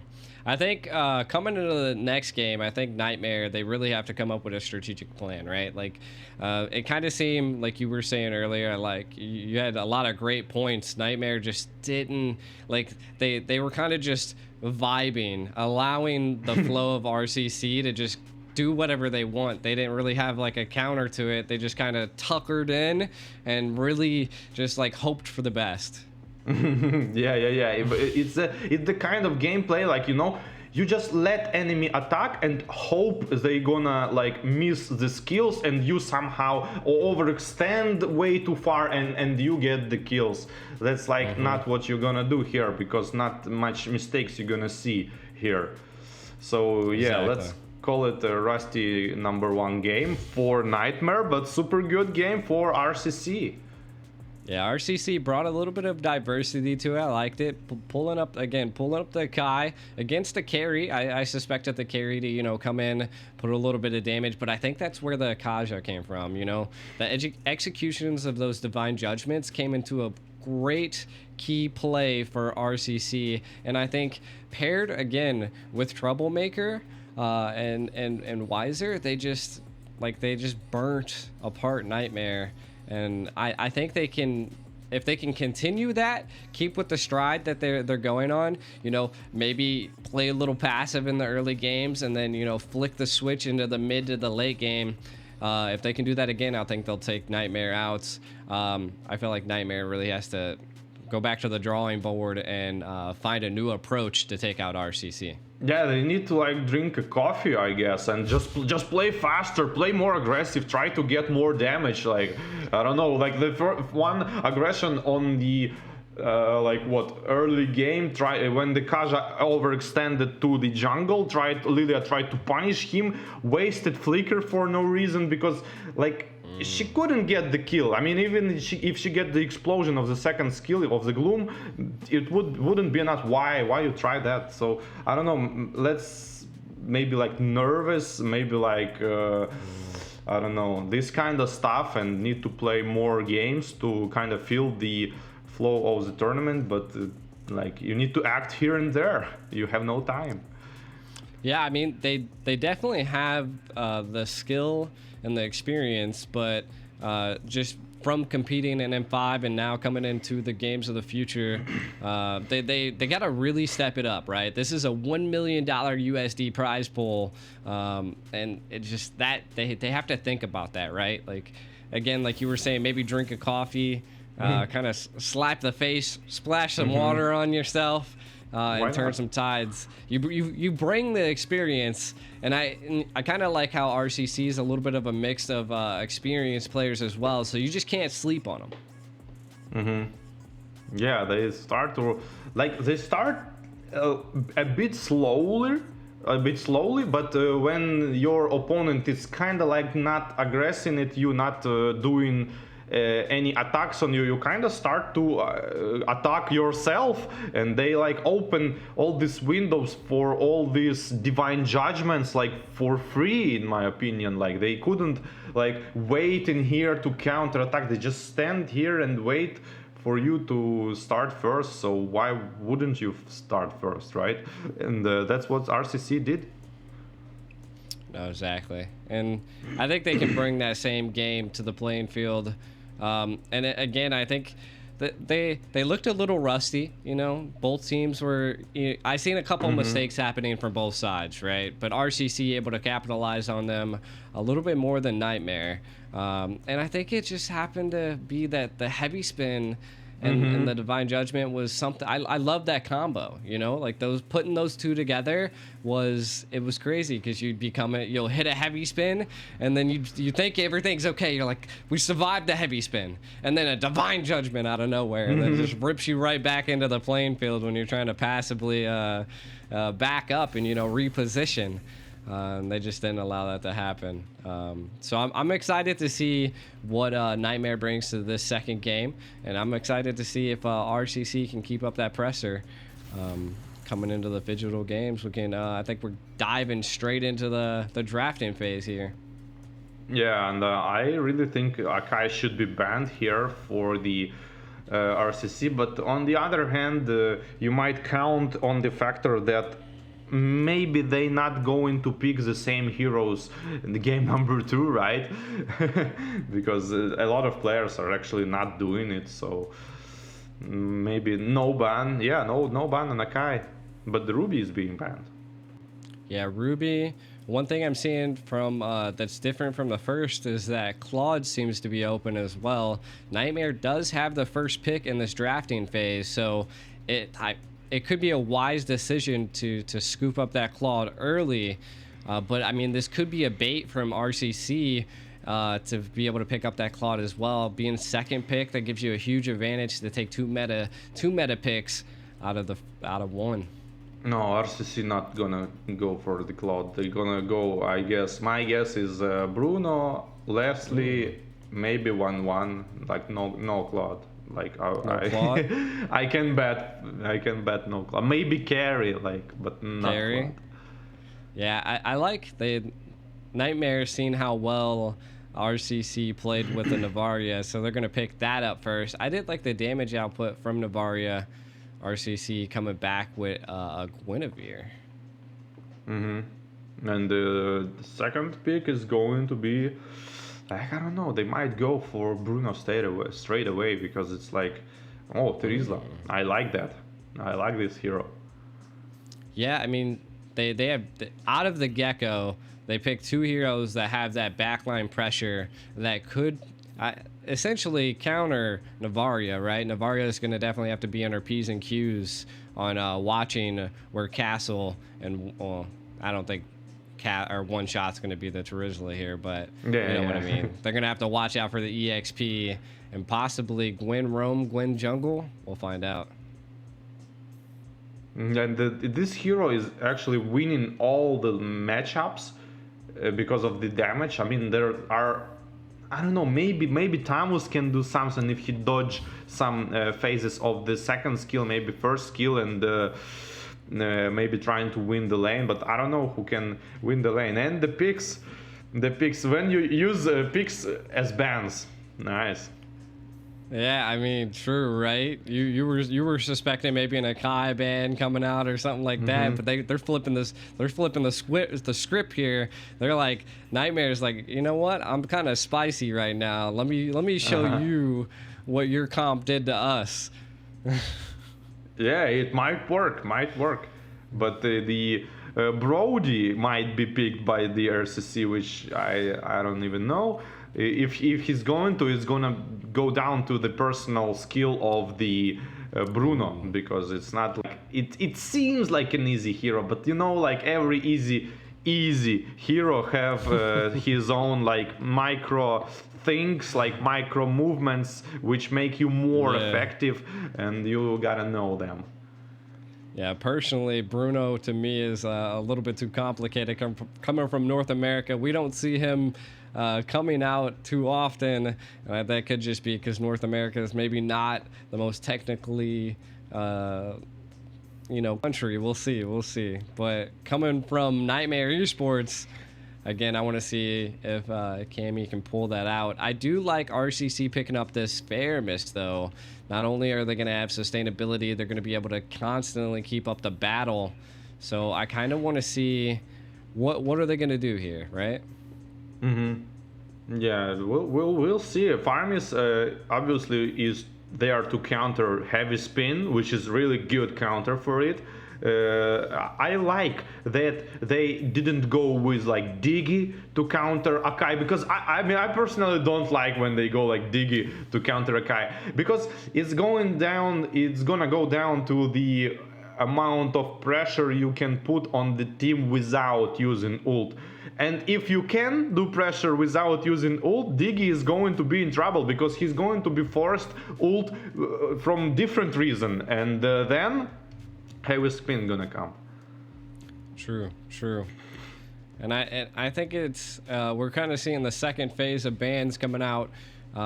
They're still, could possibly be lacking their tank. You know, the Guinevere could again be flexed into that roam role, but they are filling it out, getting rid of the minnow. That's something you probably don't want to see, as well as the carry. So again, you were kind of thinking RCC might pick up the carry, but again, the Bruno. So I want to see what they're going to bring out. I want to see. I mean, they got 2 dives. Do they go for more? Or are they going to play a little bit passive, have a backline hero, which I think would be the best choice here? Yeah, we'll see how they execute on the heroes, because I kind of wondering how good are they playing on these heroes, because if it's the case of taking enemy heroes and you don't know how to play them perfectly yourself, it's not gonna work. Pick as ban not gonna work if you don't. I mean, we pretty much discussed this last Phygital games with you, as far as I can recall. And so I'm interested to see. Ooh, the Khufra. Yeah. Ooh. I mean, the Khufra into quite a few of the dashiest heroes here. We have the Guinevere. Oh, Weiser picking up. Oh, the okay. Yeah, the Lixia. I mean, Lixia, she's that backline that I suspected they needed, right? The Bruno would have filled it as well, but I like it. I mean, she's almost like Yve. She's like a marksman Yve. Like, as long as you know how to position, you'll be able to execute so many key plays. So I like the draft that both of these teams have. And I can't wait to see what they're going to be bringing to it. It's going to be interesting. Can Nightmare bring some strategic value to the game, or can RCC, you know, counter that and keep that pressure up? Nightmare does have almost a similar draft that RCC did pull off last time. Yeah, but three tanky heroes, it might be a problem for RCC to handle, because like level 4, level 5, 6, and they might have not enough damage to out-damage all of this sustainability. So we saw this kind of meta earlier, like when you pick a lot of sustain heroes, might work for the Nightmare. True. We're kind of getting into game 2 of Group C here, of Nightmare versus RCC. Oh, it's Rome. Who's gonna come out victorious here? It's Rome Terizla going on, and that works really good. That's good. I like that. That's super good. I feel like that's spicy. That's nothing that I see in North America. So seeing if it gets executed correctly is what I want to see. I mean, I don't think you got to see it earlier, but in Group B, we seen a Hellkurt come out and a Bratz go into an EXP lane. So anything can work. Yeah, anything can work. Absolutely agree on this one. And yeah, that's what we are looking for here. Working so far, I would say, and the Ixia is actually getting good farm, not being now the trades are going in stun to conceal basic attack, and works pretty good. But now the rotation is go for the gold lane because of the low HP, and the attack on the Novaria goes in with Greeny, where just damage ultimate was enough. Yeah, I mean, Gwen coming in with the Divine, it was just too much for Nightmare's Mage paired with the Fairness, and Troublemaker securing that kill, right? That's huge. Troublemaker got their first blood last game. Can they keep it up? We do see, ooh, Koopy low, able to flicker out though. Yeah, it was a risky flicker, clutch flicker. I mean, there was a chance him flicking and dying and wasting flicker, but it worked very good for him. True. Now, kind of looking at what's going to be going on this turtle here. We do see it kind of being baited out from both sides. Does look like Nightmare had a little bit of a number advantage there, but in the top lane, they're just battling it out. Who's going to get the correct position here? Yeah, they kind of retreating to farm the red buff on Akai here. Novaria helps him to farm it, and goes to the turtle being farmed, 7k HP left, and slowly being melted by the Guinevere. Akai trying to go in, half HP, ult goes in from Terizla, trying to focus down Akai. Ult slow HP, might die during the ultimate, but Faramis ult to peel his team, and the flickers with ultimate on Castle, which is Paquito, finish off the jungler of Nightmare Esports.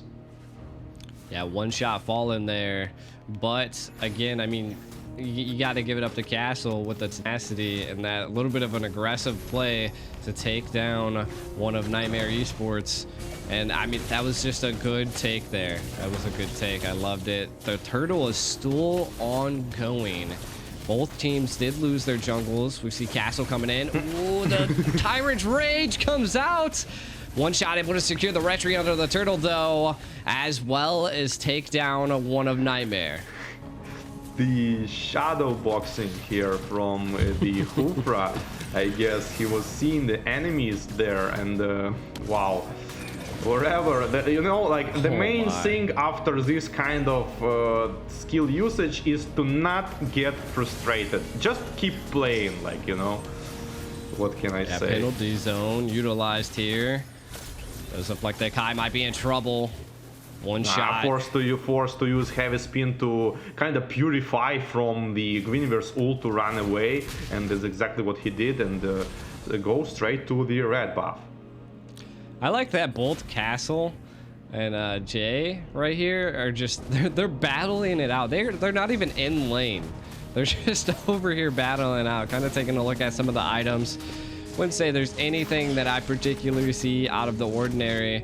Guinevere picking up a little bit of physical defense, so is Terizla, and Uranus. So a lot of physical defense being picked up by all sides. Bruno picking up the Hawk's Claws early. But you see a little bit of a play happening here. Koopy low. Nightmare. They're just struggling a little bit here, War Barbie. Yeah, I mean, obviously it's almost 3k gold advantage, and it seems like scenario of the last game, two people being knocked up and the ultimate right on top of it, but it resulted anything, trying to pressure Ixia here, which actually counter attacks and could take one kill. And the second kill is going on from the mid lane rotation, and it's gonna result the turret, but Soul is gonna try to snipe someone, snipe his own turret probably, and invade on the blue buff. Yeah, RCC are all over the place now. Yeah, they're definitely controlling a lot of this match. It's kind of almost like a chessboard for RCC. They have pressure and presence, and both lanes, given that vision, you can already see they're zoning for the turtle here. Terizla keeping Kufra at bay. Don't want to allow him in the penalty zone. Able to secure that there. Able to take out Jay.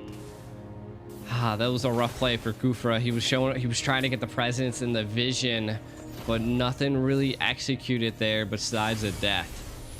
Yeah, I don't know. It feels like RCC are toying with them right now. I mean, they could push like straight away, like bot, mid, top, prioritize the turrets. Like they have the advantage on the tempo here, and they are so scared to make mistake and not trying to do anything. Like, I don't know, the rotation to defend, 4 people going for the mid lane, not being farmed, counter attack, and the dodge with his own ultimate on top of Farmy's ultimate. Wow, the blunder here, but the flicker ultimate to extend to take 1 kill, potentially 3 kills, but no crits, I guess, and resulted to only 1 kill. Yeah, that was a 1-for-1 on both sides, but RCC definitely coming out on top, being able to take out that mid turret. We did see a little bit of an engage down in the bottom lane there by Castle. I think they're going to opt to go down there and secure that turret as well. We got to give it up to Weiser. That position with the flicker and that assault barrage coming in was just too much for Nightmare Esports. Yeah, soon it's going to like melt them down because of the farm he going to get. Because he ult and it's 1 shot on Novaria, I guess. And the Bruno as well. Yeah, he definitely, it was the patience behind Weiser. Just he waited. Most of them were low. They thought they could escape, and then just paired with that flicker was enough to I mean, it wasn't too many, didn't fall from Nightmare, but it was enough for RCC to take advantage. We do see a Divine Requiem coming in there. Nothing too much out of it besides pressure. We do see a 1-to-1 turtle possible take. Trying to steal the turtle, I guess, to not let Lord spawn 8 minutes, because RCC gonna take the Lord 8 minutes, and Paquito here zoned out the Akai, and the Lord is going to get spawned and potentially going into the favor of RCC because of like 6k gold advantage already just on the rotations, and seems like Nightmare need a miracle here. Yeah, it seems like One Shot has a decent amount of knowledge on being able to keep that at bay. We do see a little bit of an engage here. Assault comes out. Weiser able to secure the kill onto the Kufra. Heavy spin trying to escape, but Castle not going to allow that, as One Shot was able to take the Lord. 2 fall for Nightmare. RCC coming out on top. Yeah, but 1 sneaky turret on the bot lane from the Bruno in exchange on the Lord and Kufra. Like, it's at least something for the Nightmare Esports. Yeah, again, they got to take it where they can. Ooh. Little poke and peel here by One Shot. I love that. That's what the Gwen can really excel at, and they're going to bring it here. I think they're going to utilize this Lord to clear up all of the tier 2 towers that are left standing for Nightmare Esports, and then my guess is RCC wants to crack into Nightmare Esports base. The Lord is marching on top lane, and the mid lane is being farmed with the mega minions already, and Third tower passive gonna proc probably, yes, passive is being farmed as well, and the attack is probably going to Hufra, actually using his first skill straight into the Kupi's face, and didn't result anything, didn't decide to attack, and they are kind of backing up now and giving the turret, and passive is proc but not affected by the lore, almost getting one shot. Bruno 2% HP going into the fountain to region, half HP turret is there, nobody farmed mid wave, and it seems like Nightmare Esports are overwhelmed just by minions. Yeah, overwhelmed and just trying to take something. I've seen a conceal play be utilized, nothing really out of it. I think they just popped it a little bit too early, like the Navarius damage, but they might collapse on her. No one wanted to commit a flicker there on an engage. And I see this quite often, right, is that if you get too greedy on Lord pushes, it can definitely be a tide turner for the other team. Nightmare could have taken advantage of that mistake, but RCC, I like it. They backed up. They didn't become too greedy. And I don't quite like that. It felt like the RCC not like, obviously they don't want to go on the CC of Akai and Hufra. I get it. But on the other hand, you have almost 10k gold advantage. You have the Lord. I mean, you want to get the turrets. True. I think that's a wonderful take, right? I mean, I can see it. The kind of playing passive sometimes can lead into Nightmare maybe taking an advantage of a mistake that RCC could do, and that's the one thing you want to do is the faster you can end a game, the less likely you're going to be making any mistakes. They do look like they are zoning properly for this Lord. You can kind of see Castle pushing that left side in.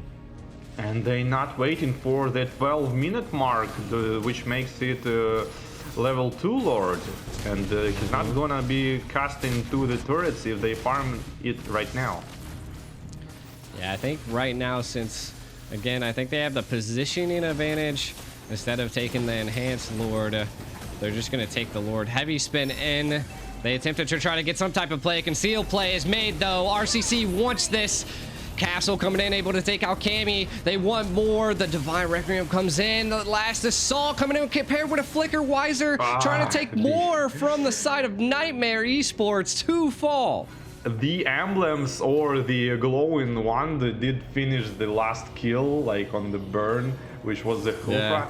And now they're gonna pressure mid lane, I guess. And the first kill trying to drag in the Uranus, who's we're not quite see in the game. He just running around, have actually 2 kills, 0 deaths. It's 100% kills for the Nightmare Esports, and Akai is being killed as well because of his ultimate was on cooldown, I guess, while he didn't purify from the Guinevere ult, but it seems so bad for Nightmare Esports. And good, and the penalty zone with the flicker finish off the Novaria here resulted the crystal explosion here. RCC 2-0.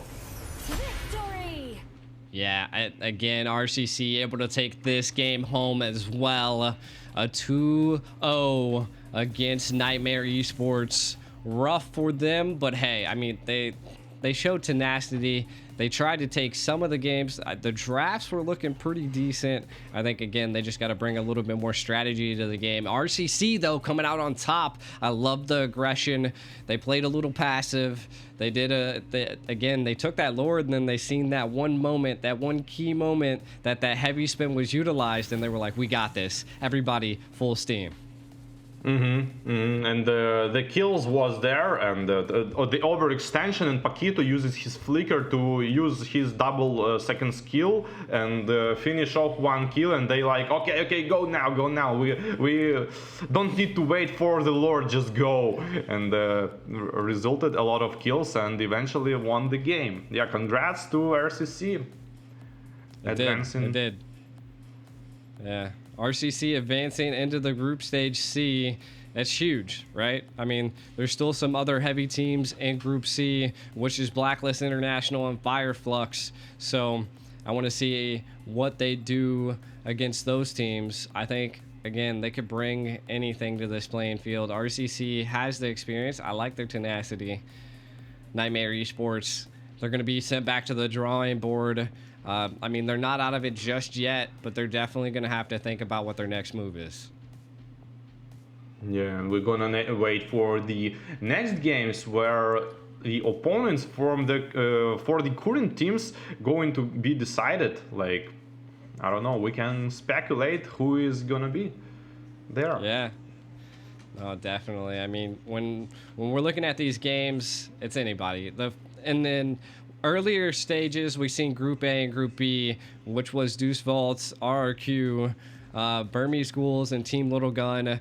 And Group A, Group B was AP Bryn, Twisted Minds, and S2 Esports and Homeboys. But kind of taking a look at some of the highlights that was coming from our game here. Again, a lot of the heavy spins coming from the second game.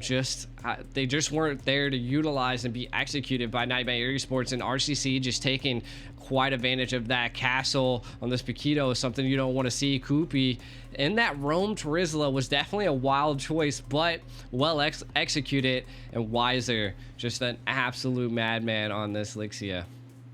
Yeah, did perform very good. A lot of flicker ults were used to finish off the kills who was running backwards, and now in this moment playing way to save, and this might result a save, which was a pretty good dodge of the ultimate with his own ultimate on the Guinevere. On top of that, Faramis, but leave the zone and eventually leave the immunability after the shield procs. And the Paquito doing a lot of kills with his flicker. He flicks in like second for second, and resulted a lot of kills for Paquito. Yeah, and look, Wiser coming out with the MVP of that game, RCC. Wiser, just look at it, 4-0-6, 32% damage. Kind of almost looking like Troublemaker in that last game. But again, what a great go here. Congrats to Wiser. Yeah, congrats. What a good game for him. And yeah, I would call it like an easy game, because it's like Hufred's been picked for Guinevere, I guess, because it's like very hard to good counter for Guinevere, because like a second skill you can counter like two phases of it, and also the passive is gonna bump into the second skill of Hufra, and still didn't work. Yeah. And again, we just seen well placements by Wiser, utilizing that flicker combo, kind of looking at what happened in this game. Castle, just a menace. Wiser, Troublemaker, those three combo together were just nasty. One shot there to secure the turtles, and then a Terizla Rome. Pretty decent, right? I mean, 3-1-7. I think a little bit more than decent. Something that might be a trendsetter coming into some of the other regions. Yeah, maybe, but the amount of counter offense was kind of low, so this was a part of reason why the Terizla could roam so freely and pressuring so good. It's because he's not being punished off of anything he's doing, so that's why he's like kind of like diving top tower and finish off the kill, and then he's on a mid lane like penalties on Akai, so yeah, he's doing like whatever he wants. True.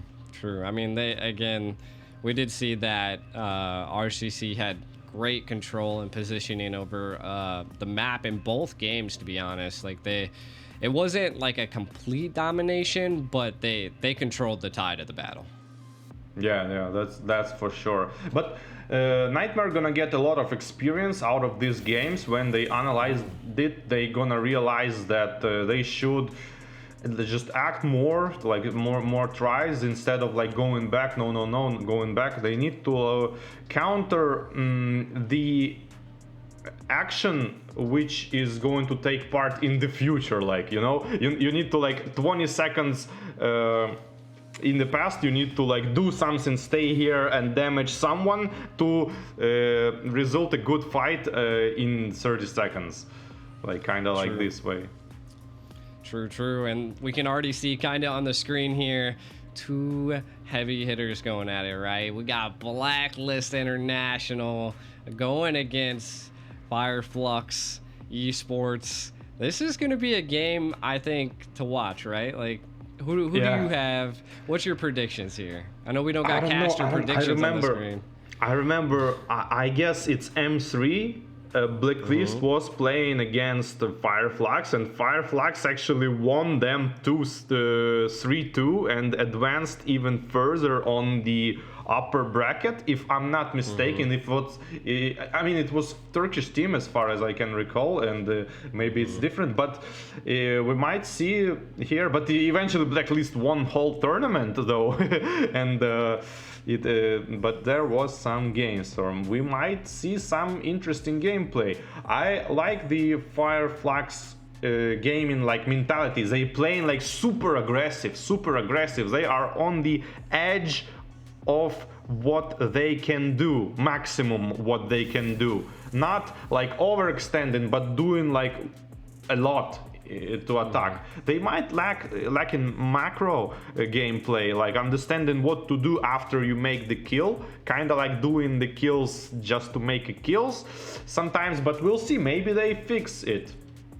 That's what I can remember about these teams. And the Blacklist needs no introduction, I guess. They're just too well known.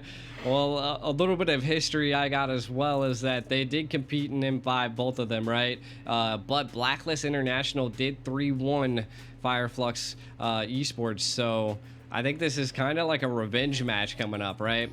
Fireflux looking to get revenge onto Blacklist International and taking them out of M5. So I think they're going to have to come prepared, right? Blacklist International. I think there's some subs in Blacklist International. We're not seeing some of the original lineups that we're normally used to.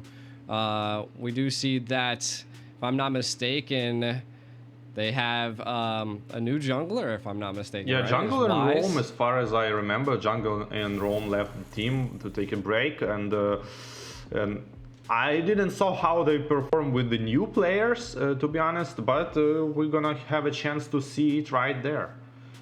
Yeah, true, right? So a little bit of a different Blacklist International, but we still have Edward, still have Oheb, still have Haji. So again, I've been a fan of Blacklist since me going to M4, right? While I was at M4, it was such a pleasant experience to be able to meet some of these teams, and Blacklist International was one of them. I don't think I'm pretty sure I didn't get to meet Fireflux and Esports, so I'm not. We'll see. You know, I might be a little bit one-sided towards the side of Blacklist International.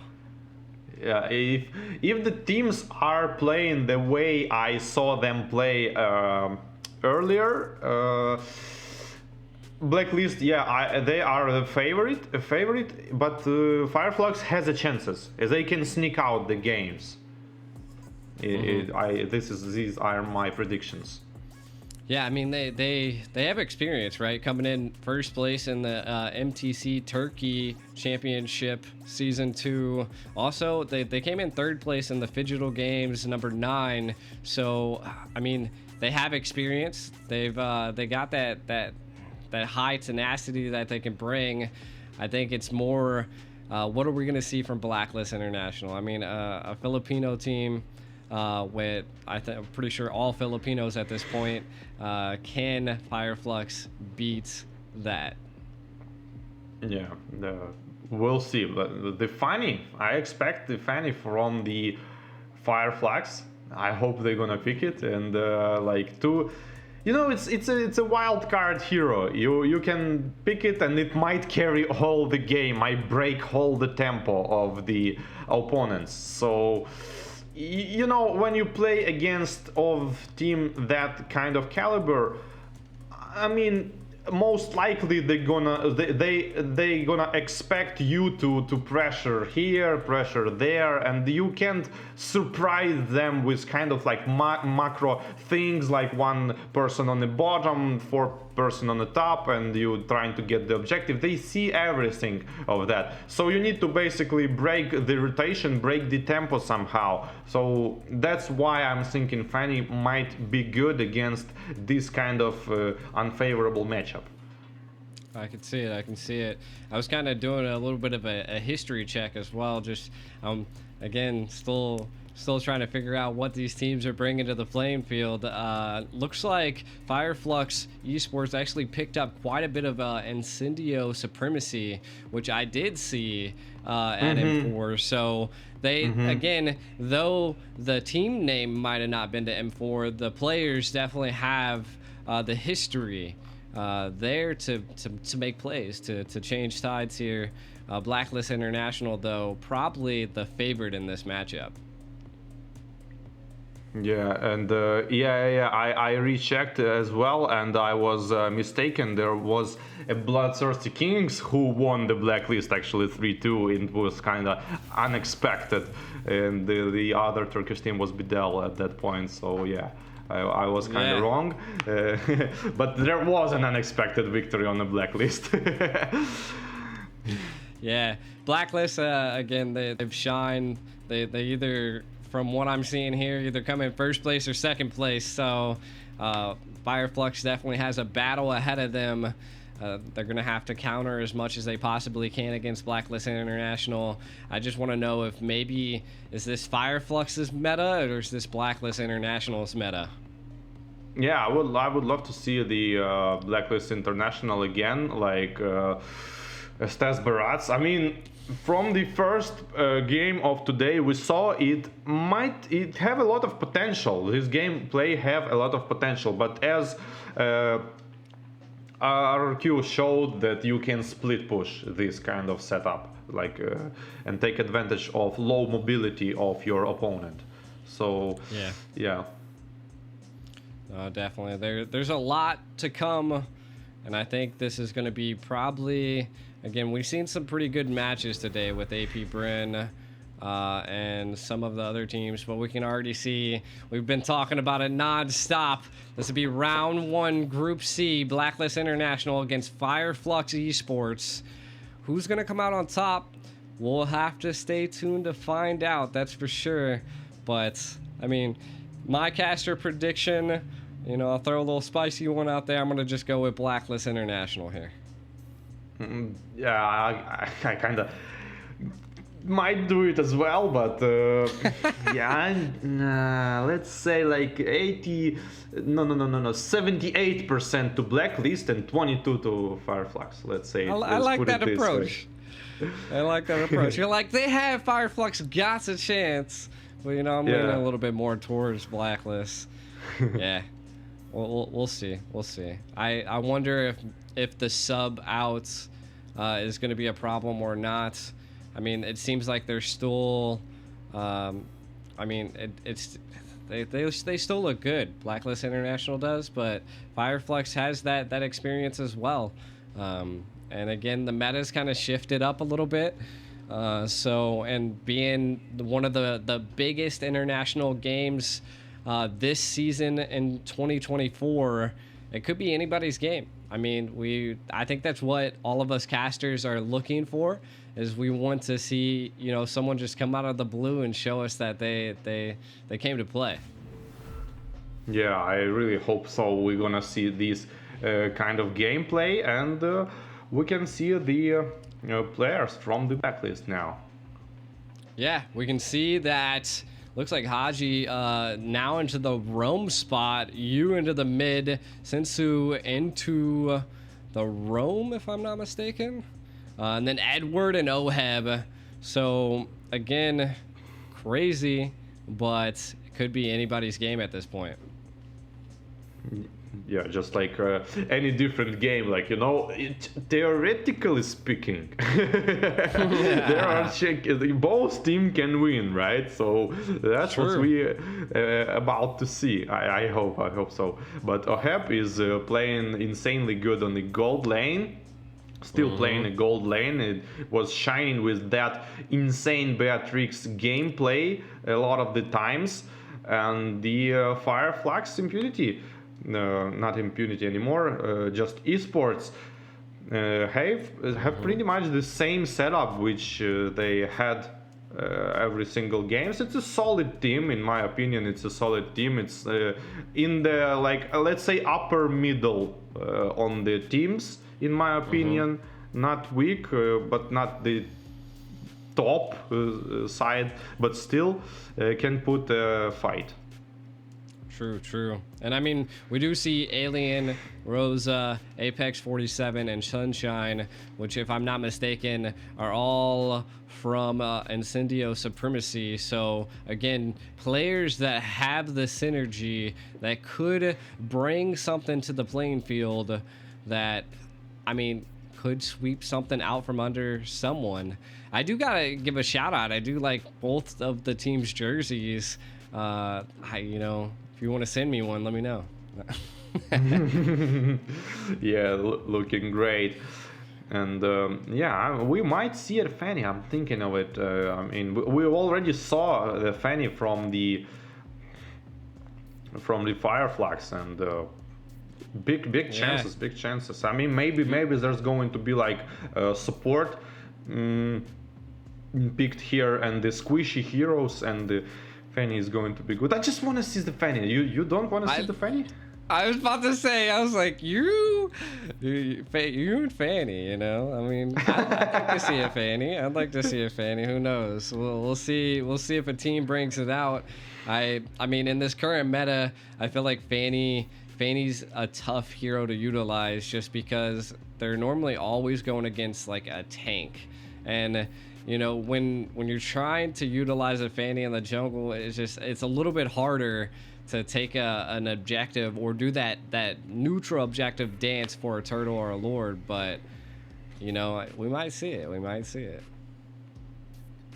Yeah, but we are going to see the basic stuff, I guess. Like CC on the X plane, like I don't know, jungle is going to be an assassin, like I don't know, Hayabusa. Let's let them pick Hayabusa. I would like to see the Gord as well. Like, he's pretty buffed with now he makes no stops while he casting his first and second skill, which is pretty strong. It kind of reminds Iritel, and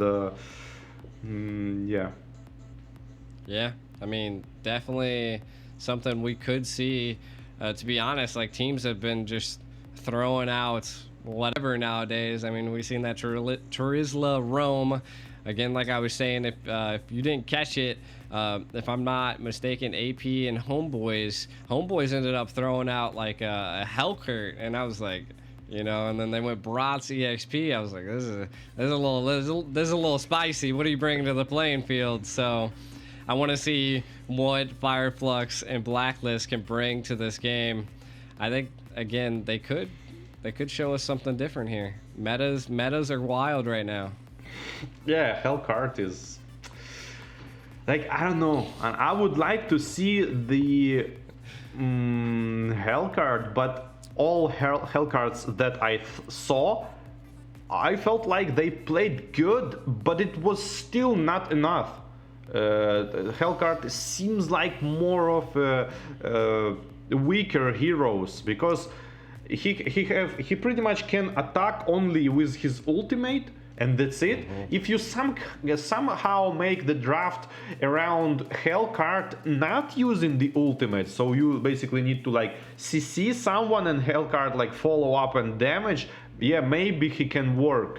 If he gonna rotate super actively, like farm one buff, farm another buff, and go straight away to fights, maybe somehow he is going to work. But from what I saw, he have like huge cooldown on his ultimate. His ultimate used with his team not that effectively. Probably it's kind of like Navaria ultimate in comparison, like deals no damage but provides different kind of benefits, and not every team can understand how to use properly these kind of benefits. Like, what comes to mind is Novaria, Yisun Shin, and Hellcurt is more of like vision stuff, heroes. So if the team can somehow use these benefits, we would see the Hellcurt probably played better. Like on M3, I guess, I realized that teams uses Yisun Shin to basically like ult and advance on map, basically. That's it. Just ult and get position, and now you know where opponents are and opponents don't know where you are. So this is like an advantage. So if somehow they're gonna use it this way, it might work, but yeah, that's way too hard to circle around one hero. Yeah, no, and it comes to that. I've seen that in the meta, right? Is that it's difficult for some teams to pull out assassins. We've seen earlier against RQ Hoshi and I think it was Team Little Gun. They pulled out a Lancelot. The Lancelot was excelling, but the problem is that the burst meta is kind of there. Like when they get in, like if you have a Bruno, like you're gonna get hit by a couple balls and then you're gonna feel it, right? Yeah. And then you gotta escape, and I feel like that's the hardest aspect that assassins are having, is the get in and get out aspect. Yeah, so. yeah, just the basic attacks. Like, I mean, you know, when Hayabusa like jump in, even when he like cast his ultimate, he need to like do this kind of stuff and then like jump in. He might get like one ball, then like second skill on top of it, which gonna conceal it, and second ball, and he's like pretty much dead.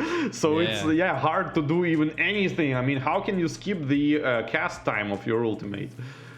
Yeah, exactly. So I think that's why we're seeing more of a tank meta in some of the aspects of games we are seeing tonight in Group B and Group A, even in Group C. I mean, we've seen nothing but Akai's being pulled out, Brat's pulled out, and you know, it was just like, it was rough. And you were saying, but Lancelot worked. True. Lancelot did work. It did work, but I think it was more that the team utilized it to its top performance, you know, and it takes that. It takes you not making any mistakes in order to use an assassin. And that's the performance exactly what we saw. Like, did you saw like the chase on the bottom turret, bottom third turret? Like there was a lot of like punctures going on, like around the whole base. Just go in, go out. Like, what is this? Like, it's insane. Yeah, no, that's what they have to bring. Kinda. I mean, again, this is the first time that we're gonna be seeing these teams participate on the international stage. And again, I think they're just bringing everything that they possibly can. Each team trying to fill out the meta, seeing how it reacts to the other team. And I can't wait till Blacklist International and Fireflux go at it. Hopefully it's soon. Yeah, it's going to be soon. And I kind of want to see the like Roger in the jungle. I mean, he's pretty strong right now because he got his buffs, and he pretty much get Demon Hunter Sword in his like basic attacks without the wolf form, and with wolf form it's like reverse effect from the lost HP gets more damage, and from the like maximum HP. No, sorry. When full target is full HP, he gonna deal more damage without wolf. But if he's low HP, wolf gonna get additional damage, right? Yeah. Now, another little spicy pick. You like to see Roger. I've actually seen something going around on a lot of the social medias and YouTube. We've seen that the combination of a Matilda and an Odette has been nasty. Oh. A little bit of a wild play. A little bit of a wild play. You normally don't ever see Odette's coming in, but paired with her ultimate and Matilda's, it brings something nasty to the playing field. Yeah, but like you gotta pick Odette when you kind of see the draft of the opponent and they don't have like a lot of mobility. Because if they do, like Odette not gonna work. And but yeah, I would love to see the Odette as well. And yeah, she's been banned in one of the games, which is kind of what brought it to my attention. I was like, what? Like, why are you banning an Odette in an international tournament? That kind of just seems a little like, I was like, what are you doing here? And then come to find out, it's some teams are pulling out some crazy picks and some crazy plays now that Matilda is in the meta. But I still like the classy Johnson Odetta gameplay. I don't know. Can you hide Odetta like you could do now, or is it not working? You remember, like when you so you get Odetta into the Johnson, and he runs in the circles enough time to get second ultimate, so he rides in, explodes, Odette ults, he uses his second ultimates, and Odette while casting ultimate gets into the car. So there is no animation of her ultimate, but ultimate actually does damage still, and so he hides Odette and makes her use all of her ultimate uninterruptible.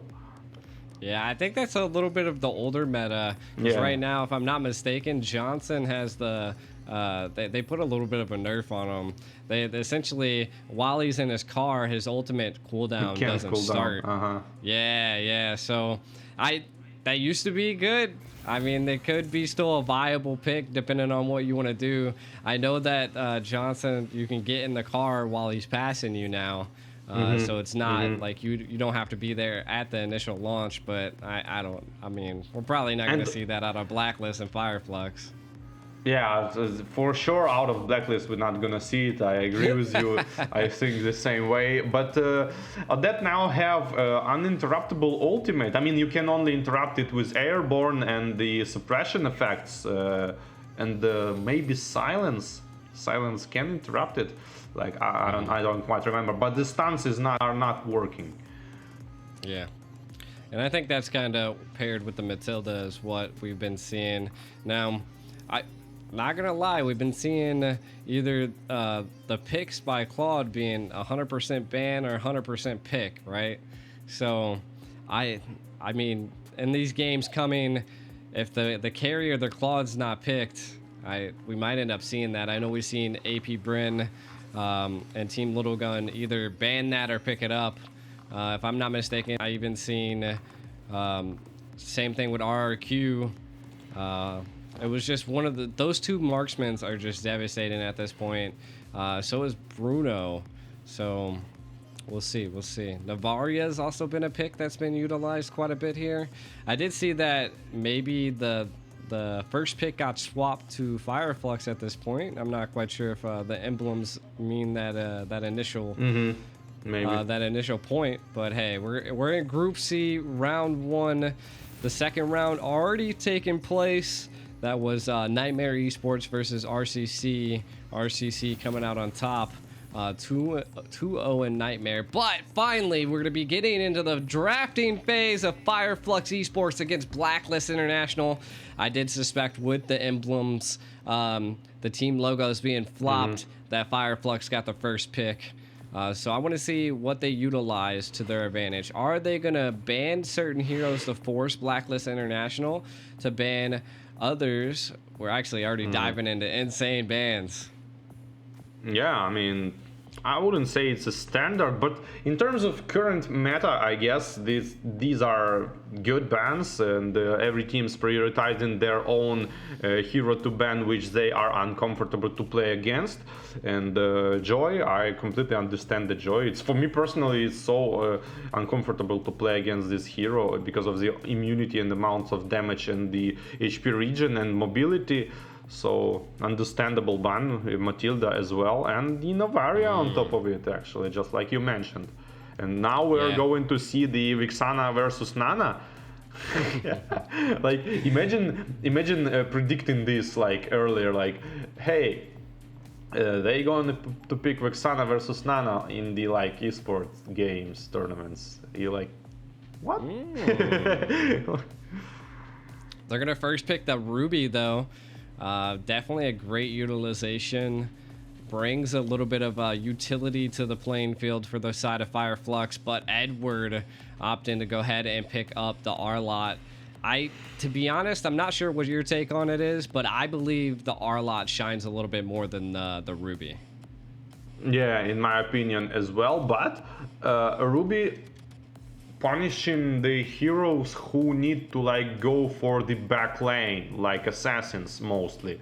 So R-Lot can't punish them this way. So yeah, they are having their ups and downs.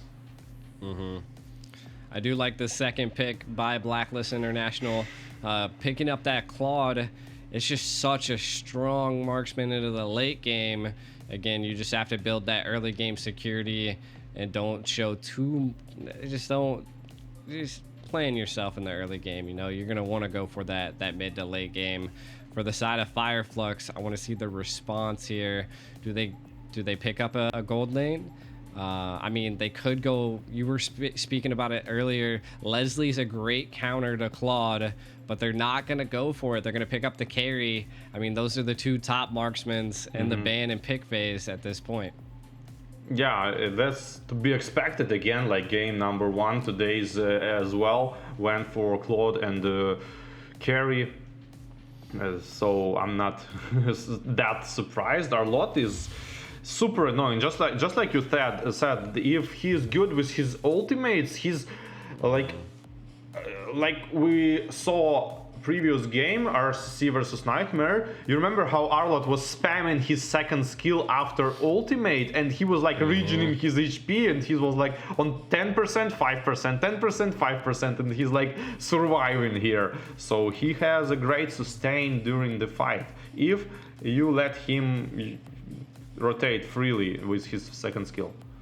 True. And I mean, his final slash can just displace teams like no tomorrow. And not only that, if utilized very well, able to put a whole team into your own turret or take them out of a turret. So I like our lot. Again, we might see the side of Fireflux be able to utilize the I'm Offended on the Ruby to do about almost the same thing. But again, there's only one of those where our lot has a little bit more of diverse ability in his skill set. Now, Blacklist International picking up the Akai. This is, again, they picked up the Akai, banned the Diggy, you know?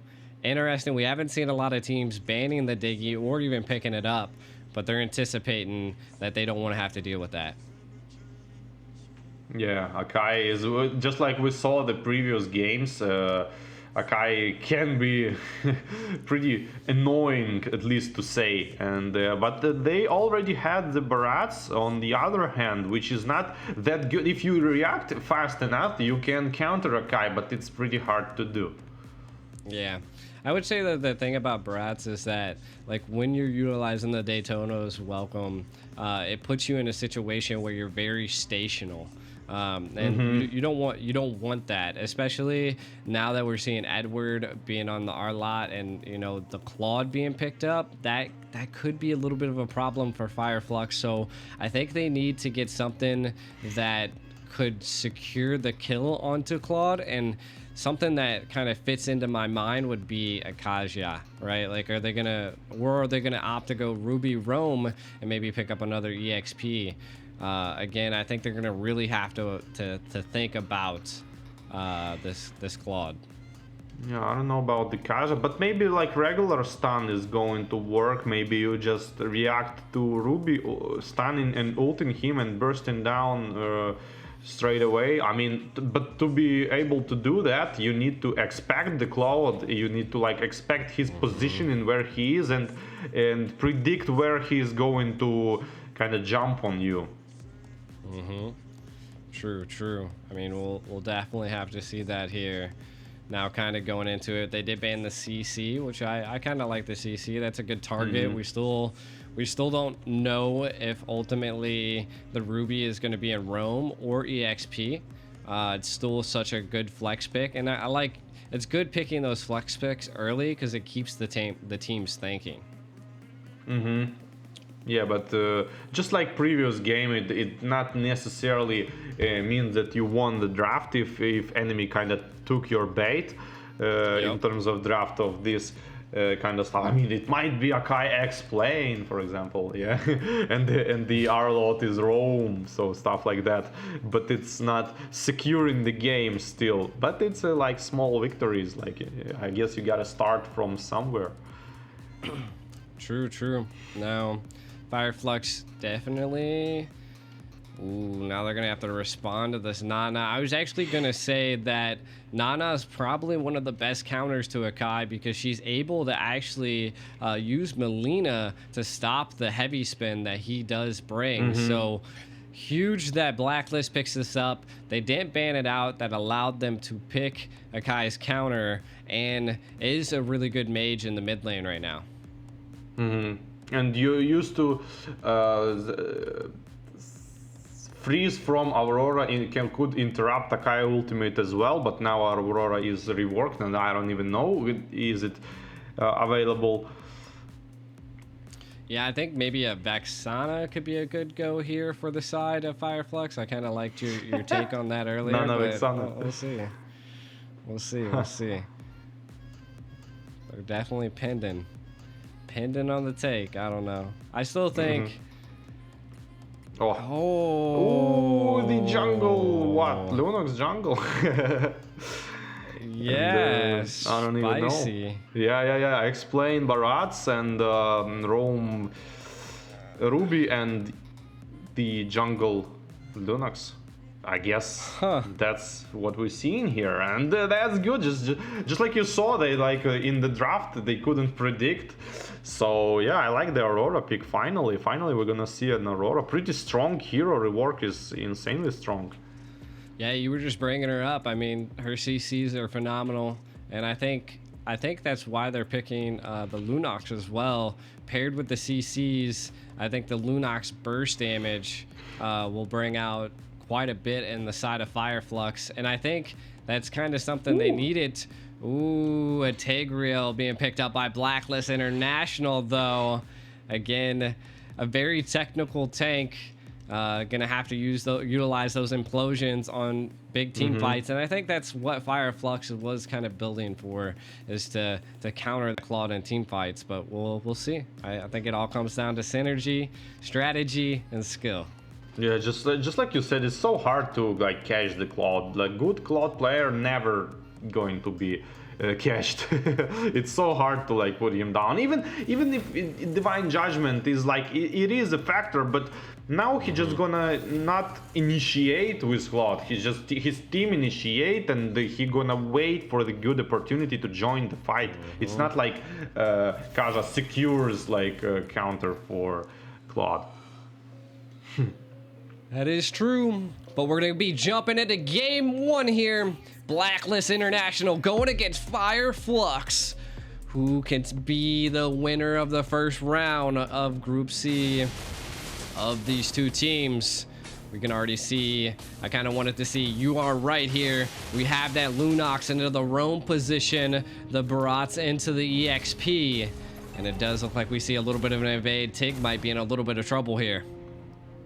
Yeah, but on the red buff there is some information trying to get by Tigreal, and he sneak up on Lunox, but gets his flicker baited out immediately, and double buff Akai goes to probably help the mid lane, but gets quite a small amount of damage going to the river minion, going to farm it, and yes, no, not enough, but a good try. He still didn't use his retribution to farm faster. Go into the X-Plane rotation yet again, trying to probably gonna kill that Barats, but we'll see. Yeah, and we are seeing by the side of Fireflux, I think their ultimate win conditions here are that they want to utilize a lot of that team fight, that sustainability, and a little bit of their CC and burst ability to take out and control Blacklist International. Now Blacklist International, they're ready to utilize this heavy spin to secure neutral objectives, as well as the Tigreal to be able to displace the team of Fireflux. And again, Nana is going to be an absolute menace. I think we're going to have to watch out for her. Passive is just a lot to deal with. Yeah, I would wanted to credit the second skill of Ruby here. Absolutely, concealing first skill of Akai didn't even connect. So wow, that's such a great reaction. Akai tried to, in my opinion, go for a Ruby kill there, but was denied. It was denied. We do see a little bit of a final slash happen. Ruby come in. The Daytona welcomed connects. Stuns 2 against the wall for Blacklist International. We do see the retreat come out, though. Rose able to secure a kill onto Haji. And Tenzi able to kill Sensu there. Edward diving in deep, trying to get Tenzi. They're able to. You able to secure the kill. The passive by Nana's procced, but Fireflux not opting to go for it.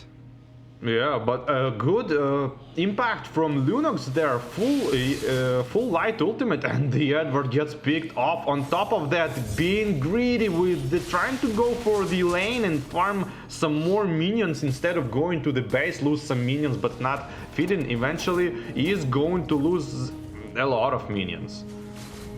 That is true. I mean, that was definitely quite the fight there.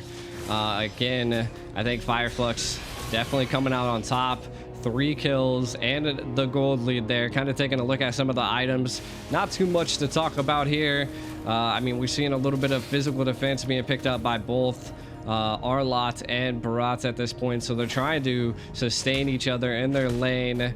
And again, it does look like, I mean, Fireflux in the lead economically, but Blacklist International still don't count them out yet. Yeah, and the 4 heroes are one of them trying to defend these small minion who just give the vision, and the other one trying to kill it. And good start from Fireflux Esports. I mean, Lunox might be a big deal here because she's gonna melt the front lane. I mean, you cannot build any items to kind of tank her. You need to like more of kill her instead of like tanking her. So I like the pick very much, and the turtle going for Fireflux. And going back to that fight, the brilliance was used just for damage people, and then the kills, and nice harass on the Cloud. Like, it seems like Blacklist not dodging any skills, like they just going straight onto it. As well, Lunox opens up fast kill on the Lord, by the way. This is might be a big factor. Oh. And you can see the rotation and the cutoff here. They're trying to keep Oheb at bay.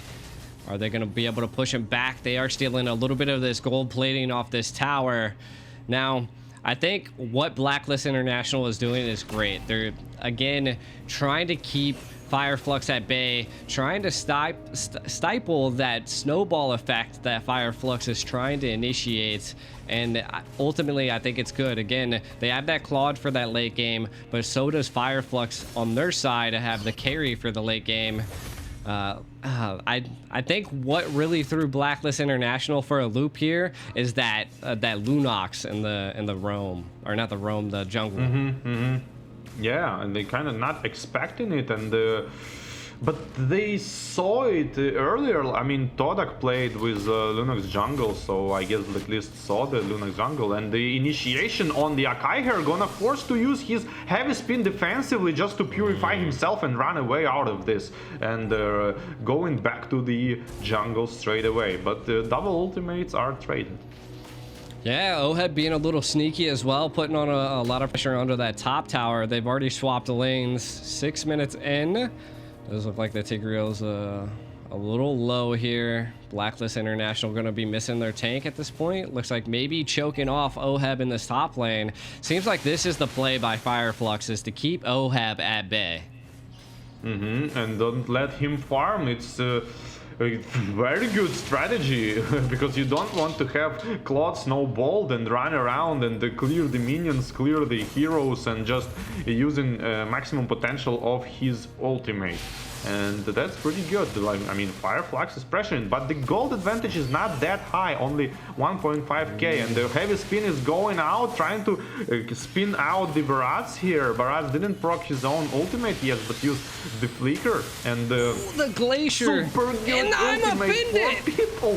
And but is it enough damage though? Low HP, everyone just running around. Flicker used to run away by Arlott, trying to clean up carry, trying to clean up all of the kills, and successfully doing it. 3 people dead. Gonna go straight for the turtle, or no, Lord? No, I think they don't want to go without Look at that Glacier Freeze paired with the I'm Offended there by Apex 47, and then Tenzi just following up just massive amounts of damage from Fireflux, as well as, look, Rosa coming in from the right flank to stop that escape. Fireflux on fire at this point. Blacklist International being put onto the back foot. Yeah, but the gold advantage is not that high. Yes, they winning fights, but it's only like 2.5k. One bad mistake and it's all going to be reversed. You don't need to like chill because of these good moments.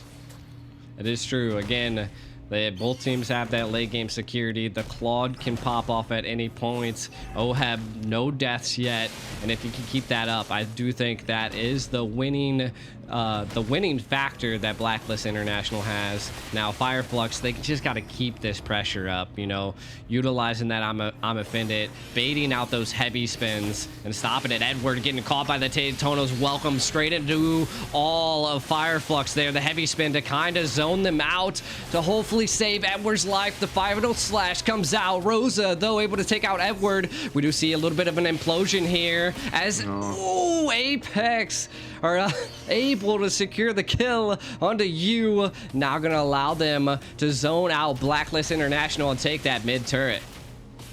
Yeah, and Tigreal was trying to CC here. The Linux successfully did it, but no follow-up, absolutely not. And Black Ultimate going in and almost killing him, zoning out of the turret, and wow, the three turrets gonna fall now. Two of them are fall, and the Lord in 65 seconds probably shouldn't even farm the turtle earlier, because now they would go straight for the Lord. Yeah, I mean, Fireflux, they're on a snowball. They got to keep this pressure heavy on Blacklist International. That, I believe that's their win condition, is just to keep this momentum going, and we'll see that tide that they're bringing clash against Blacklist International. Now, Blacklist, they're trying to fight back. You see what they're doing here. A little bit of a play, flicker and an implosion coming in. Not having to utilize that heavy spin just yet, but Fireflux fighting back. Oheb taking the turret. We do see you able to secure the kill on the Alien. I'm telling you, she just brings that damage for Barbie. Yeah, the damage is there. Oheb is 201. It means he have a lot of gold here, and the damage was there. But like Linux could actually use the brilliance prematurely when she saw the Tigreal going in. I mean, kind of predictable. So maybe they are, I mean, Fireflux already like chilling. We'll see. Yeah. I mean, they're definitely feeling it out. I feel like Blacklist International kind of needs to catch Rosa off guard. But again, if Rosa doesn't make any mistakes, then that could be tough for Blacklist International. We're going to be probably seeing a little bit of a Lord dance here. Heavy spin still available. Pretty much everything on both teams besides Haji's flicker is down, and you can kind of see the placement of him. He's in that back line waiting for something to come out. I mean, he has his implosion ready, but Apex finds him out. Haji now being displaced all alone on the right side. Lord is reset though. Yeah, the Lord dance is continuing. Top lane is being pushed by the Blacklist minions. Yeah, I want to say, ooh, a little bit of a final slash and a heavy spin onto Apex. Oh, the ult is wasted on the Claude prematurely. Yeah. And the flicker and the passive just jumped out. Was trying to finish the Ruby here, and might open the window for the Lord here for Fireflux, but it's too early to make a call. And the ultimate is going in. They're going in from the Lord burst, but the retribution of the Akai jumped in, and still the Lord, 2 people down, 3 people down from Fireflux impunity, and the counter attack from the Fireflux carry going in, but the tanky build is not doing enough damage, but it's going to be enough. Sunshine! The movement speed is insane. They're gonna finish him off, maybe. No ultimate on Nana though. Nobody is going to counter, but the low damage so low. Tanky build, but yeah, finish off the Arlot, but the Aurora is dead on the other hand. I don't know, was it worth it? It was crazy. I mean, we can kind of look at this. Haji trying to utilize the implosion before he dies, but Sunshine not letting up on the pressure as Edward utilizes that final slash coming up right here, swoops both of them in, able to secure the kill onto Rosa. Was huge for Blacklist International in that team fight. They made it out on top, right? They got the Lord. Both teams lost 4 players, but again, they were able to secure the Lord, so that was the breathing room that Blacklist needed. Yeah, that's for sure. And Mega Minions is still in the mid lane. You can kind of try to work on them, but no risks here taken from the Blacklist. Just safely go back, even though Mega Minions, you can try to push something, not risking anything, just farm a little bit this 2.5 gold gap, trying to close it, and eventually might go to the turret here. Heavy Spinner going on to the Baratsu, who could use his own ultimate on the opposite team, but didn't result him surviving. It is true. Now, I mean, we are seeing that heavy pressure being put down onto the map now on Fireflux. Fireflux a little bit onto the back line. Sensu a little overextended, but no problem. Just getting that vision of final slash onto Apex. Blacklist International not opting to go for that take yet. Edward utilizing that final slash. It does have a pretty fast cooldown, so I get it, but I think Blacklist could have got a little aggressive there.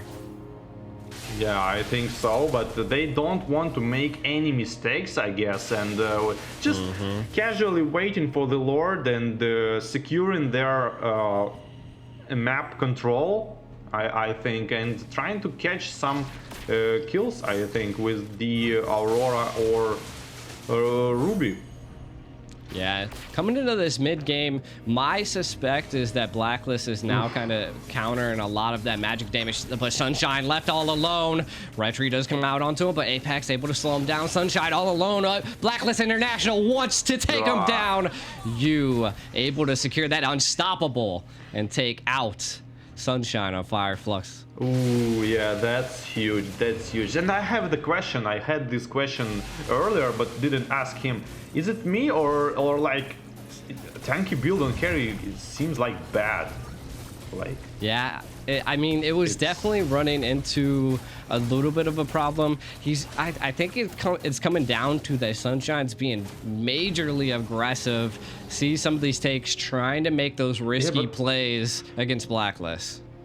For me, from my perspective, it seems like he has no damage, but he's not tanky. So yeah, I don't understand the purpose of this build. Like, you have no damage and you're not that tanky. I mean, you ran fast. Yeah. Nice. But what? You gotta have the damage. I mean, he would probably, in that exchange of when he died, he would probably kill Tigreal and die if he would use damage build. But now he didn't kill him and die. So I don't understand. I like the play there by Sensu. I mean, he utilized that retry to zone out Rosa, keeping them at bay. Does reset him back. They're trying to utilize this Lord to crack into Fireflux's base. Still clearing up the tier 2 turret there. The Lord is now coming in. It is an enhanced Lord, so it's going to crash into that tower. What is Blacklist going to do? They're kind of playing a little bit passive. Maybe opting to go for Rosa. Yeah, there it is. The heavy spin. Coming in, looking for Rosa. Nothing, though. A Daytona's welcome onto you. The passive proc. Is he going to be able to escape the flicker out? Wow. Such a good initiation, but such a good, like, defense play here. And I was just thinking about, like, how Blacklist went for the kind of this part from the middle and the top tower, and then, like, all of them realized, oh man, we should push bot, and they, like, went for bot. Like, guys, you got to understand this, like, 10 seconds earlier. Why? Yeah. So I was about to say surprised. I'm surprised seeing these kind of mistakes from the top teams. I'm really surprised. The moment you pointed out that bottom lane, I was like, my God, they probably should have done it that moment you said it. But again, they were just a couple seconds too late. Decisions not made in time. We do see Carry now opting to go for the Demon Hunter Sword to kind of put a little bit of that damage in. They just have the Brute Force and the Thunder Belt to secure a little bit of the tankiness. Maybe that might be what they need to change it, but Immortalities are definitely bought by Blacklist International. And again, they're kind of holding the left side of the map. A little interesting from my perspective, because I mean, the Lord's got 27 seconds. They're looking for a play here. Apex gets it cut off guard. It gets shooted in. Edward looking for the chase. Shut down by Tenzi onto you. The Blazing Duet come out by Oheb. But is it enough? Fireflux putting on that aggression. Able to set down and possibly take down Edward.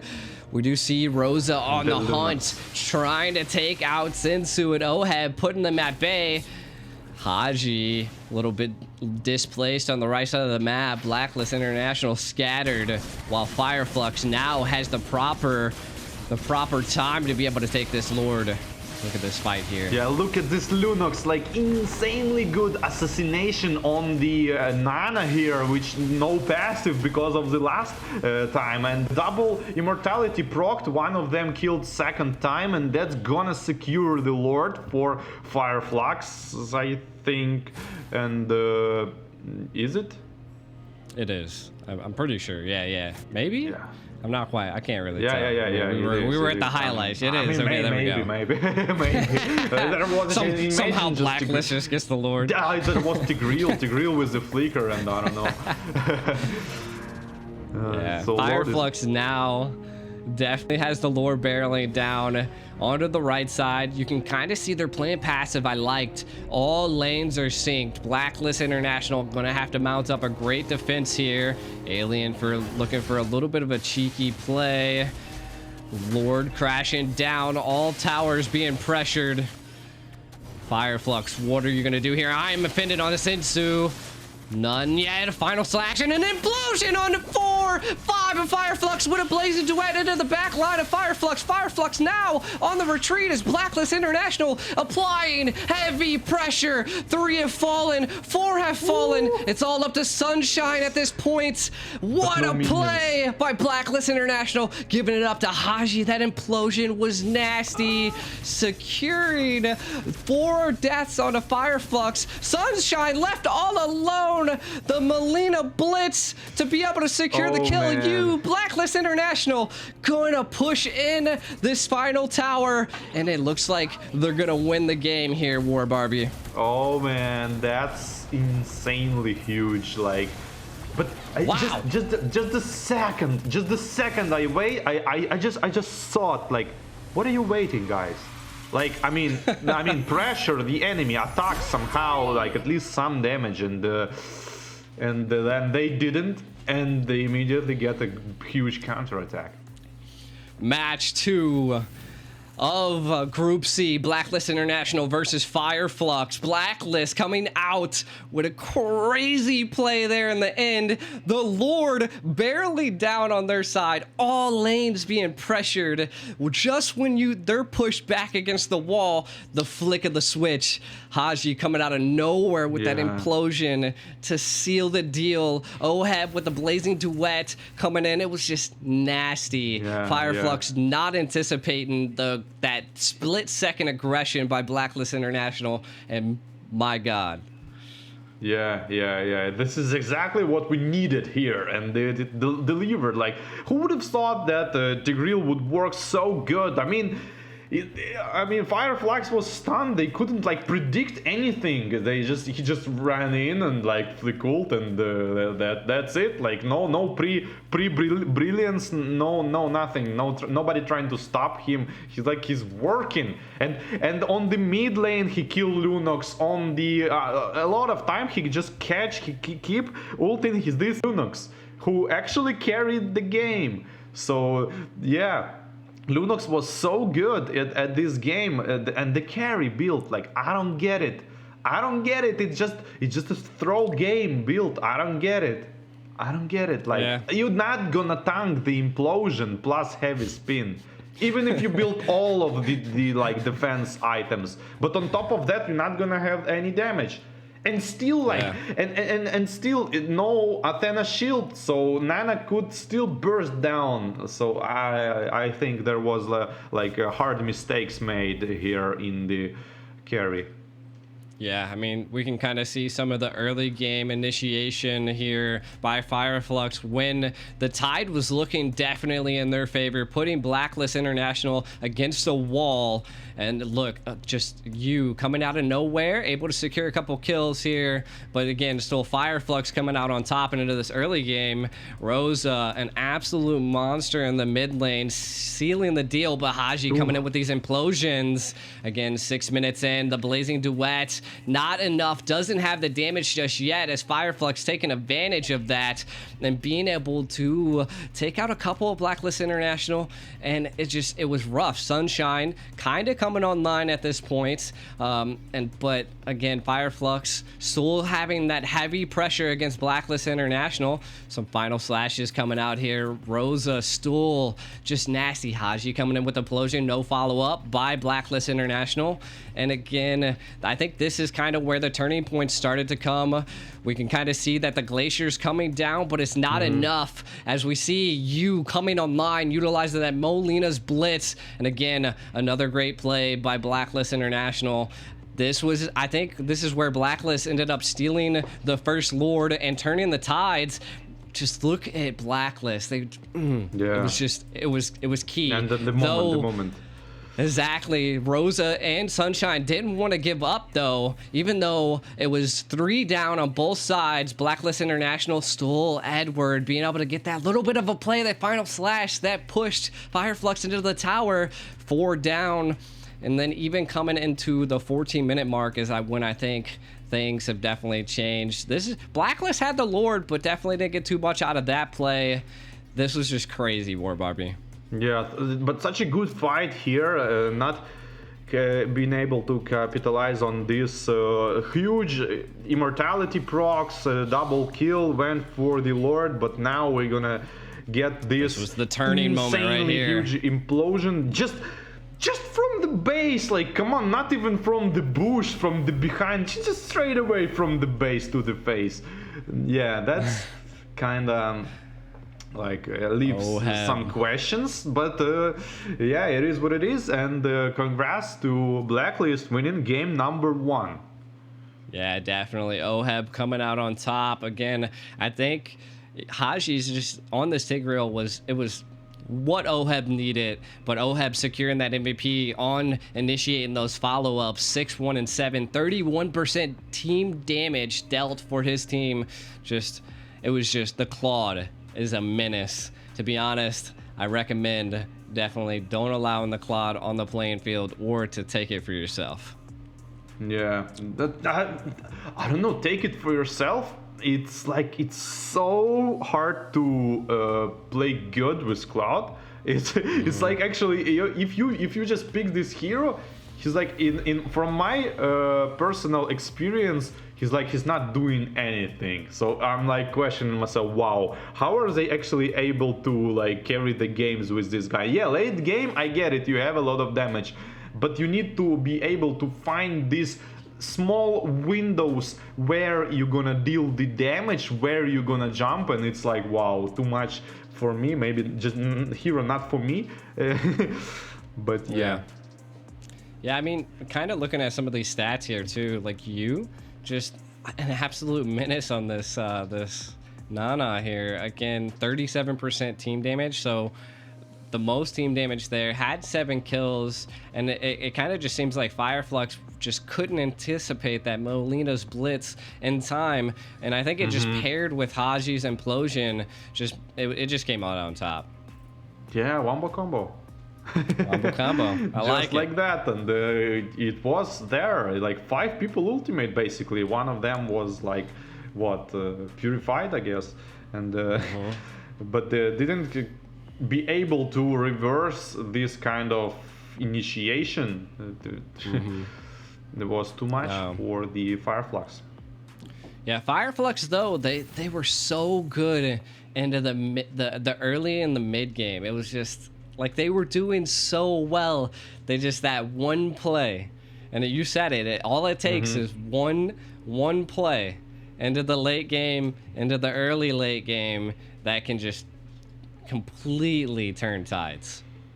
Yeah, you should. But it's a good experience for Fireflux to not chill. You know, when you have the pressure, when you have the kills, when you have more damage, more tankiness.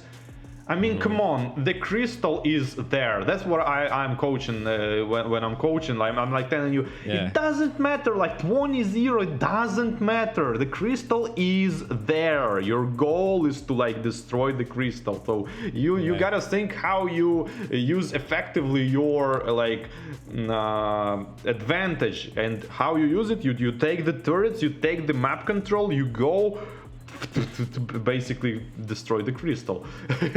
And that's what's not there from Fireflux kinda. And the Blacklist gaming was the part of it. It was always threatening with that implosions and heavy space. Yeah, again, I think it just came down to that one moment. Then I think Blacklist was like, they were just like fishing for that one moment that they needed. They were pushed back against the wall, and I kind of like your approach as well. Fireflux, they at the end there, they like tunnel visioned. Like they were pushing that mid so hard when they could have split. All the pressure was on all the towers, so they could have, you know, but they were, all they could think about was team fight. We're hot, we're ready, let's get them, let's take Blacklist out, and then Blacklist swoops in. And I wanted to mention kind-of, I didn't felt the Aurora presence into the game, and I don't know, carry wasn't enough, but like on the other hand, Blacklist was working good. Like every single hero you can point where he is effective. He's effective at this, he's doing this, he's doing this, he's doing damage. And you can't tell such thing about Fireflux. I mean, you can see Lunox like doing a lot. You can see like Ruby doing a lot. You can sometimes see Aurora is effective, but not like every time. And the carry as well, like I just don't get why you getting this like a double defensive item. I mean, I get it, the belt is not that, it's like half defensive, half aggressive, but the endless battle as well, I wouldn't say it's like super attack item. It's more like 65% attack, 35% utility, and so there is no damage in ADC. Like you really wanna, like when you snowball, you have to pressure with the damage, but you have this like fast tank running around and just slowing everybody down, but that's not his role. Like his role is to deal damage, like, and kill people, not to slow down everyone. So I had this like bitter feeling about like why he's doing that. So yeah, I mean, he was, again, maybe you could have been popping off a little bit more, but I felt like he was doing a little decent, you know. I mean, he was 5-1. Yeah, I think what ended up happening was that he just got a little too greedy, you know. Like at that Lord take, my guess is that his, like, Sunshine's initial thought was like, we can team wipe Blacklist International. I got this. Let's go, Rosa. And so then they push. But again, I think it came down to Edward just baiting and waiting on that final slash. It could have been like moments, seconds that he needed to utilize it, and able to push Fireflux into that tower in the top right-hand corner just allowed them to, again, fight back. I mean, it was an equal ground, but Blacklist International came out on top. But again, we're going to be going into match 2 here. Blacklist International 1-up. Fireflux looking to get that revenge against Blacklist International for taking them out of M5. I think this is, again, a game of the future. $1 million prize pool. They're fighting for it. Yeah, that's a wealthy prize. And yeah, but the draft side is pretty much the similar from the last game. Novaria and Joy being banned. Absolutely agree on this one, especially on Joy. And on the other hand, they like mirror bans from the previous games. Yeah, get Gwen out of there, get Matilda out of there. We, again, pretty flexible heroes, but Matilda's just an absolute monster in the roam. I do like that the fear effect isn't coming on to Fireflux, right? They're not banning out things that they just anticipated, because I felt like they did good against Blacklist International. Their lineup, like they were responding very well. I think again it just came down to a couple mistakes that caused and again Blacklist just being pushed back against the wall like a predator and capitalize on that. So I think Fireflux is, you know, maybe not be the happiest with their take in that last game, but I do think that they're okay with what they did. I mean, all they have to do is get the correct mindset and let's go. Yeah. Overall, it was like not grouping up against AOECC, and that was the mistake, and you can fix that pretty easily just of the awareness, overall awareness on the map. Yeah. Like kind of looking at. Sorry, it happens when you like underestimate your opponent, and that's it. True. I think that's well said. Well said. Now, kind of looking at a Ruby pick, that's something Fireflux picked. I think it was pretty good. I mean, the Ruby excelled. We've seen quite a few I'm Offendeds land on a decent bit of the team. Kind of trying to think what they're going for right here. Blacklist International not wanting to deal with Arlott. I like that. Get that out of there. They didn't want to first pick it, but they didn't want to allow it to be a second pick for Fireflux. Again, I personally think Arlott is more viable than Ruby. But again, it can be a trade-off depending on like how you're building, right? So like maybe Blacklist International comp right now really can scale with the Ruby instead of the Arlott. So we'll see. Uh-oh, I got a little friend here. Hi. So Ruby picked again, but for the different reasons this time for Blacklist International. I guess it's going to be either Rome and or Explain. And the Valentina, I like the Valentina pick. And again, Carry being picked. I mean, they performed pretty good, so why wouldn't you go for them again? There is no Arlott this time around, and the farm is being banned as well, by the way. It is true. The fair mist, but again, you picking up this Nana was definitely a little bit of a troublesome for Fireflux into the mid to late game. So definitely going to have to keep an eye on that. A response that Fireflux is kind of, I mean, the not the Vexana, the Valentina is a good go. I mean, but it is still a frontal damage. It's just a frontal damage dealer mage, right? And Nana definitely is a little bit into the back line, so we'll have to see how Rosa plays. But the Nana from the different side proved that this is worthy hero to being picked this time, because the damage output is just insanely big. If you're thinking about old Nana, it's like what? It's like no damage. It's like what, 70% full burst combo, like, and what? And now it's like first skill like half HP, and this overall control CC, I mean crowd control is wow. Now it's a hero to play. That is true. I mean, Nana definitely brings that annoying aspect to the team fights that if you just let it slip, it could be a problem for you. I do kind of talking about what Fireflux is doing as a response, picking up the TIG. They've seen how well that was utilized by Blacklist International. They want to attempt to try to bring that to their comp at this point. Now, building off of something you're not a fan of is that they did pick up the carry once again. Can they utilize that? Do you think they're gonna take your approach and not go tank this time? I mean, look, I thinking about what, like, if you attack like properly and you land your CC properly, enemy will not be able to hit you. So why would you build tanky in this case? Like, because like half of the fights we saw like carry full HP, so nobody like attacking you.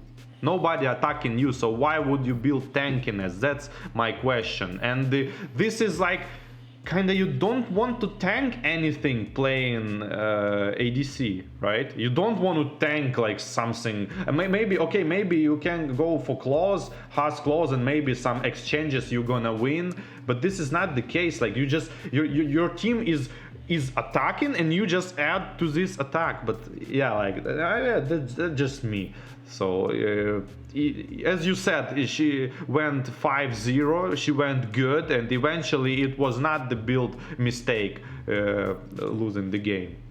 Yeah, it just wasn't enough. Kind of like what, you know, it wasn't what we wanted to see. It just didn't have that power output. And I think that paired with a little bit of the greediness that Sunshine was emitting there. But hey, it's all right. Sometimes you gotta come back to the game, get out of that tunnel zone, you know. Focus on main objective isn't killing that person, it's destroying that crystal. Yeah, and I was thinking about if Blacklist gonna play early game just the way they did, they're gonna lose this game. Like they're gonna lose this game. If they're gonna play again like that, I mean, they was kind of like felt rust a little bit, but then they flipped the switch, like you said, and started to like ganking up, trying to kill people. Nana started to working, Tigreal started to working, and yeah, they just wake up.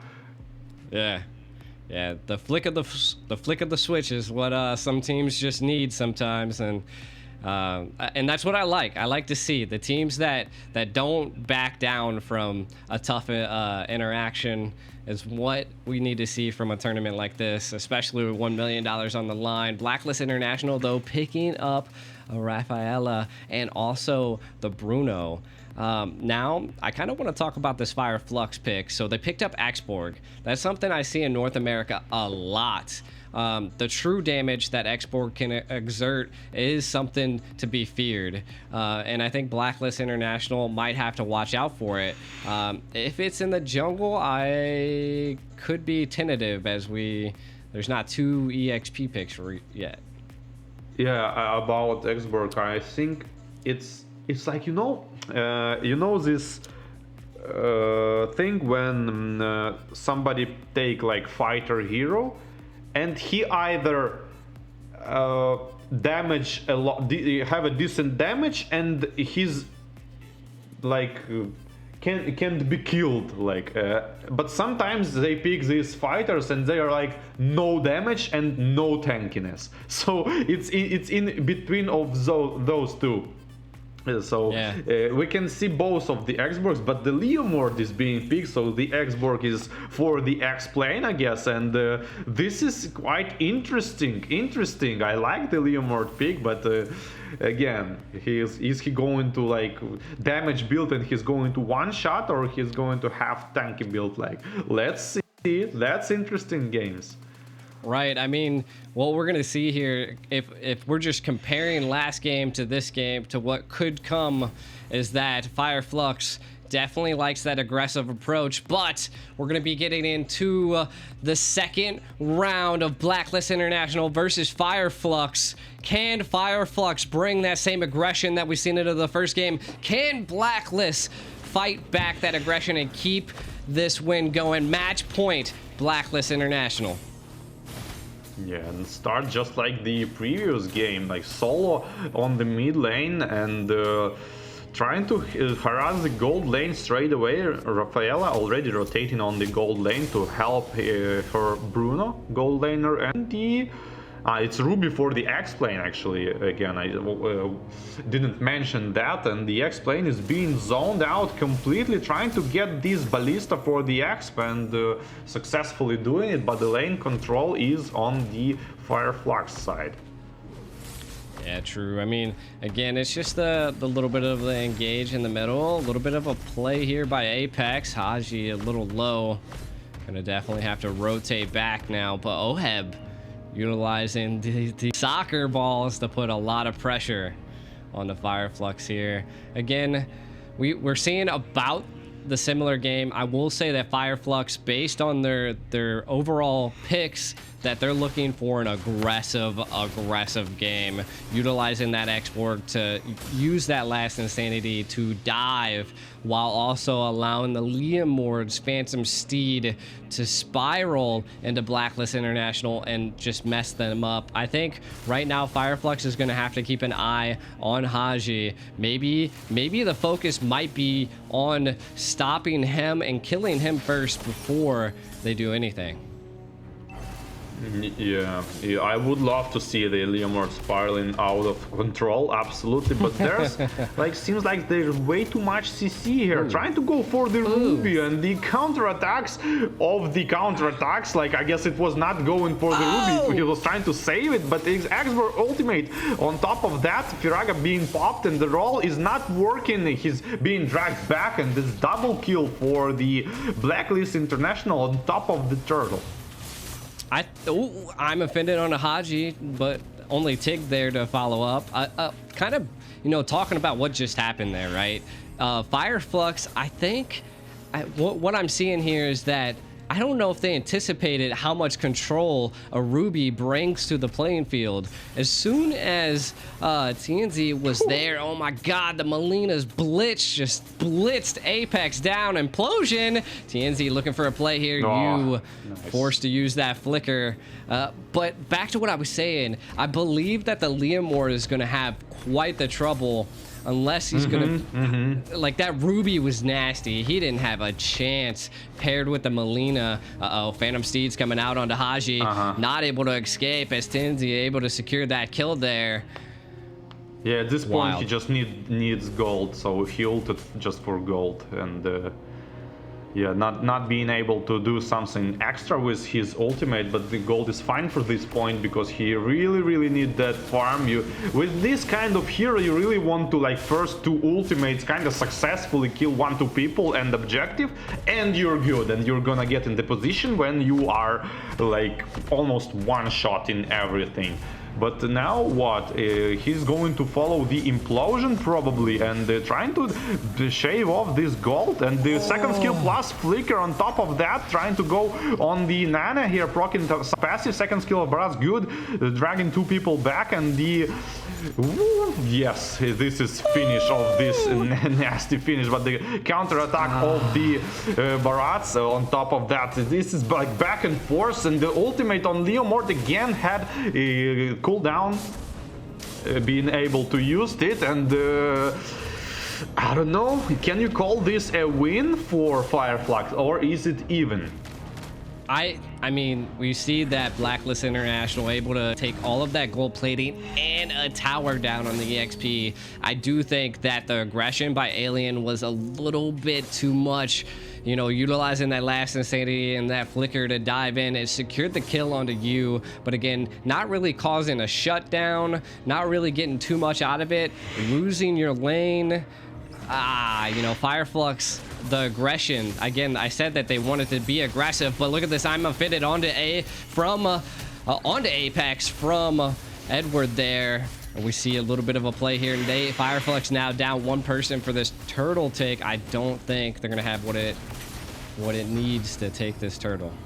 Yeah, and the turtle is going for the Blacklist yet again, and almost 2k gold advantage already. And here Leomord trying to snipe someone, but he actually uses his ultimate to just run back, I guess, and enjoying this river minion only. And that's not what you want to get from the Leomord ultimates. Yeah, I mean, he could have been in a stickier situation as Blacklist International utilized the river to sprint all the way down. Oheb able to take the tower, though, against Sunshine. We do see a Daytona's welcome onto Alien. Alien's shield procced. A retry comes out. Does look like Sensu wants to. But he didn't commit. Again, I like it. I mean, don't be too aggressive. Fireflux shown that aggression. The economic lead is definitely in Blacklist's favor. Yeah, that is for sure. And kind of Blacklist looking like looking strong in the game number 2, but maybe it's going to be something like mirror situation from the previous game when Tigril is going to 5 people implosion and just sneak up all the game. We're gonna know soon. True. I mean, we did see a great implosion by Apex. I think with what Fireflux really needs to watch out for is Edward. Edward is 2-0-1, and he has so much control over a lot of those team fights. Again, you don't want to allow him to do too much into that. Now we do have 24 seconds onto the next turtle. We do see Blacklist looking for a little bit of a play, but Fireflux kind of setting up maybe something a little strategic here. Yeah, but it seems like this is kind of like plateau situation, and forced to use his ultimate Xborg just to run away. I mean, it felt like a little bit prematurely. He could try to just go, but it shows that Fireflux are starting to play like super safe, and it's bad sign in terms of confidence. Yeah, but look, and I'm offended, able to secure a kill. You able to take out Apex. Blacklist International looking to take more here. Turtle is low. Edward being spicy, hitting the TPs onto TNZ, keeping him zoned out of the turtle zone. Blacklist International feeling comfortable. Yeah, no turrets, almost no turrets get from Blacklist didn't lost, and mid lane is being pushed like everyone just farming, in my opinion, like 4k gold advantage, but it's not a lot of pressure from the Blacklist. This is kind of like classic Blacklist gameplay, slow, steady, and just go at some moments. Like Tigreal went in, didn't quite manage to do something and just died. Like 4 people explosion, no, 3 people explosion, that's huge, but not enough damage. Rafaela easily out heals these amounts of damage with the Flask of Oasis probably being built first item, and yeah, this is going to be hard for Fireflux. You can see Apex coming in there, utilizing the implosion, but no follow-up by the side of Fireflux Impunity, or Fireflux Esports here. Last Insanity comes out, but like you were saying, just Haji's sustainability was just too much for Fireflux at this point. Yeah, and the Blacklist seems like they find their rhythm, what they was looking for game number 1, and game number 2 looks like more in terms of, here again, he went for the positioning, Tigreal went for the positioning, and gets picked off right away. They don't let this Tigreal to shine. Yeah, I mean, Blacklist International definitely on the snowball here, but let's not count Fireflux out just yet. As we've seen in prior games, all it takes is one play. I do think that Apex is struggling on this TIG. We can already see it's 0-4-1. I think Apex really has to wait for his team for a follow-up. Not quite sure where the miscommunication is coming. We've just seen so many implosions come out and nothing for it, but we do see a little bit of a conceal play. This is what I'm saying. They're going to count on taking down Haji. We do see the Divine Judgment coming out there, though. TNZ trying to put on a lot of pressure. Can they take him down as the Melina's Blitz does come in? TNZ low. We do see the implosion coming in, but it's not enough as Oheb was able to secure the kill. The Last Insanity comes out, used, passive procced. Fireflux looking for the plays, but Oheb coming in from the left flank, able to take out Rosa. Look at the damage as Sunset trying to get out of there, but a Maniac secured by Oheb. Alien, 1 HP. They are on the hunt. Can he escape? It's all up to him, but look, we can see a little bit of the replay here. The Last Insanity coming in, able to secure the kill onto you. But again, we kind of see down here at the lane, I don't know if Blacklist International has enough time to be able to just take the turret. But again, they're able to secure the Lord. They won that team fight there. And Fireflux, I think they just overextended. Blacklist International was backing up, and the response by the team was just too much. Oheb, an absolute monster right now.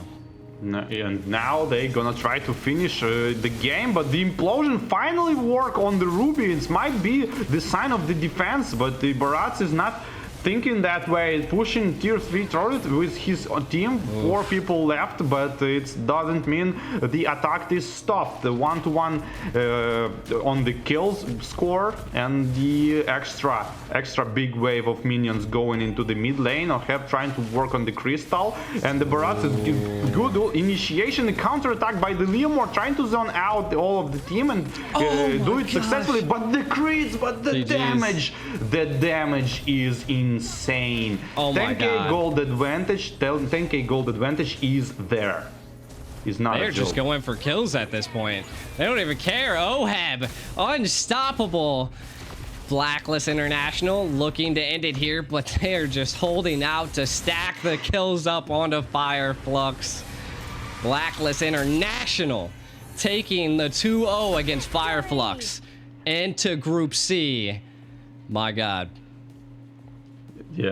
Yeah, good gameplay. And the second game was more like the Blacklist game. It was like more like of a Blacklist gameplay. Like, you know, they just group up, take objective, group up, take objective, map control, take objective, and it's more like a Blacklist, like textbook play style.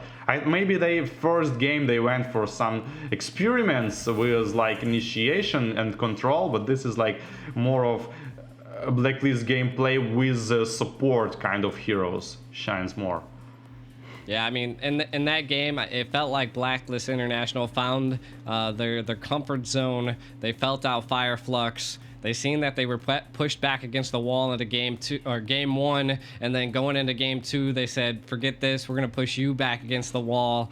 And then they kind of tried to humiliate them in the end there, and they just kept stacking up kills. So again, Blacklist International, oh man, well executed. Like you were saying, even though they were down one person, they didn't give up that pressure, didn't allow Fireflux to breathe, and just kept taking them down. I'm pretty sure the MVP is probably gonna go to Hoheb. Yeah, the MVP is going to be, let's predict the MVP. I'm thinking Oheb. I don't know, Bruno. Yeah, I think Oheb as well. Just nobody maybe Nana can sneak out the MVP. Like, I don't know. You? Yeah, I mean, it was aggressions on both sides. Fireflux kind of bringing out that Leomord was a little bit of a cheeky play, but I think Edward, again, I think that Ruby was just a direct counter to it, and maybe Fireflux didn't think about it at the time. They just, you know, again, had that tunnel vision, was too aggressive. They had that, let's keep the pressure onto Blacklist International, and then we might turn the tides here. We can kind of look at some of the highlights in this game. The game kind of went bad for Fireflux from the start, and this is like good ultimate, but don't result anything here. But this finish off, but like this is a trade, still it's not gonna work. The team tried to save the Xborg but didn't manage to. Tigreal yet again, he's in position, but Blacklist just go into Tigreal and kill him. In this case, Fireflux need to counter attack straight away, and they are not aware of this. Yeah, no, I mean, this was the turning moment for sure. I mean, they just kept up the pressure. As you can see, Alien just didn't have the damage. Apex still trying to get another implosion paired with the last Insanity. I think they were able to take out you here, but maybe not. I think it was the burn that got it. But Oheb here was the triple kill into a Maniac and dropping the emote there. Oheb just a monster on this Pruno. And then this is where they were down one person, Edward, but they still weren't letting up. Phantom Steed comes out, but it wasn't enough as he gets dragged back, and then Oheb's damage is just too much for Fireflux. There it is, Blacklist International. Oheb able to secure that MVP in this match. 9-1-4, 31% damage. Definitely well-deserved. Yeah, surely well-deserved too. I was just thinking maybe, but no, when I saw the scoreboard, it's impossible. And the damage, like, and this is a good draft for Blacklist in terms of they kind of find the key against Fireflux, that Fireflux is like trying to play like ultra aggressively, and they just pick Ruby and Rafaela for that. So if they go in, Ruby stops them, Rafaela stops them, speed them up. So the positioning is on the side of Blacklist, and Fireflux was just like aggressive, but it didn't work because Blacklist was aware of the play style they chose. True. I mean, again, I kind of thinking about what you said earlier on. It was just maybe Blacklist International in that first game was just a little rusty. You know, they were dusting off a little bit, and then they just came back and absolutely dominated. And again, I think they just got the feel for Fireflux. Fireflux had that aggression. They had the burning passion of the fire inside of them, but it just wasn't enough. As Blacklist International was able to snuff it out, it was just, man, it was a great match. Yeah, absolutely agree on that one. But it felt like as well that Fireflux are kinda felt this bitterness of the previous game, this unfortunate loss, and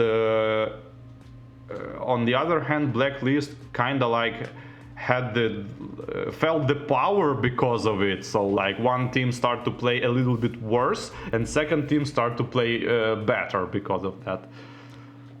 For sure. I mean, it was just TNZ. I mean, he had the team fight participation that I would say you'd probably need from a Lemord a Leomord. So I just, again, I think Edward was able to take advantage. He was everywhere that TNZ was, and he wasn't able to execute any of the Phantom Steeds and to correct positions.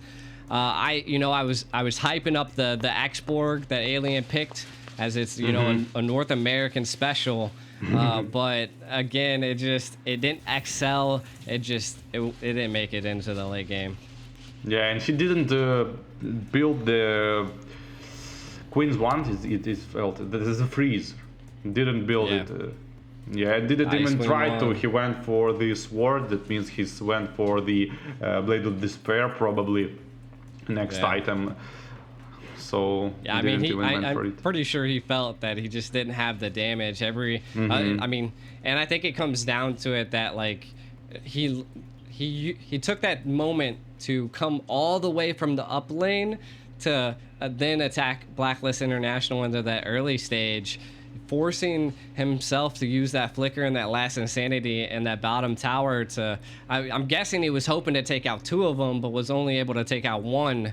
And then again, Blacklist International responding, the Daytona's welcome, able to secure the kill onto him. And then Edward just able to scale so much by taking all the gold plating and the tower. So it was just one mistake after another that Fireflux initiated, and it was Blacklist took advantage of it. Yeah, these games. Second game was showed. Second game was actually more like that I would have expect against this kind of matchup. And the first game was a surprise for me. Like wow. And the reasons Fireflux didn't close up the first game, I think, are somewhere like oh my god, we're winning. It's something like that, like, oh my god, we're actually winning, like, so didn't believe in that what they winning, and stop like pushing side lane, start grouping up, start to the priorities starting to change in the game, and you shouldn't ever do this. You should have like all the priorities, like minion push, like stack the minion, go all the map. You need to control all of the map, not only like group up on the one side and trying to do. That's what you do when you start to like, yeah, we're winning, let's go, and stop pushing side lanes. That's a mistakes. Yeah, no, I agree with you. I believe that, again, I think they lost sight of the foundation that they built, and then they just, again, had that tunnel vision, and Fireflux, Blacklist took advantage of it, right? I mean, Fireflux just trying to go all in. They were probably happy, hyped. They were, the VC was probably off the charts. And then Blacklist International just taking advantage of them all funneling into one area. I mean, taking advantage, that's least to say. like eventually all the game was ended just because of that. That's one play.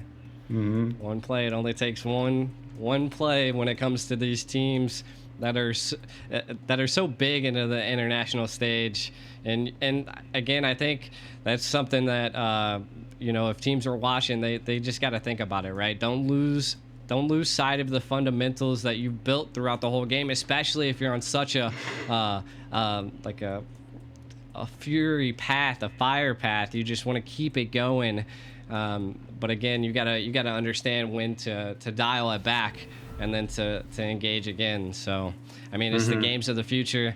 $1 million prize pool. So you gotta remember, you gotta bring everything.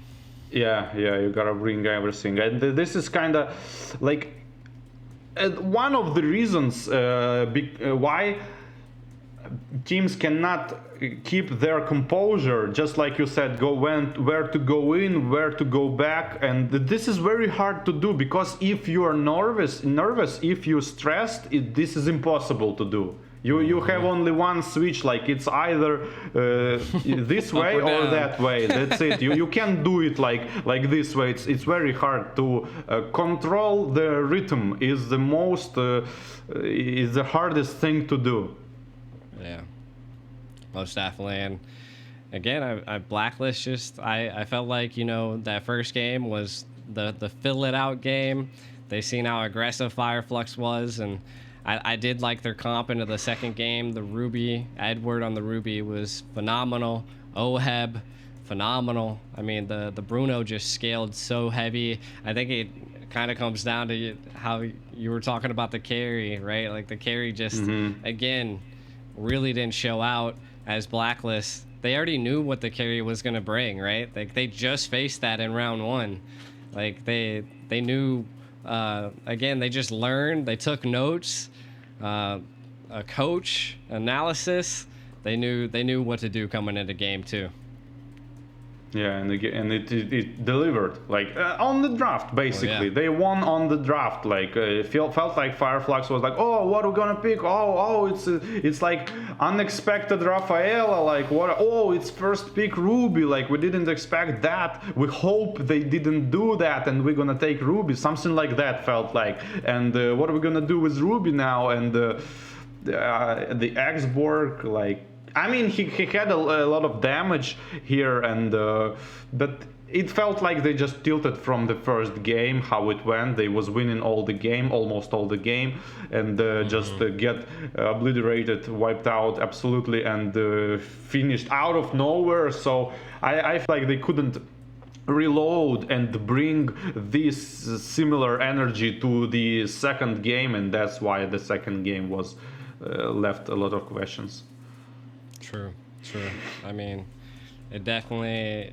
I guess I could see it there, because again, we've seen, if we talk about on the side of Fireflux, Apex, like there so many times he went in, but no one else followed up. Like I don't know if he was making the call outs and like, I'm about to use implosion, or maybe it was just pure instinct and he was hoping the team was going to pure instinct it up as well, but it didn't happen that way. The last Insanity, it wasn't there because Haji on the Rafaela was just the sustainability. They were already at that peak point that it was really hard to beat what she brought to team fights. Yeah, it was like just Xborg exploding like 3 people, Tigreal trying to ult 3 people, and like Rafael like 1 heal, 2 heal, everybody full HP.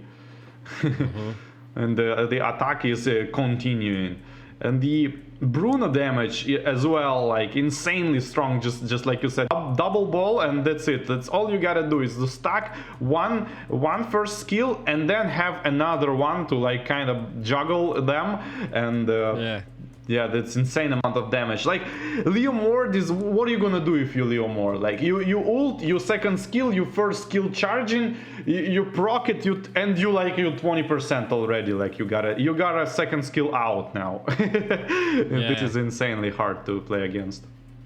Yeah, I think that was the matter of a fact, right? Like, because Alpha's about the same way. Is that like you use your ultimate to get in, but like unless you have that speed to get out, Like that's and you're going against like full teams like Blacklist International. You're running into a brick wall, and sometimes like getting out of that accident is a little bit harder than it would seem. Normally you like to see like an Angela or something else paired with Leo that allows him the ability to escape. But again, we had a Tigreal instead. So I think Fireflux in the second round, like you said, their mindset might have been a little bit displaced. Absolutely. And the Leo Mord is like so risky hero, like, you know, he have no comeback ability, because if he uses not having a snowball, or at least a little bit more farm, a little bit ahead of an enemy team, he's suddenly not tanky, not doing any damage, and like pretty much useless hero. So it's a risky hero. Like this is one of those heroes who you wanna like at least first and second ultimate need to be effective, and that's it. I mean, you gotta take a kill, take a turtle for it, take a tilt, take a kill, take a tower for it, and now you're kind of good. But it's hard to do on competitive scene. Yeah, most definitely. I think it happened to come down that way, right? So again, I think the Bruno definitely a top pick in the gold lane, as well as we kind of see the Claude coming out. The carry has been kind of iffy. I'm kind of coming to the same conclusion as you are. Like the carry, I don't know, it just doesn't seem to be exceeding expectations when you have the Bruno available, you have the Claude available. There could have, you know, I don't know. Blacklist definitely took advantage of multiple avenues against Fireflux. You know, like a lot of times it comes just to the damage you can output, and that's it. Like you can do whatever the strategy is. Like let me have an example. You for sure played against feeded Leslie or feeded Layla. Like Layla, imagine like not being able to close the distance, and this hero just stops the axe, and it deals a lot of damage, and you can play how you want, and you're just gonna get out damaged out of the fight. And that's exactly why you shouldn't build, like, I don't know, these tanky builds. I mean, I get the tanky items, but why don't you build them later? Why would you go first item and second item and third item, which is like half of damage items? It's gonna work only in the case if enemy run out of you. I mean, not out of you, running from you, and you need to like chase them and slow them down. It actually, I was thinking about that against Bruno 1v1. It might work as well. It might, but it's not 1v1 game, guys. Yeah. Now, kind of looking at the tournament schedule coming up, we do see tomorrow, the February 27th, we're going to be having our second day of group stages. Today, the 26th, the first group stage is already done. We've seen quite a bit of the matches today, but that's not all. We have the February 28th. We have 1/8 finals, and then we have the February 29th, which is the 1/4 finals. March 1st being the semifinals, and March 2nd being the grand finals and third place. So a lot of good games to come. Now you can kind of see what might be up. I think this is what was done. No, this is what's coming up tomorrow. We'll be seeing tomorrow Team Little Gun goes versus Burmese Ghouls, as well as Zeus Vaults versus RRQ Hoshi, Nightmare versus Fireflux, RCC versus Blacklist International. So there are some spicy games coming up. This is Group A and Group C. Insanely good games, like the bangers, basically. Like I would love to see the Deus Vault against RQ Hoshi and RCC against Blacklist, I guess. But the Deus Vault against RQ Hoshi is going to be and the Lil Gun against Burmese Ghouls. Why? Because they seems like equal level, and seems like it's going to be an interesting matchup. That's why. Definitely. I mean, definitely some spicy games to come here.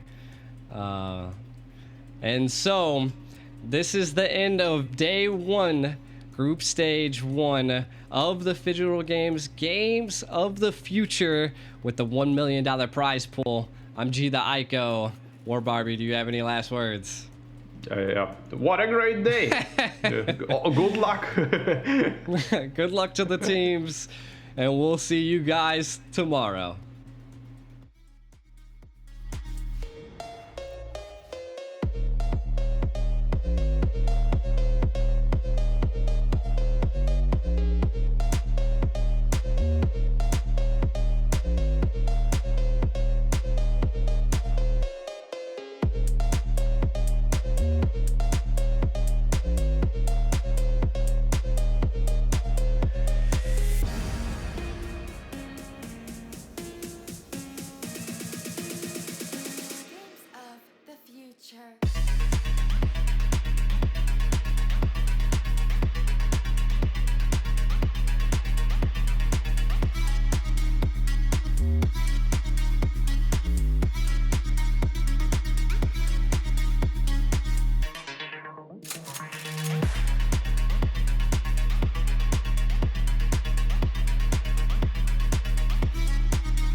Games of the Future.